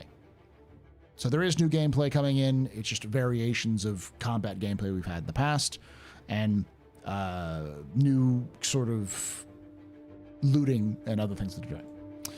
And we've got the Quasi-Grazer, which is honestly the most important exciting factor, is having the bestest boy in-game. That's a joke, by the way. Apparently I have to say that these days. Then we have a new mission, Location Repair. That's still in 4.0. And of course, Jump Points. So we have a brand new mission for repair. That's going to be a thing for 4.0 because they did add the resource network. And then we've got Server Meshing version 1 and the Mission System Refactor. Pretty much all of this stuff, I don't know necessarily about the asteroid bases and some of the other things, but a lot of this is already in testing with Evocati as I'm recording this right now. So, what is actually coming out? Well, a lot. And what was actually cut? Well, if you look back, and we'll kind of do this real quickly as I hop back there to kind of look at it. What was actually cut is Life Support, Engineering, Fire Hazard, Fire Extinguisher, Solar Burst, and Charge and Drain, as well as Transit Refactor. Life Support is combined with Engineering. And Fire Hazard needs Life Support to work. Fire Extinguisher needs Fire Hazard to work. Solar Burst needs Engineering to work. Then Charge and Drain needs both Life Support and Engineering to work. All of these 6 features are one feature. They're all reliant on each other. Engineering could probably have made it in with Life Support without Fire Hazards, Fire Extinguishers, Solar Burst, and Charge and Drain, but those allow for Fire Hazard, Fire Extinguisher, Solar Burst, and Charge and Drain to work. And I imagine things like Charge and Drain and Solar Burst are less complicated than, say, Engineering and Life Support is. So those likely don't have enough bandwidth in terms of testing and time to prepare for the release of 4.0. Does that mean that we're never going to see them again? Hard to tell. I would say, personally, based off of their current trajectory, that's not the case. Maybe, and I'll make one of my famous predictions, I would say 3 to 6 months before these come in. So not the end of the world, but still longer than any of us would like. And the last one is Transit System Refactor. And let's... McGrady's asking if Solar Burst was removed due to meshing issues. My guess is that Solar Burst wasn't removed because of meshing issues. My guess is it was because it was specifically designed to work with engineering. And since engineering is not in the game, it's just there's no point in putting it in if it doesn't work, because it's designed for that. Now, transit system. Let's be very hard and realistic about transit system. One of the things that CIG constantly says is that if they're talking about it, they're working on it. And the reality is that transit system refactor gets barely much of a mention. It gets some mentions in the monthly reports, but usually a passing mention. Personally, I have not seen devs enthusiastically talk about transit refactor. In fact, if anything, the devs seem to dread the idea of the transit refactor. I know the transit system itself has caused at least one dev to quit in the past. It is a nightmare for most of the devs to deal with. And knowing that background information tells me that that transit system refactor is likely not coming in the near future. It's likely going to be something that they're going to have to spend significant dev time and resources on to fix in the future, because the transit system refactor isn't just making the trams and elevators work for server meshing, but likely a complete reimagining of how transportation is going to work inside stations and landing zones in the future. They clearly hate elevators, and trams are not ideal. We can see that because with player space stations, they don't have magic wonkavators, they have elevators, but they also have stairs and other means of going down in these player space stations. And they're also planning to use drivable roads to be able to use vehicles to get around space stations rather than using any other kind of system. So it's clear that they do not like the current systems as they stand, and they do not want to support it going forward. So this is going to be one of those, you're gonna hear CIG talk about it a lot, or they'll just do the bare minimum and never talk about it again. But this is one of those I don't think we're going to see. So what does this mean? Well, personally, I don't think 4.0 is completely dead and completely pointless. I've heard people say that the reputation system isn't in. There's no indication that it's not in. There's not planned for 4.0 as it stands. There's other factors which doesn't seem to be anywhere near what's mentioned. It's just the stuff that's kind of around engineering and life support, which didn't make it, which sucks because a lot of people wanted to have it, but it's likely that they're going to continue to make work on it because they have shown off and talked about it in extensive detail in the past. So it's just a matter of dev resources, time, and testing to make it work. Does that mean it could be a 2 to 3 months? Yes. It could also mean it's a 3.24 situation where something goes absolutely horribly wrong and it takes them half a year from the original plan to actually get it in. Time will tell on that, but I doubt we're going to see these disappear forever like we've seen in the past. So overall, it's not good. It could be better, but it's not awful. That being said, a little, I guess, all of this is asides for me, but personal opinion, the biggest issue that this has brought up is that CIG has done it again. They did it with 3.23, they've done it with 3.24, well, mostly 3.23 into 2.4, and now with 4.0, which is they're having a bad habit of promising the moon and then delaying said moon or sprinkling said moon out over 9 months rather than 1 month or one release. It's a bad habit. They used to do it a lot. They got out of that habit. They actually, Jake used to say that they were very proud of the systems that they put into with these release views, because overall, up until this year, only about 5 things were ever removed from the roadmap. What had already been put onto the release view had been removed. I think that trust is blown up now. They've exploded it in a hellfire.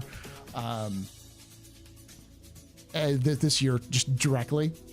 So they're going to have to build back trust with that. I wouldn't trust the roadmap release view for anything. So effectively what I just said is anything I just said, completely discount it, because we have no idea if it's actually going to make it or not, which is a completely valid way of doing it.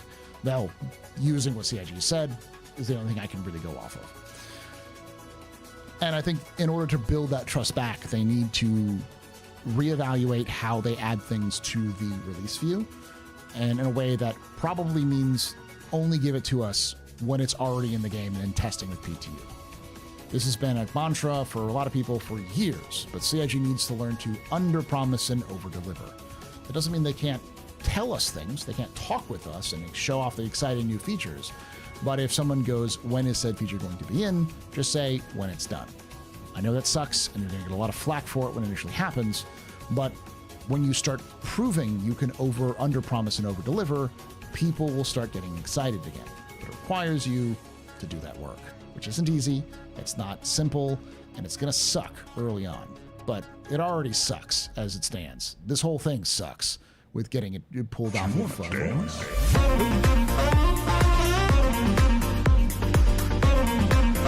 Completely forgot to turn off the alerts there.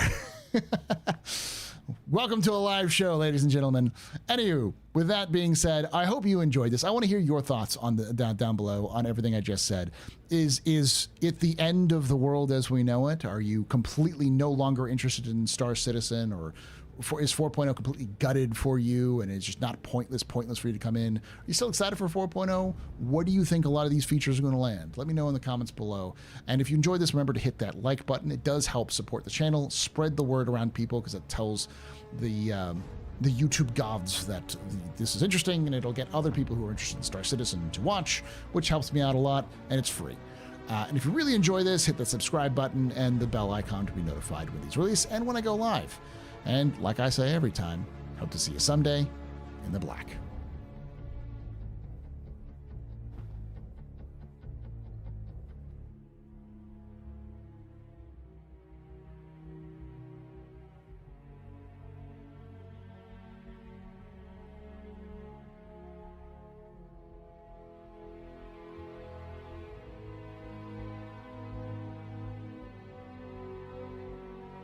Sorry about that, Verity. I forgot to turn off. It's been so long since I've done one of these.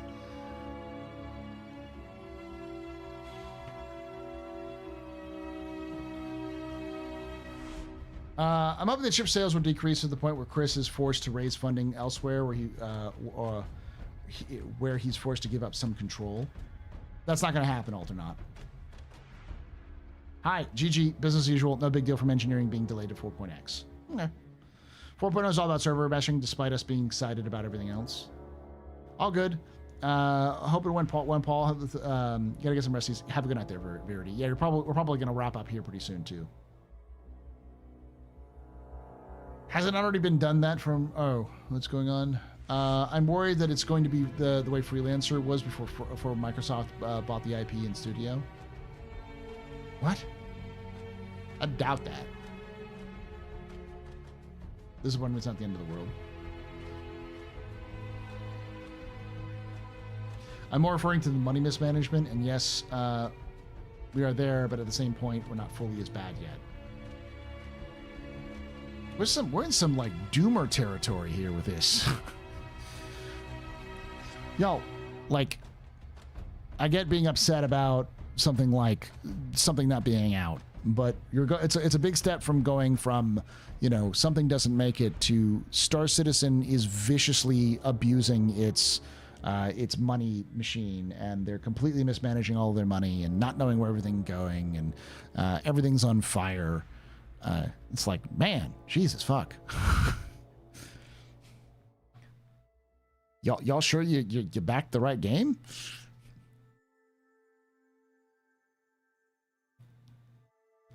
Has been pyro and server meshing for the longer than I remember now. Losing engineering sucks, but the doom and gloom is greatly exaggerated.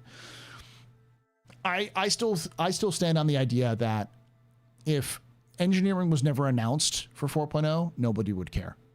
Like, this would no one, if all we knew was what we were getting a month ago, if this was all we knew that we're getting, and CIG didn't talk about engineering and just kept it on the DL until they can get it in, then people would be much more excited for 4.0 than they would be now. I think it's an expectations thing. It's setting proper expectations, which is something that CIG consistently fucks up at.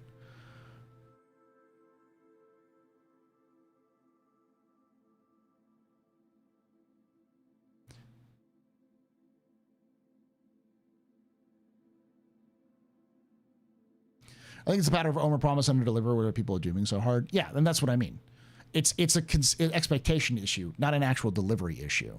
Because I consistently hear people like, there's no gameplay in Star Citizen. Star Citizen isn't playable. It doesn't function. And I'm like, are we playing different games? Do I have some sort of build that's completely different from everybody else? Because yeah, like Star Citizen's buggy. I like to say that sometimes you play Star Citizen and sometimes Star Citizen plays you. But like, that's not really been my experience. I've been hearing some...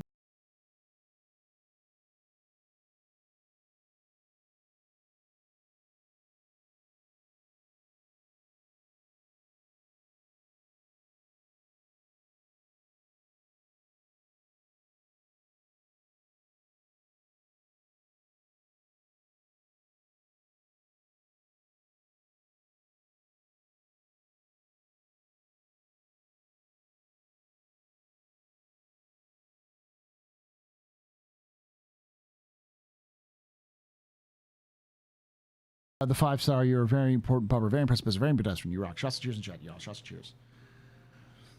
How y'all doing?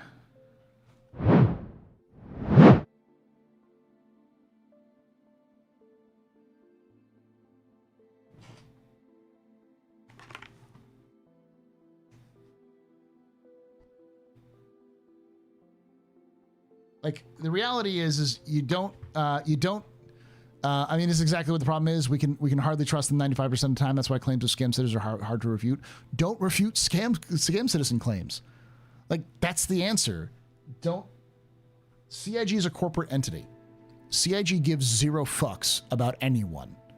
CIG doesn't care about anyone who works for it.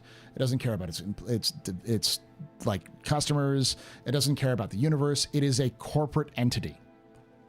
Its sole job is self-preservation. Now, the people who run said company have some, like, ideas of how to do that, good or bad.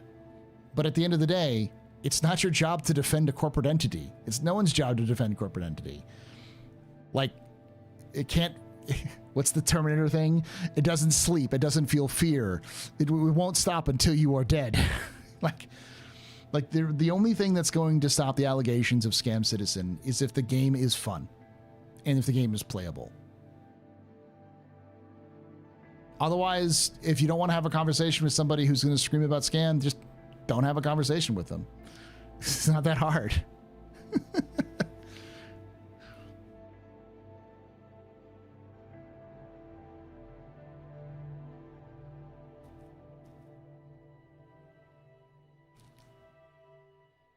The reason people are saying Freelancer had horrible money management was because Mutahar tried putting it in a gotcha and said it was a horrible money management, and then Microsoft paid Chris to leave. There was reports that Chris did leave. I think what happened was Microsoft paid for Anvil, Digital Anvil. Like, they bought Digital Anvil. But that's kind of like saying that like Destiny was awful and had horrible money management, or Bungie did, because Sony basically owns Bungie now. It's a lot more complicated than that, but yeah. I don't really watch Mutahar. I have no desire to watch Mutahar. I think I've watched him like 2 or 3 times. But Mutahar has always come across to me as like a drama YouTuber, which is fine, just not my kind of content.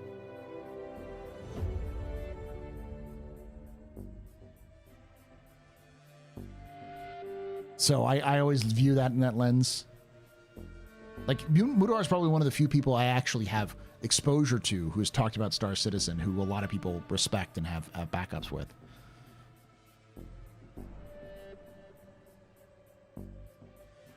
I should clarify, I don't defend Star Citizen really, and I don't engage with scam claims. I'm highlighting CIG's untrustworthiness and absurd amount of money raised are precisely the reason why Scam Citizen gets bandied about. People said the same thing about Cyberpunk 2077 and No Man's Sky and a lot of other games. The only way that they defeated those allegations was they made their games better. That's the simple solution. And it's on to CIG to do that.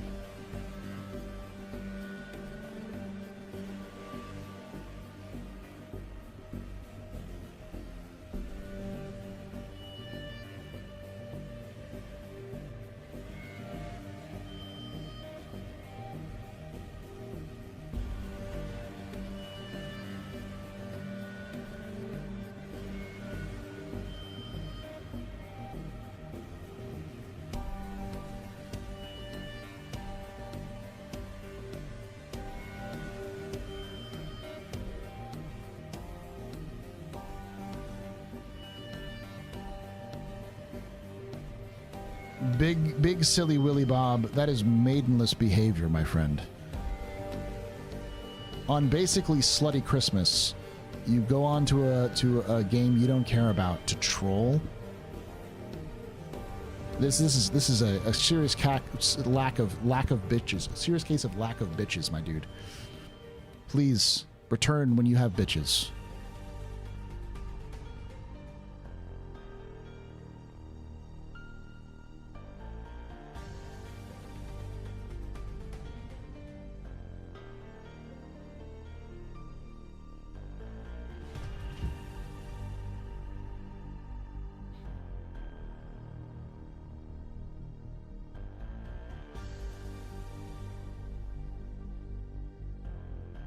It's just lazy.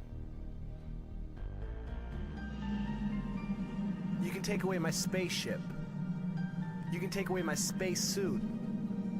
You can even take away my space lasers. Oh, I already banned them. But you can never, ever take away my space game. No, I just wanted to write them and then prevent them from saying it.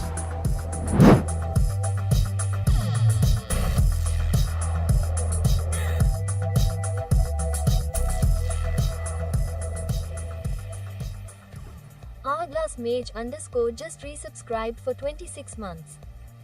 Thank you so much for that 26 months of support there, Hourglass. You're very important, public, very impressive, Mr. Very pedestrian. This is your fault. The return drinking night. Shots and cheers in chat, y'all. Shots and cheers.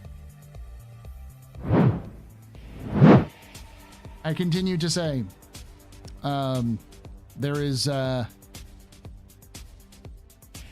says a lot more about somebody that comes onto a video game to watch a video game stream of a game they hate to talk about how it's a scam.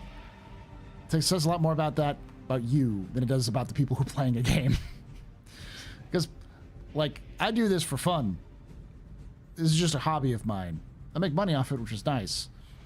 But there's lots of people who play the game, and I play the game as well. I just typically play it on Wednesdays and Saturdays, or Wednesdays, Saturdays, and Sundays. And this is something I enjoy. And if you're watching this and enjoying this as, you know, background information, or, you know, you're doing your laundry, or you're at work, or whatever, that's fine. I am noise to you, which is great. And maybe you pick up on it every so often. But to care that much, like, man, what the fuck went wrong with your life if you're on a game that you don't like to troll a game's chat? Like, seriously. Especially on Halloween of all times.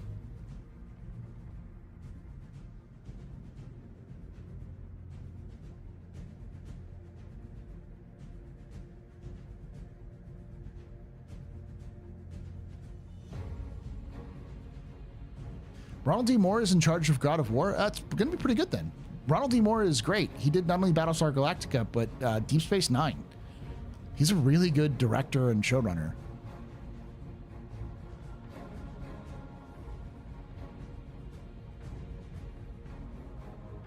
I got my wife into the game. We both enjoy it. A game community that she's part of as a community manager. She gets trolled a lot.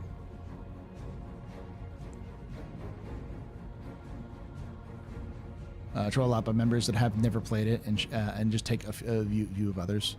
That's how it is sometimes.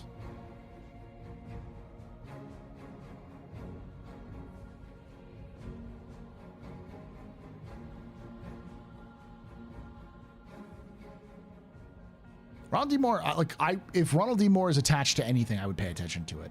I don't care if it's an adaptation or original concept. That man cooks. That man cooks with fucking spice.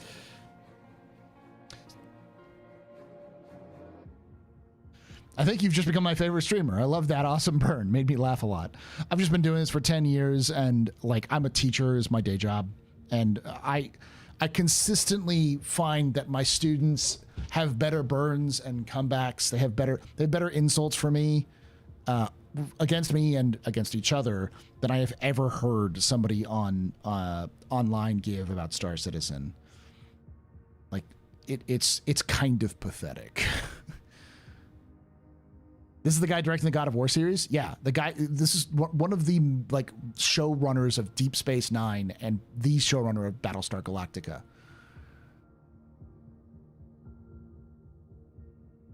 Ronald D. Moore.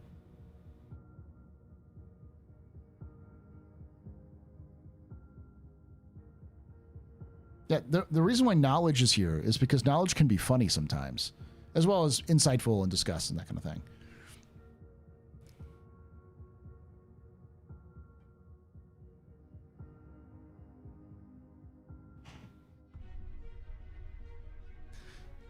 And also, knowledge does not display maidenless behavior, because oh god, it's such a fucking weird thing to say, but it's so true sometimes. Yeah, she just lets it go, and I think that's what they want. I think what they want. You're never gonna change somebody's mind. The only thing that's gonna change people's mind is the game. Like I have hopes and fears. One of the things that I think about Squadron 42 is that Squadron 42 significantly benefits from the fact that it's not called Star Citizen Squadron 42. It has little to no baggage on the average gamer that it is a bad game. Most people, because most gamers do not give a shit, will only look at the title, and if the title doesn't match the title of another game, they will not link the two unless they're told specifically. And most of them don't care. They want cool shit, they see cool shit, they buy cool shit. Sometimes they look at other YouTubers to see if YouTubers or video game streamers are playing said cool shit, but generally, that's not how people buy shit. People are very simple creatures. They get what they like, what they think they like, and what they think they need. He does enjoy knowledge more than his Lamborghini in the Hollywood Hills. Korean Gamer, you're like the second person to ever get that reference. You are old now, or not Korean Gamer.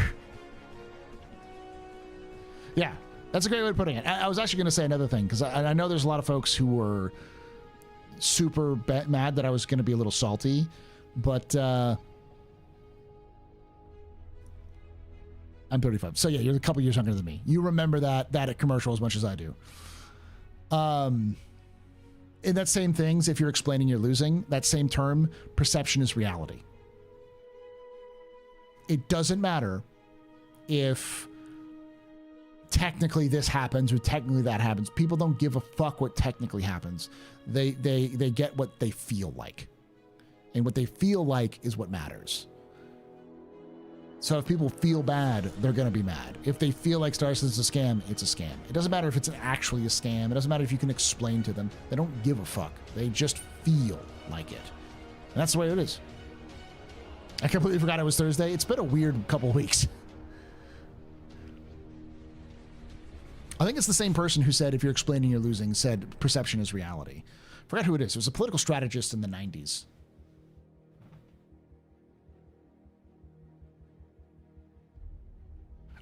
To be fair, knowledge, I called it pretty early on. I got the reference. Am I surprised? I thought the video was popular. It was trolled a lot. I mean, I remember people doing parodies of it with GTA 5. Well, right, you're the exception.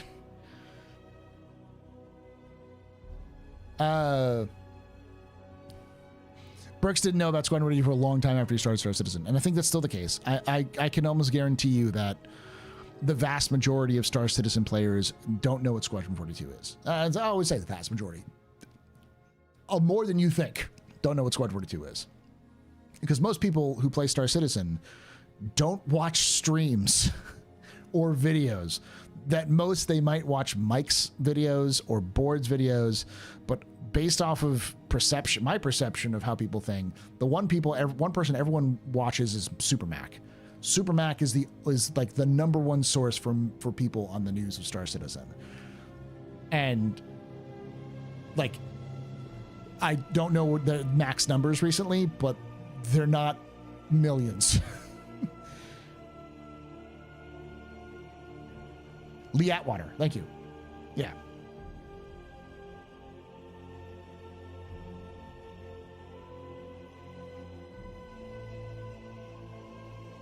Wasn't he like a Bush strategist? I want to say? Yeah.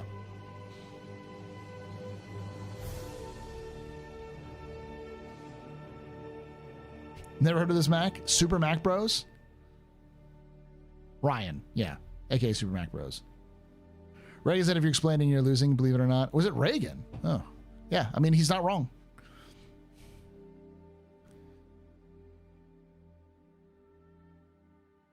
Very Nixonian, though. Yeah, yeah. I figured he was in that cadre of people. And you can dislike their politics, but they've been proven right time and again with some of their strategies. Sucks sometimes, but it's true. If you're explaining, you're losing, and if perception is reality. They nailed it. He changed it, Super Mac Brother now? Oh, okay. Yeah, it's a fun story by that. I've known Ryan for a decade now, but the reason why he was called Super Mac Brothers was because originally him and his brother were going to do the video, the thing together, but his brother got busy, so he decided to do it on his own. And so it was called Super Mac Bros, and everyone asked, why is it Bros? And it's like, 'cause it's just him. Oh, it's just him, and he had to explain it. So I'm glad he changed it just to Super Mac Brother. Yeah. And no, his name isn't Mac.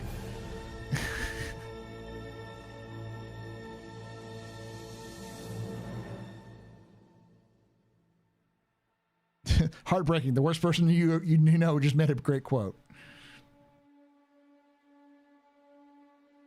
Just remember, nothing bad ever happens to the Kennedys.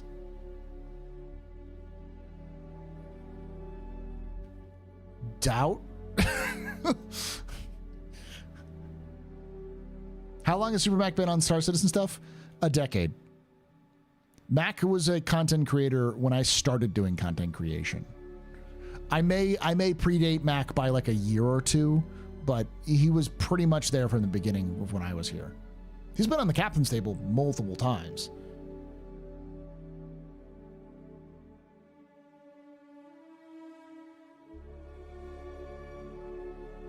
I've been around a long time. I didn't know about the bros part. Yeah.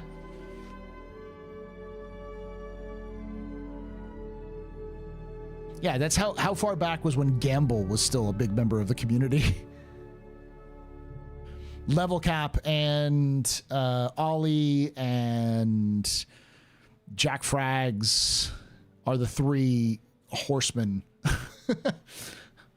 And Burke Black. Those are the four horsemen of the Star Citizen apocalypse. If you are new to Star Citizen in the last 4 years, you've probably heard it from one of those four people.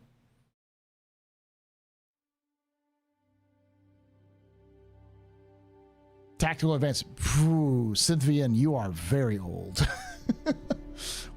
I feel you. Your bones creak now like mine do. Wickstrom. Rest in peace, Wickstrom. He's one of the few content creators I know who's passed away. So. Smash is big on TikTok. That's true. Smashly probably be another big one. Fun fact, I sat next to Smashly during the CitizenCon 2018. I sat next to Smashly and her brother for the entirety of CitizenCon 2018. It was fun.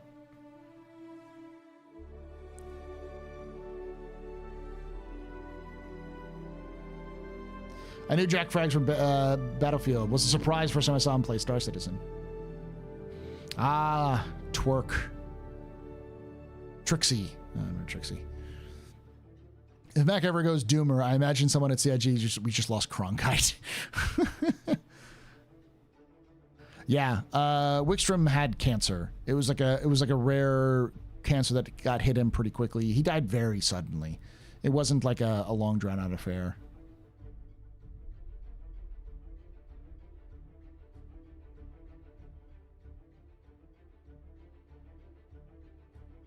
Like, it was like he was in a hospital. Like 1 month he was in a hospital and then he was dead. If you see my badges, do you see my my subscriber badges? Those are all done by Wickstrom. I am not ever changing those badges.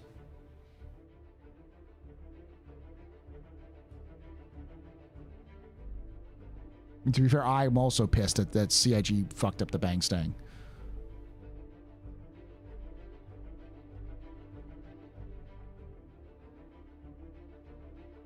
Were you following Source before he started doing Star Citizen content knowledge? Thank you for watching, Casual. That's a baller ass name. Casual Mariachi. That is a really cool name. What's the bang stang? Okay. All right, children, let old Papa Paul tell you a little bit of a story.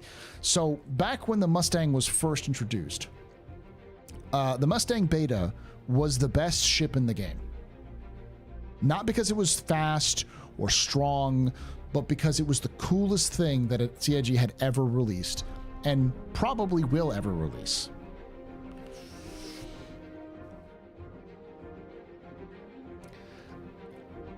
The Mustang Beta used to have an interior that was absolutely peak shaggin' wagon vibes. And it was effectively when you took a muscle car and you combined it with a shaggin' wagon. And it was so perfect. Let me see if I can find a picture.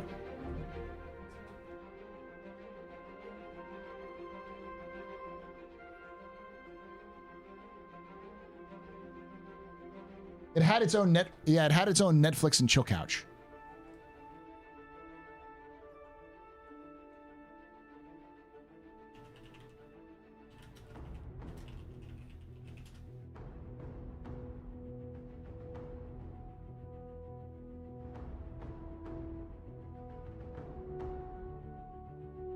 Oh, fuck yeah. Okay, here it is.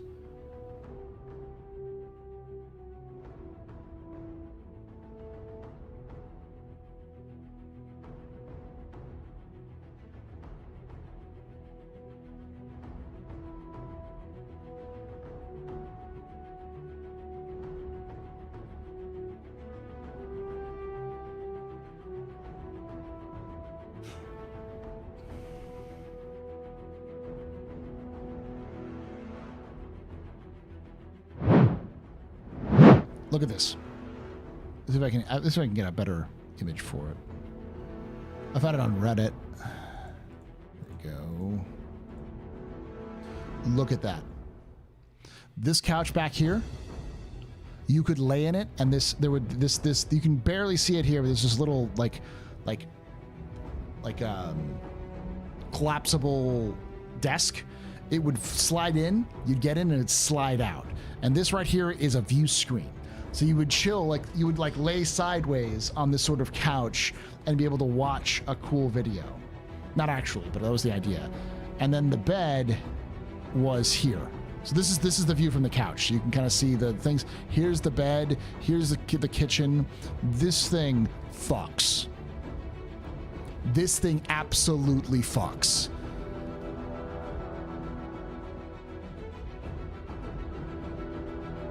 This is where you take your lady back after if you get some champagne, you know, in Bremen, and you take your lady back to watch some space Netflix. This thing is just like, it needs some patchouli oil, some incense, or a disco ball, little space crystal.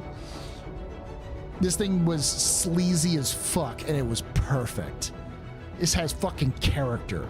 No ships ever have this much character anymore. So I coined the term Bang Stang, because it was where you'd go bang, but it's a Mustang, and it's the beta, right? It's funny. I actually didn't coin it. Somebody else coined it who I know, who doesn't play Star Citizen anymore. It was in an old org that I ran. That no longer exists, and old friend from DayZ days. And I'm like, I'm gonna take that and make it a thing in the Star Citizen community, and I did. I helped propagate the Bang Stang.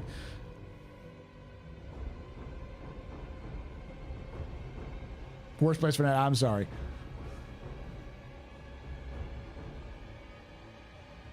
Why did they change it? I don't know. Whoever in charge of updating the interior decided to make it more uniform.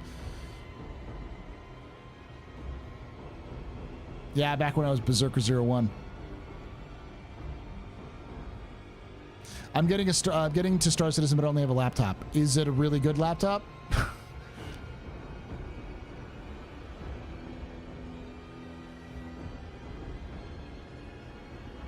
I'm the Stang father. I'm the one who helped spread it. I was the one who came up with it, but I definitely helped spread it. Does a Disco Cutlass compare? If they took this stylings and put it into a Cutlass, I would be very happy. If they take the Cutlass purple or whatever, Cutlass orange, I don't give a shit what it's called, and turned it into this, absolute fucking mad lad of an interior or something similar to this, I'd buy the whole stock. It has a fucking stove. There's a fucking stove here. And has a shoilet.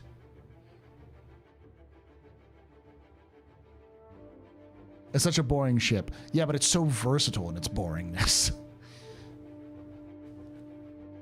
You can add some flavor to that stank. Yeah, they fucking made it worse. They made it so worse. It was so much better. And somehow they make less space. Like there's less use of space now than there used to be. A Cutlass named Slickback. Yes, gotta say the whole word.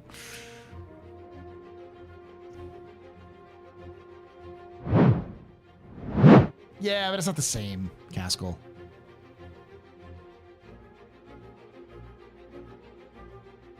Are you looking forward to finally getting inside of Polaris? What are you most excited about with it? I am not a member of the Polaris cult, but I do recognize that people are very excited about it. I'm interested to see how it flies and see how people crew it, but yeah, it'll be interesting. They got rid of the regular entrance and made it so you had to go through the pilot seat or rather than to the rear.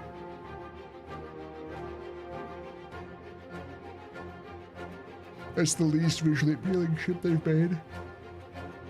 That's kind of its appeal. It looks like a shitbox. And it flies like a shitbox. And it encapsulates the Drake shitboxiness, which I think is cool. Black interior, nothing in it that makes it look like a foundry office. I think that was where they're going for, though.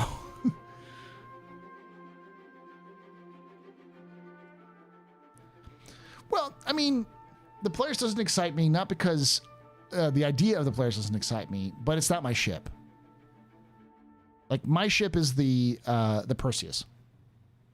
If we're going that well, that's what I'm excited about, because that's like me and the lads having a good night out. You know, it's what, 4 people, 5 maybe, put together on a ship, about the same size as a Hammerhead. 4 size 7s fucking shit up. Sounds like a good night.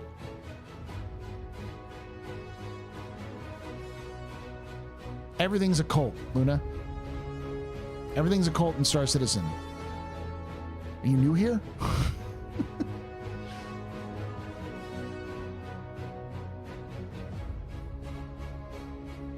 Yes, Cult of the Endeavor. Do you think the Perseus will change much? It might get a little bigger, because everything is a little bigger, but I think it's going to stay where it is right now.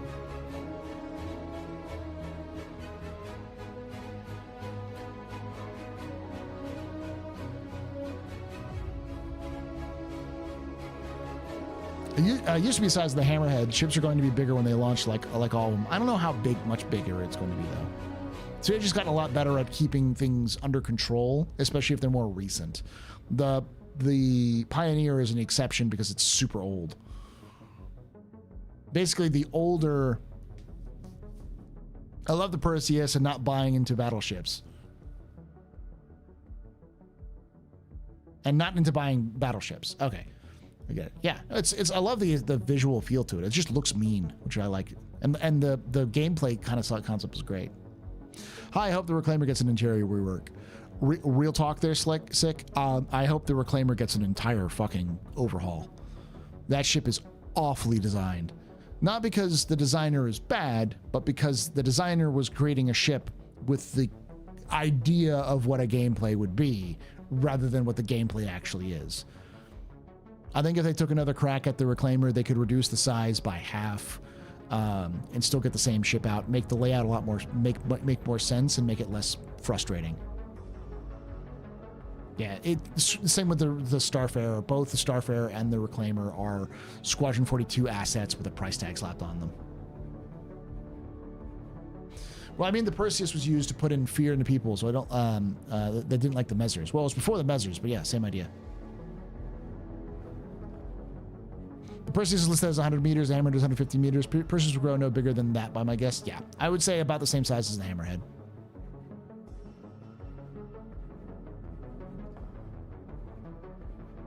The big of the Perseus is cutting a hammer in half.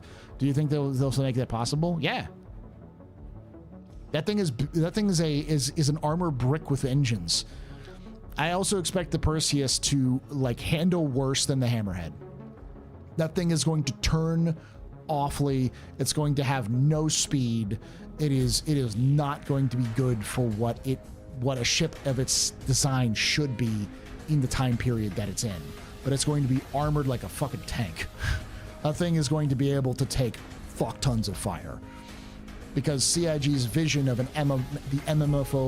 MMOification of Star Citizen, the Perseus is a tank. It is a sub-cap / small cap tank. Whereas the Hammerhead is a DPS. And the Nautilus is AoE.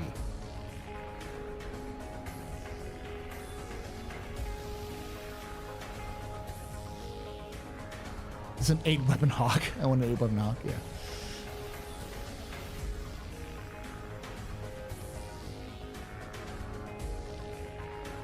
It's up-armored because it was created before shields, right? That's the lore behind it. That's the lore reasoning behind it. But it's because the actual reason is because it's designed to fill that tank role, which is why they always do all that art is so aggressive.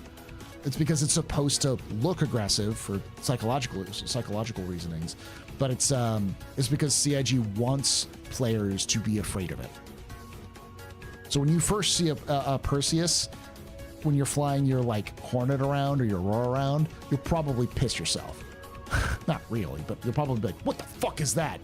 Because you'll take one look at it and be like, wow, this thing looks like a battleship. It's about to shove its cannons at my ass and pull the trigger until I stop existing. Which makes sense. They want it to look mean so that people will be afraid of it and attack it first, which is the lore reason for it, but also the gameplay purposes for it. I love the old school battleship gun on the top look. Yeah. Sounds like my normal Tuesday night. I get a little crass every so often. You get my point, though. How you doing, Flint? The person that identifies as a Chihuahua? Exactly. It's a rat dog.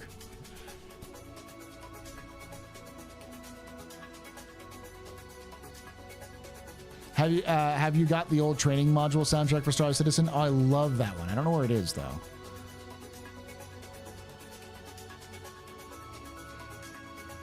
Ooh.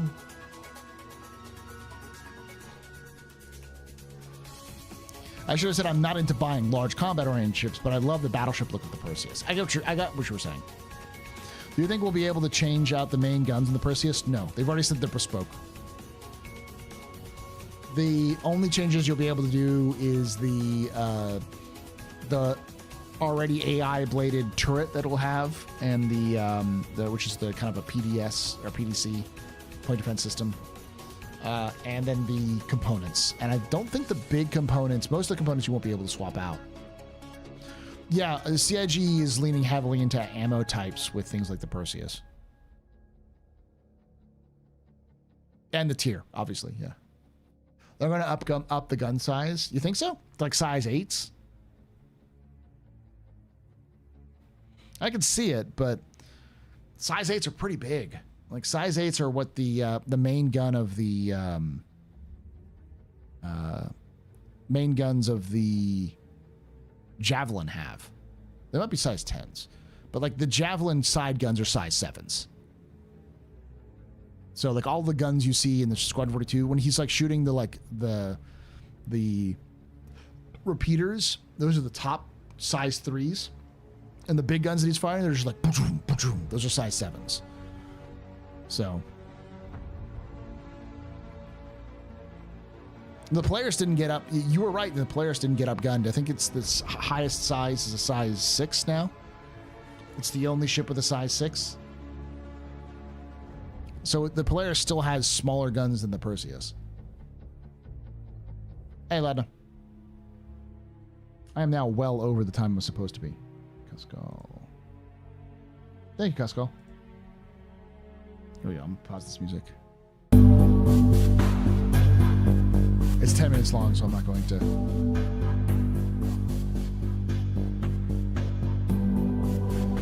This is the training music that used to be. So there used to be a tutorial in Star Citizen. This was the tutorial.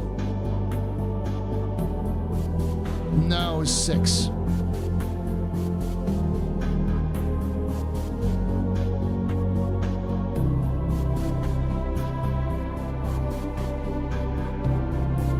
Upgun Maverick, yeah. Yeah, the 3.2, 4.2a, and then also 4.0, I think. This is not Top Gun. Yeah. What are you talking about? This is legally distinct Top Gun.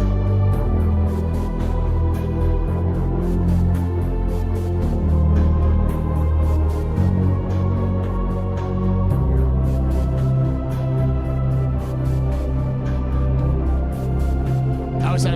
It broke within one patch. That's what when they data mined it said size 6, not size 7. Though I could be wrong on that one. You can take away my spaceship. Spaceship. You can take away my space suit. Suit. You can even take away my space lasers. No PPUs. But you can never, ever take away my space game.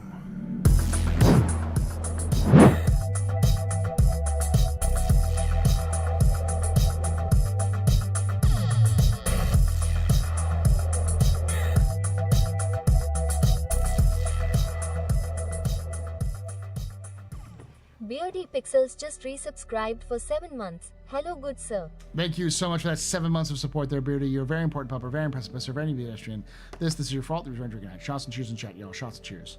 What do you think the best sitcom ever? 2023.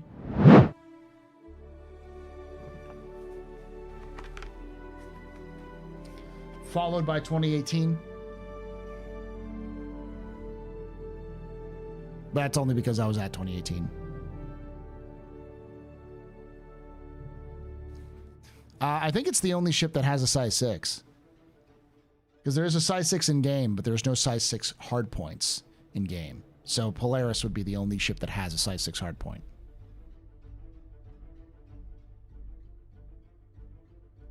Which is a good call in my opinion. Which makes it a little bit more interesting because CIG could make basically just bespoke or basically just size 6s for whatever they want. And Polaris would be able to have that swap out easily, whereas the Perseus is stuck with a bespoke size 7, which will probably punch like a size 8, but, you know, they can't swap it out. So it gives it a little differentiation. Ares is a size 7. Indeed. Ares is a size 7.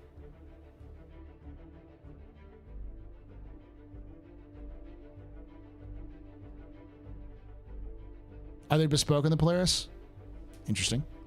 I'm just excited as PDCs now.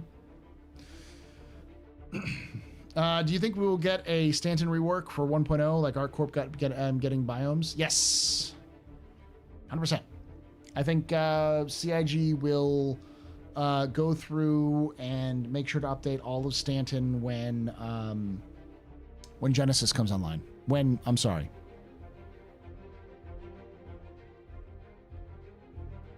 Genesis? When Genesis comes online.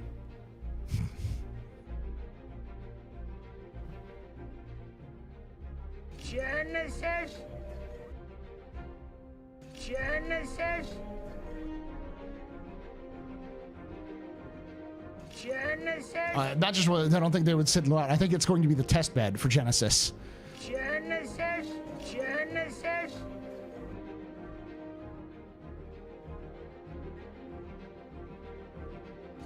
Odds of the players not releasing with the refit, rearm, and repair feature, 100%. Genesis. What have you done? I was paid $500, not personally. I got $500 from Andy to do that. He said he would pay $500 to charity if I did that. And I thought it was funny, so I did it. And I earned $500 for sick kids, so I'm okay with that. And I guarantee you, when Andy finds out that it's fully in there, he will just laugh the entire time. I just think it's funny too. I'm just tickled that CIG finally has a fucking Star Trek reference in their game. I'm tired of all these motherfucking Star Wars boys getting all the help, get all the fucking fame. Nobody wants to talk about Star Trek. No one talks about Babylon 5 and Star Citizen, even though the Scorpius is definitely a Fury. Oh, how did the charity stream go? We earned $7,500 for sick kids for Gamers Outreach, which means we funded 2 full go-karts for kids.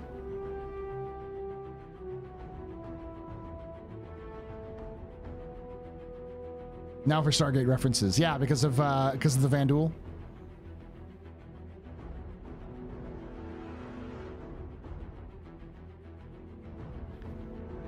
We need to get some references to Winona when we can actually make our guns. That's it. When we can name our guns, that needs to be a joke. A Winona joke. Everyone says Vera, but Winona was a far better character than Vera. Vera showed up for 2 episodes and was just half mentioned. Winona was a character unto herself.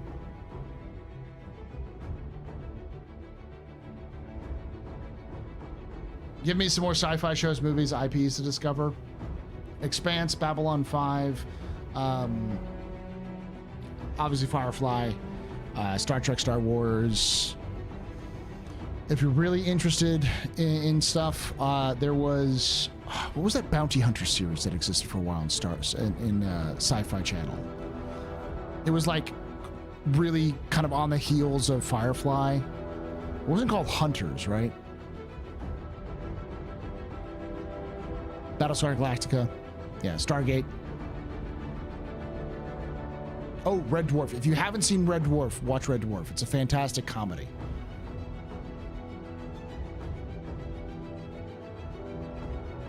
Not Blake 7. Farscape's another one. If you haven't seen Farscape, that's a fantastic series. Killjoys. Thank you. That's what it is.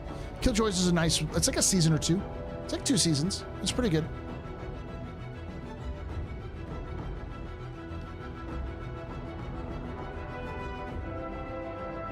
Dark Matter's another good one. That's only 1 season. Oh, it's 2 seasons, I think. It was killed off way too early.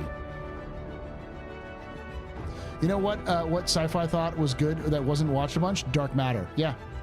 Dark Matter and Killjoys were actually, they were on Sci-Fi at the same time. Space Above Beyond. Yeah. For those of you who don't know, Space Above Beyond, Space Above Beyond was a series done by the creators of the X-Files in the 90s. It's basically what Chris Roberts wanted to do. Or it's the closest you're going to get to a Squadron 42 television show. It's World War II in space. Literally World War II in space.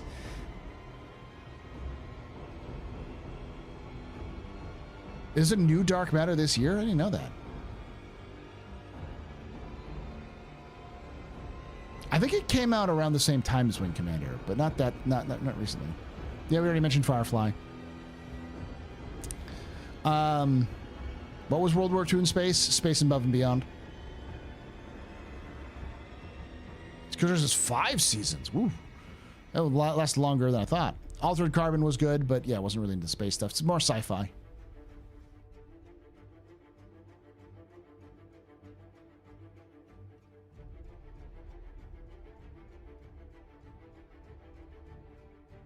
The Orville is another good one that's, you know, more famous. It got more serious as time went on.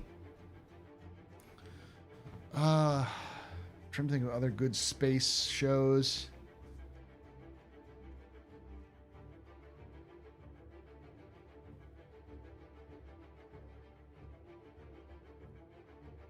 There's Space 1999. That's an old one, though.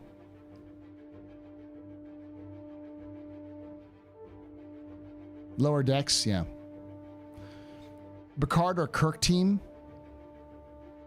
I grew up with Picard, not Kirk, but I'm gonna throw a wrench in your in your calculation and say Cisco.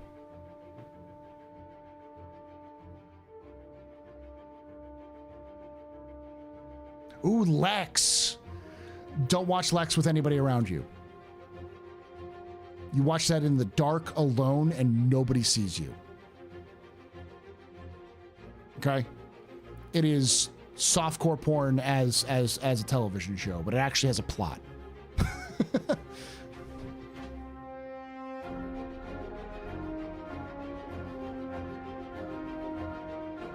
It's very psychedelic at times, but yeah.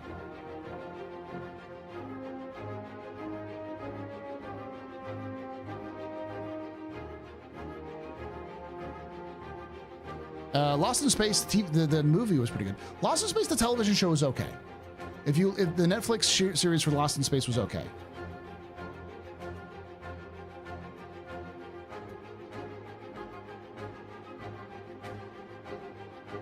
Yeah, I say it's softcore porn. It was more weird than pornography, but it was definitely erring on the ecchi side of the spectrum.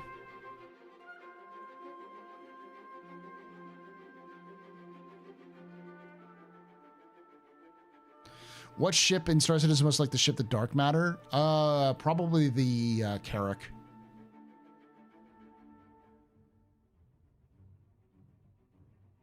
Yeah, I forgot that Gary Oldman was in that one. He's great.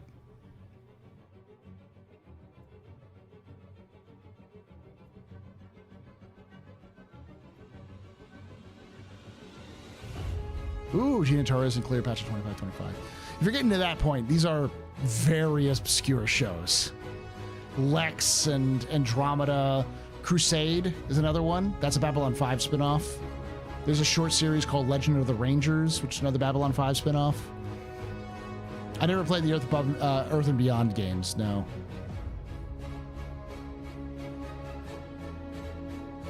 Yeah, Through Body Problem is a good one.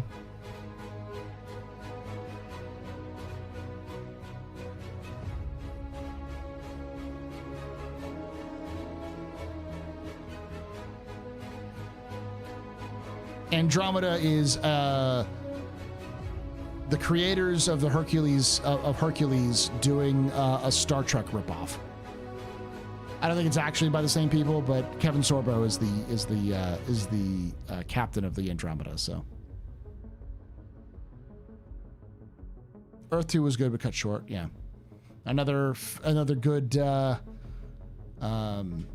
made by the creator of Star Trek, Gene Roddenberry.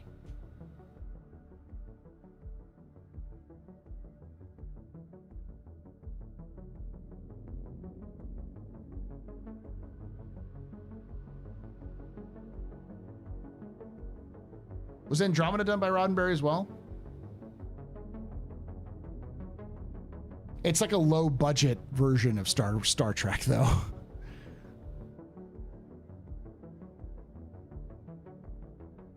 It is super low budget.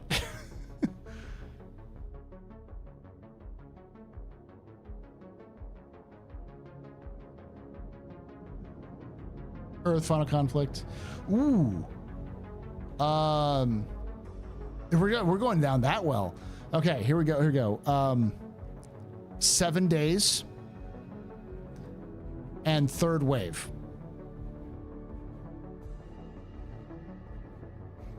Seven Days is peak, and I mean peak 90s trash sci-fi. Oh, so good. Red Dwarf, we've already mentioned, yeah. Obviously, Stargate Universe is super like stuff. Ice Pirates, yeah. Basically, 7 Days and Third Wave were knockoffs of the X-Files.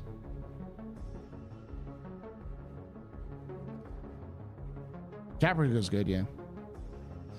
Space Ranger sounds familiar. Yeah. Of course, there's also it's more a kids show, but if you like Star Trek, Starship Troopers, then Roughnecks. It's done by Mainframe, so the animation is very old, but it's a mainframe. It's mainframe, so it's a classic 3D animated television show. Yeah, Blake 7 is famous for that. Dude, where's my car? Yeah.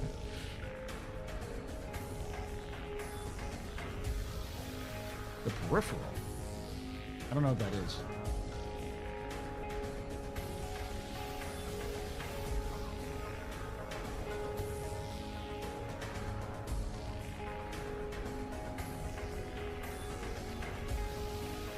Exo Squad is something I've heard of before, yeah. Yeah, 7 Days was the one where they go back. He has the plot of 7 Days is a test pilot who gets in trouble with the law. I want to say, like he gets like he's on death row, gets pulled out of death row to pilot a sphere that is made out of alien technology captured from the Roswell crash. And his job is to pilot the sphere back in time, which can go back in time 7 days. And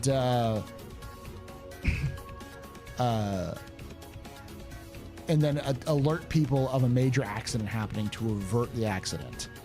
It was a pretty popular show, and then it didn't survive 9/11. He's just a test pilot.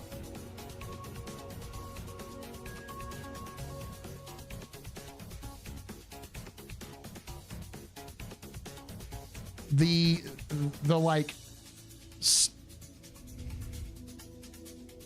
what's going to be my next history video on Star Citizen? I've got one that I just got to finish editing the audio for and send it off to my editor, which is the complete history of Star Citizen 5.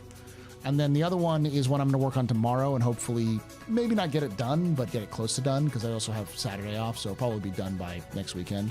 It'll be up for Patreons this weekend. Is the story of Star Citizen. So it's going to be an overview of the conflict between Terra and Earth. The main story of Star Citizen. Also kind of bringing in other aspects of that conflict and where it comes from. Yeah, Quantum Leap.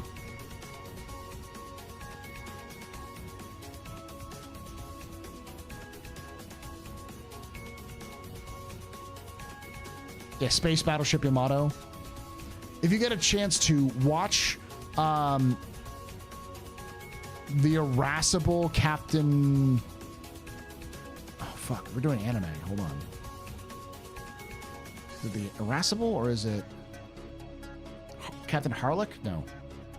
Harlock is another one, though. Or Irresponsible.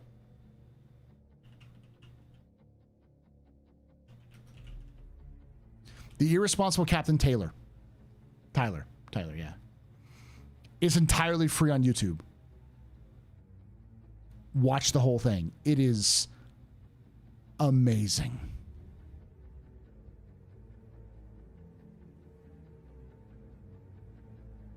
Harlock is good too. There's also a 3D Harlock, which was released recently, which is pretty good. Terra Nova was, yeah, it's okay. Space Battleship Yamato is the first anime show on TV. The live action isn't too bad. There's a live action version of the Space Battleship Yamato, which is okay.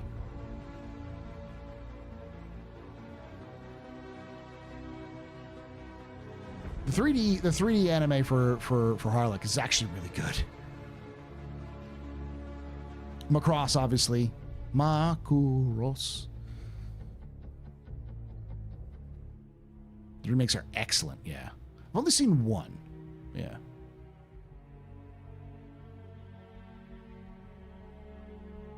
Star Blazers.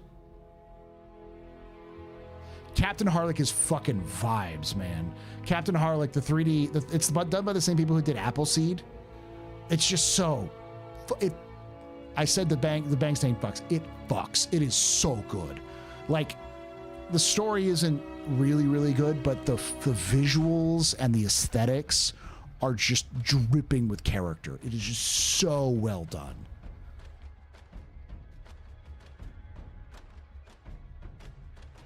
Of course,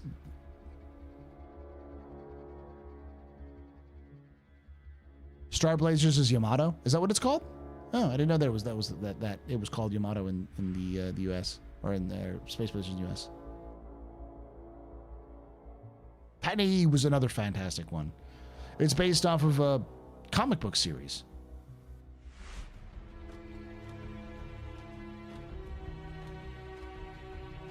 Pat Liver is amazing. Yes.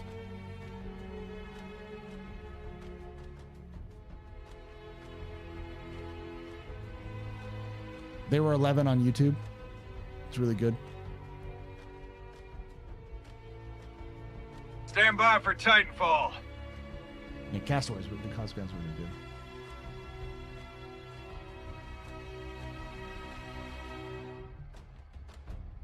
Oh, Q-Band just reminded me. If you like Pain, you can watch the Mech Warrior series.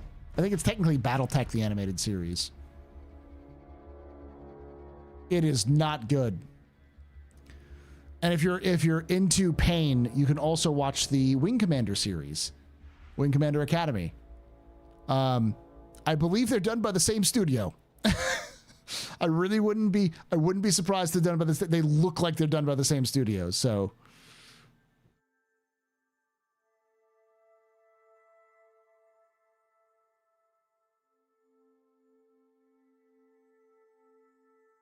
the Wing Commander movie is a good B flick action film.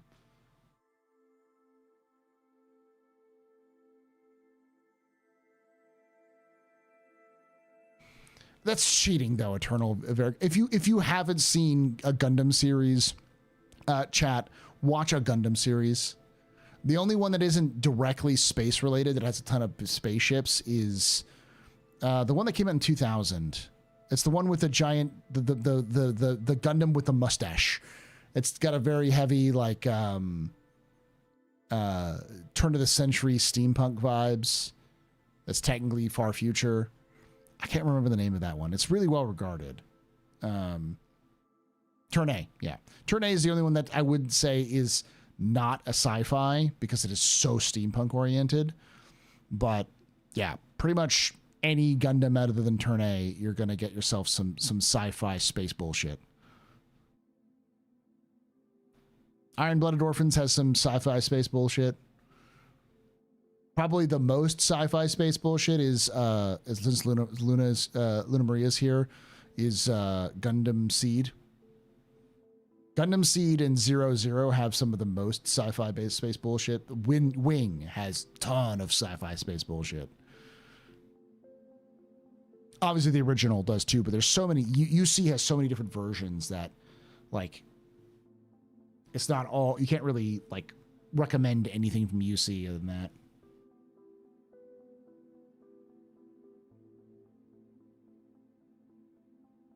With the series for Halo count here, yeah, I wouldn't recommend it, but yeah, especially if you're a fan of Halo.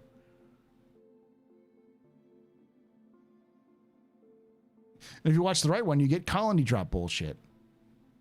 True, but that's a reoccurring theme through a lot of Gundams. Like Wing has a colony drop, like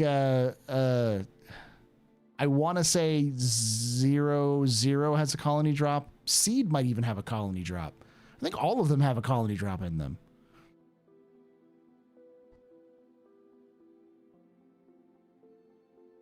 Master Cheeks, John Halo.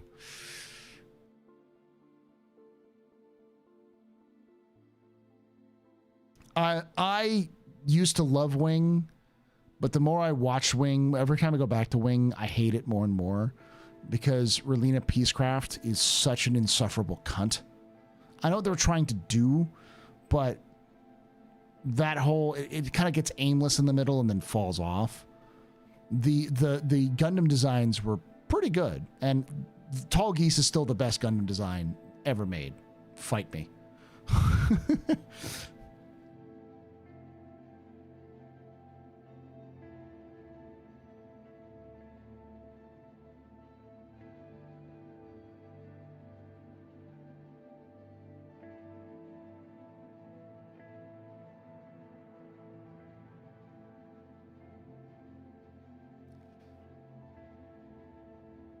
Seed and Seed Destiny have because you named yourself after Seed Destiny, right? I think Julia Maria's in Seed Destiny. I thought Seed was garbage when I first watched it, but ever since I went back and watched it a couple more times, and I appreciate it more. I think now that time has passed on, as it's gone on past, I think Seed, I respect Seed better for what it was trying to do, which was trying to try to modernize the Gundam formula with the tropes and the things that were being popular at the time.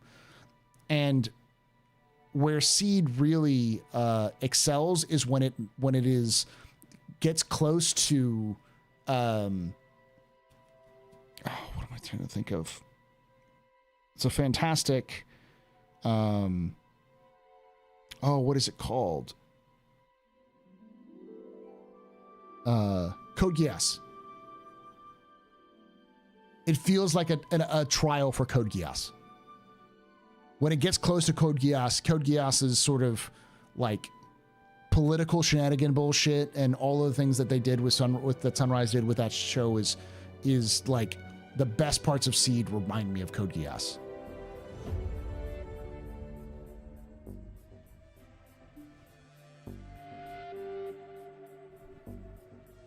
Are we actually going to get it in the West, the Macross series? Because fuck Harmony Gold. Can I get a fuck Harmony Gold in chat?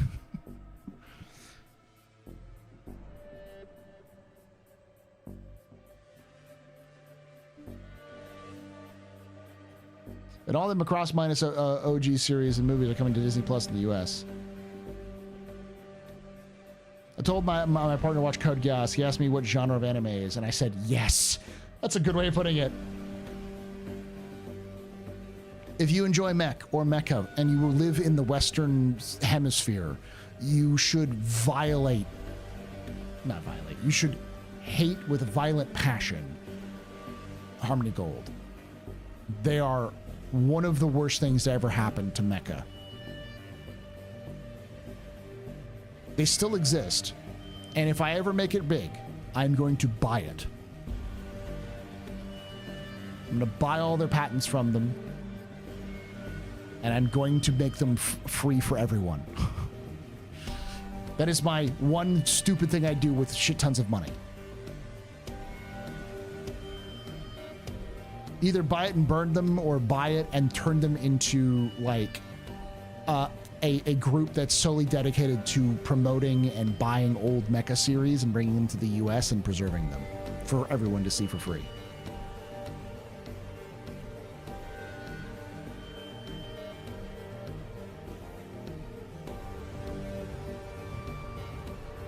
They fucked up the Smith and Tinker MechWarrior pitch. It's the reason why Macross isn't as big in the West. Because they continue to refuse to let Macross grow. The only thing, they basically bought Macross, turned it into BattleTech, and then squatted it and prevented any Macross series from coming over. It's not just MechWarrior that they fucked up. They fucked up Mecha as a genre. Like, they are the fucking Antichrist of Mecha.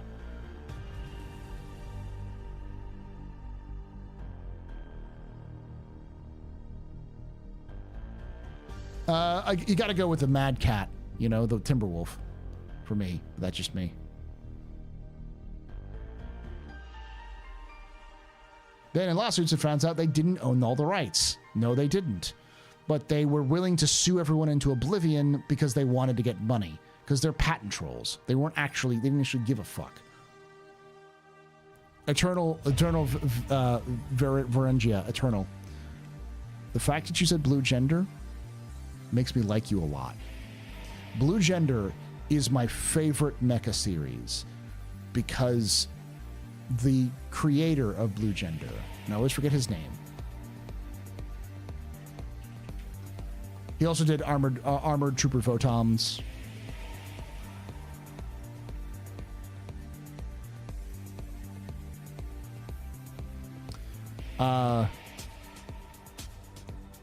Ryusuke Takahashi.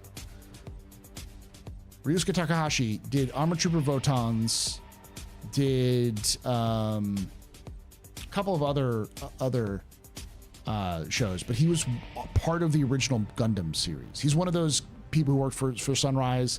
When he worked for Sunrise, he did the original He was like part of the team that built Gundam, the 70s Gundam. And a lot of those, basically after the Gundam did really well, like insanely well. I only know this because I fell down the rabbit hole of Gundam lore and found out that like at one point a Gundam fan meetup in, I can't remember the place. It's pretty famous in Japan, in Tokyo. It's become kind of like a nerd corner for Tokyo, or it was for a while. It's like a street. But they do like random fan meetups all the time, and sometimes like 79 or like 80. Akihabara, Akihabara, I think Habra, I think that's what it is. Like there's always been sort of like a counterculture location, and there was like a meetup that they did that like completely over like the number of people who showed up was more than, you know, general fan meetups, like general like anime or nerd convention stuff meetups. The Gundam meetup was fucking massive, and they knew like, oh Jesus, Gundam is a fucking phenomenon. And so they took a bunch of that Gundam Real Robo hype and they turned it into like a bunch of different series. One of which was Armor Trooper Votoms. A couple of them were series that ended up creating the designs that Mech Warrior would eventually buy and use in the West.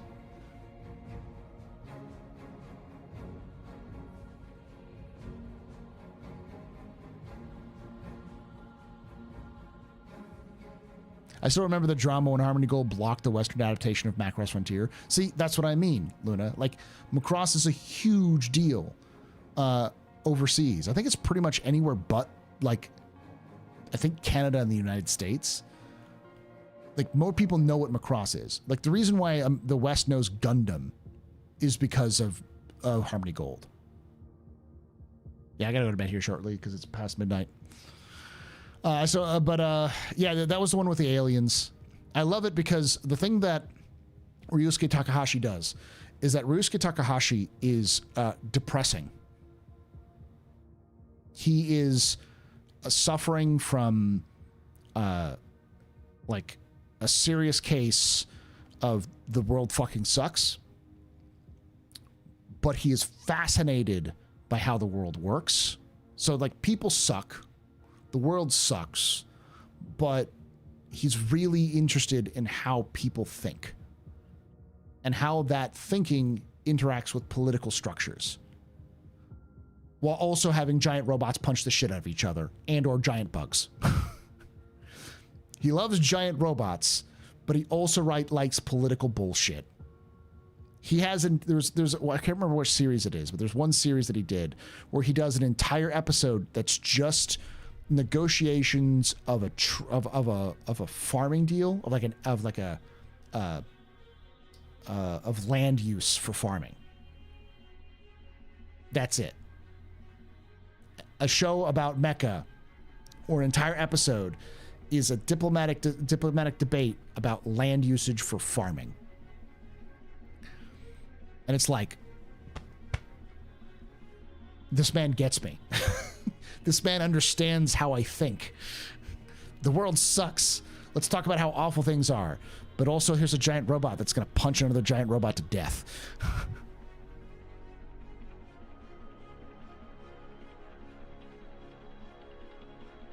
Sounds like an episode of Slime. Slime wishes it was as interesting as Ryosuke Takahashi. It doesn't. Ryosuke Takahashi never ended with like Deus Ex Machina. He usually ended.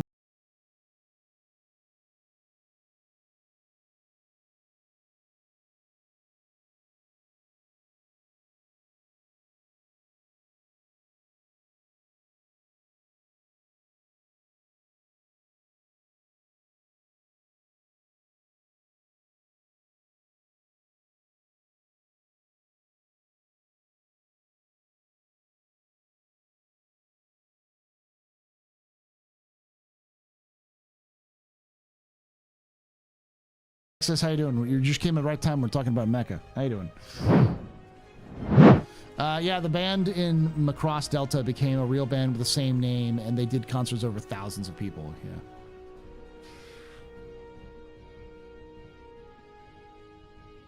All this mecha talk makes me sad. I'll never get a new Robotech in the U.S. during my lifetime. Macross is coming out soon. But yeah.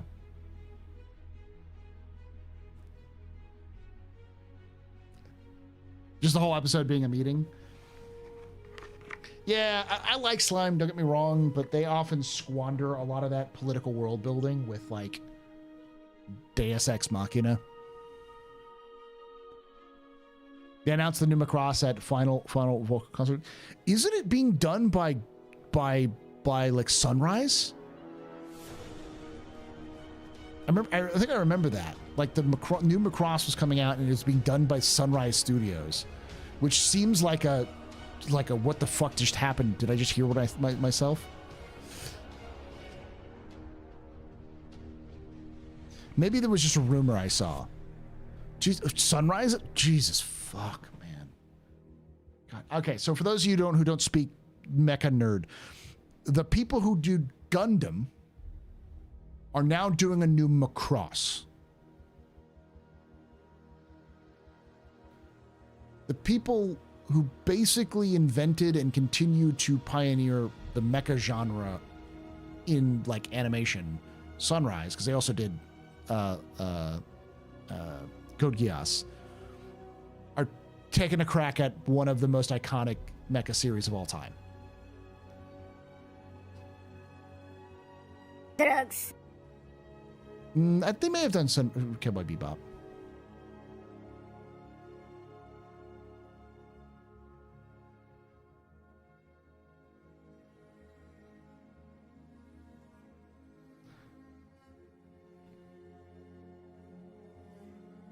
I'm surprised more people don't watch Macross. Korean Gamer, fuck Harmony Gold.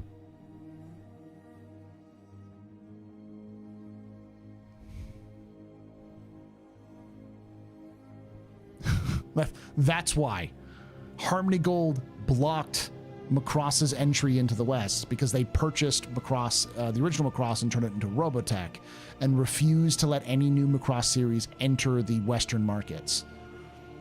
They also claimed that they owned all of Mecha and the concept of Big Robo because they purchased Macross in the West, and so they sued the fuck out of Macross, or out of BattleTech, which is one of the reasons why BattleTech was basically killed off in the early 2000s, because BattleTech did a boo-boo and stole a bunch of material that they shouldn't have stolen. It is on the creators of BattleTech, because they did stuff they weren't supposed to do and using things they didn't technically have the right to. But also Harmony Gold was definitely going for blood. They didn't steal it. I heard that they did not have the rights to use it and did it anyways. They thought they were licensing it legally. Yeah. So they thought they had the license, but they had the wrong license, and then Harmony Gold sued them into oblivion.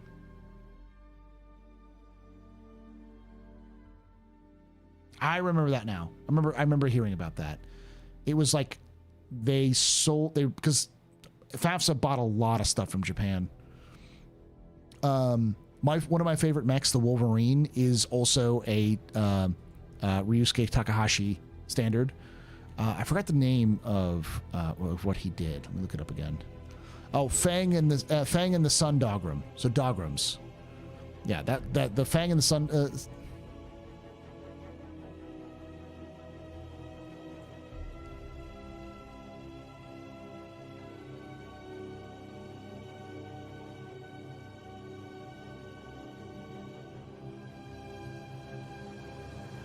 Yeah, Fang and the Sun Dogram is where the Wolverine comes from.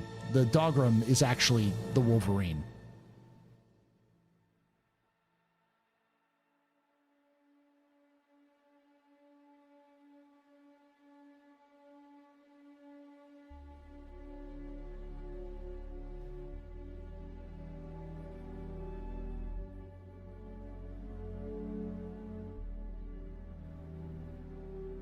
Dogram's a Shadowhawk. It's the other one, the other big mech, the opposing mech. That's the Wolverine, right? It's also Dogger, but it's the opposing one. Round face. Griffin is the round face. Oh yeah. Where's the Wolverine? I thought it was Dogram.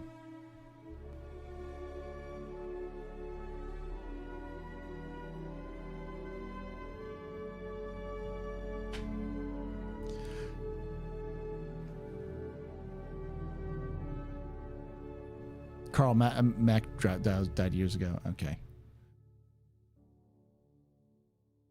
Anywho, for those of you who don't know me, hi, I'm Paul. I like Star Citizen, but one of the things I really like more than Star Citizen is Mecha. I like mechs a lot. And I've recently fallen down a rabbit hole of various Mecha and mech series and discovered all of these little things about how BattleTech was heavily borrowed from and taken from the mecha craze of the 70s and 80s in Japan, that a lot of the shit just didn't do well. They just sold it to FAFSA, who then took it and then used it. Pretty much every iconic mech you can think of was, especially early on in BattleTech's history, is just a Japanese mecha that was been repurposed for mech, for Mech Warrior.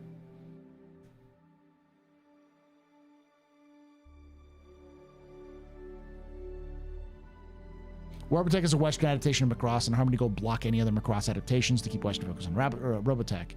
They then dropped the ball after the Shadow Chronicles movie. Because they weren't really interested in Robotech, they were interested in the rights that came with it, and they found that they had more money, they could make more money suing people who tried to use those rights than they could by making a animated series or adapting the animated series.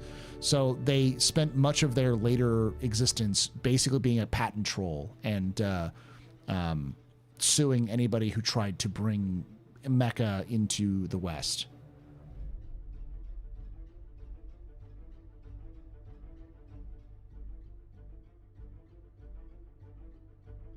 No. So if you've heard of Macross, it's probably because you either heard it because you're an anime fan or you don't live in the US. It's the reason why BattleTech died in the 2000s, because they got FAFSA got in a lawsuit with Harmony Gold.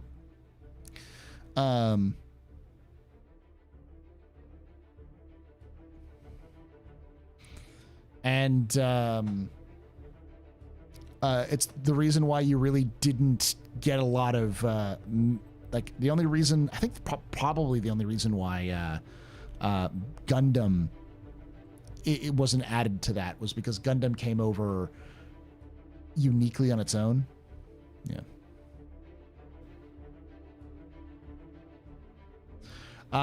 May I introduce you to my Tears of Time, my friend, aka Mobile Suit Zeta Gundam, which watch that and try not to hold your composure post Skyriders in the Sky.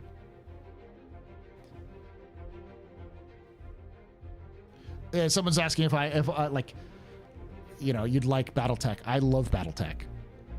I don't have my battle mechs here. They're downstairs. I've been painting them up, but yeah, I love BattleTech.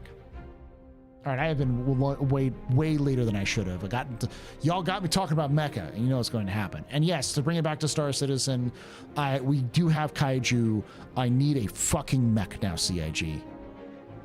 You cannot give me a 300-meter tall worm and not give me a 2-story robot to punch that worm to death. Titanfall. Okay? I need my robot that can punch kaiju. At least a Titan suit. I will go with the Titan suit. Beam saber.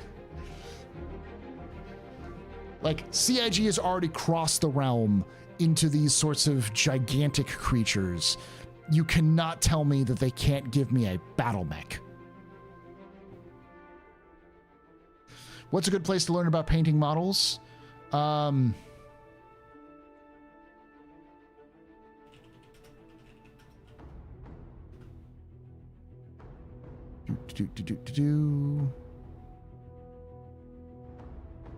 trying to remember his name. Duncan. Then your paints. Help me out, hobbyists.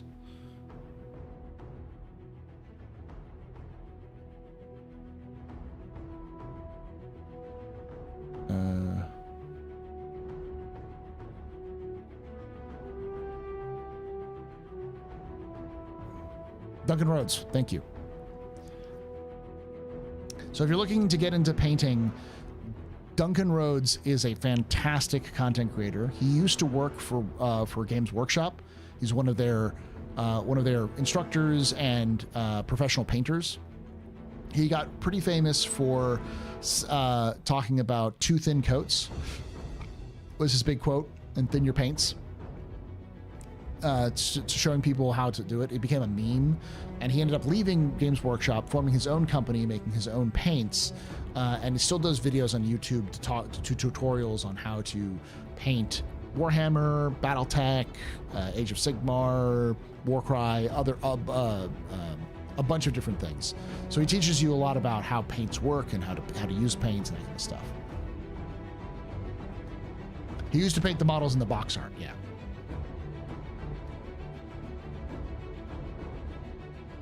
Yeah, check out Duncan Rhodes. I think it's Rhodes.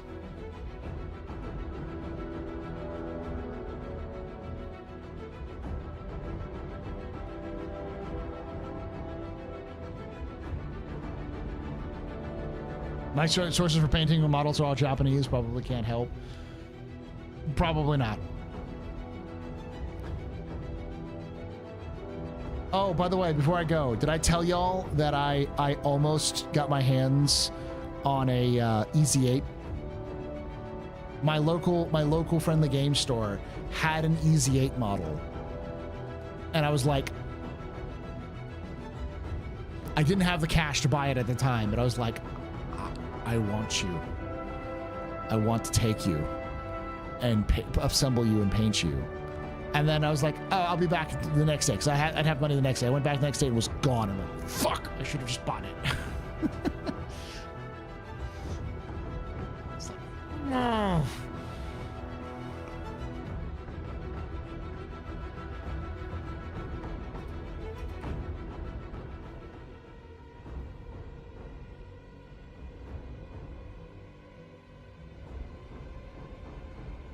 I could get it online. They're not too bad.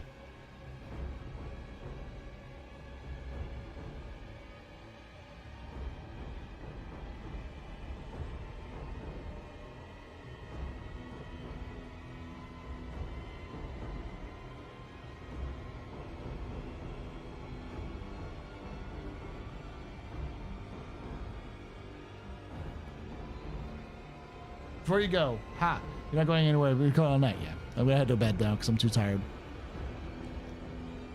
They saw you eyeing it. Yeah. Just got the 100-meter Mad Cat model from the Kickstarter. Nice. Yeah, I saw the little roadsters will come out. So.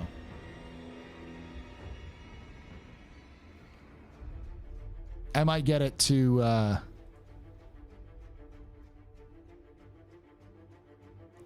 might pick it up so I can paint it together.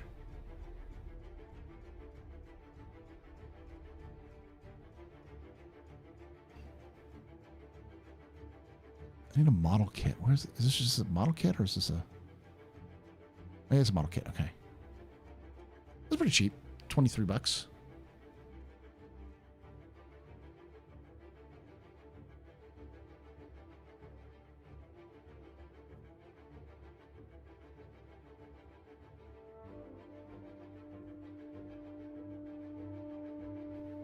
Anyways, thank you for hanging out. I'll be back tomorrow or a little bit early because we're going to be doing, speaking of Mecha, we're going to be doing the more Mech Warrior 5 clans with Loken and crew. So come join us for some stompy robot action. And after that, I will be taking Saturday off. So I will not have a stream on Saturday. And we'll be back on Sunday with the League. We'll do a League expedition on Sunday. Or save Stanton, whichever comes first. My guessing is League. Is just League, but yeah, we'll see that. Thank you for hanging out, y'all. Love your faces. And like I say every time, hope to see you someday in the black. And one more time, CIG, please, God, give me some battle mechs. My wallet is yours, CIG.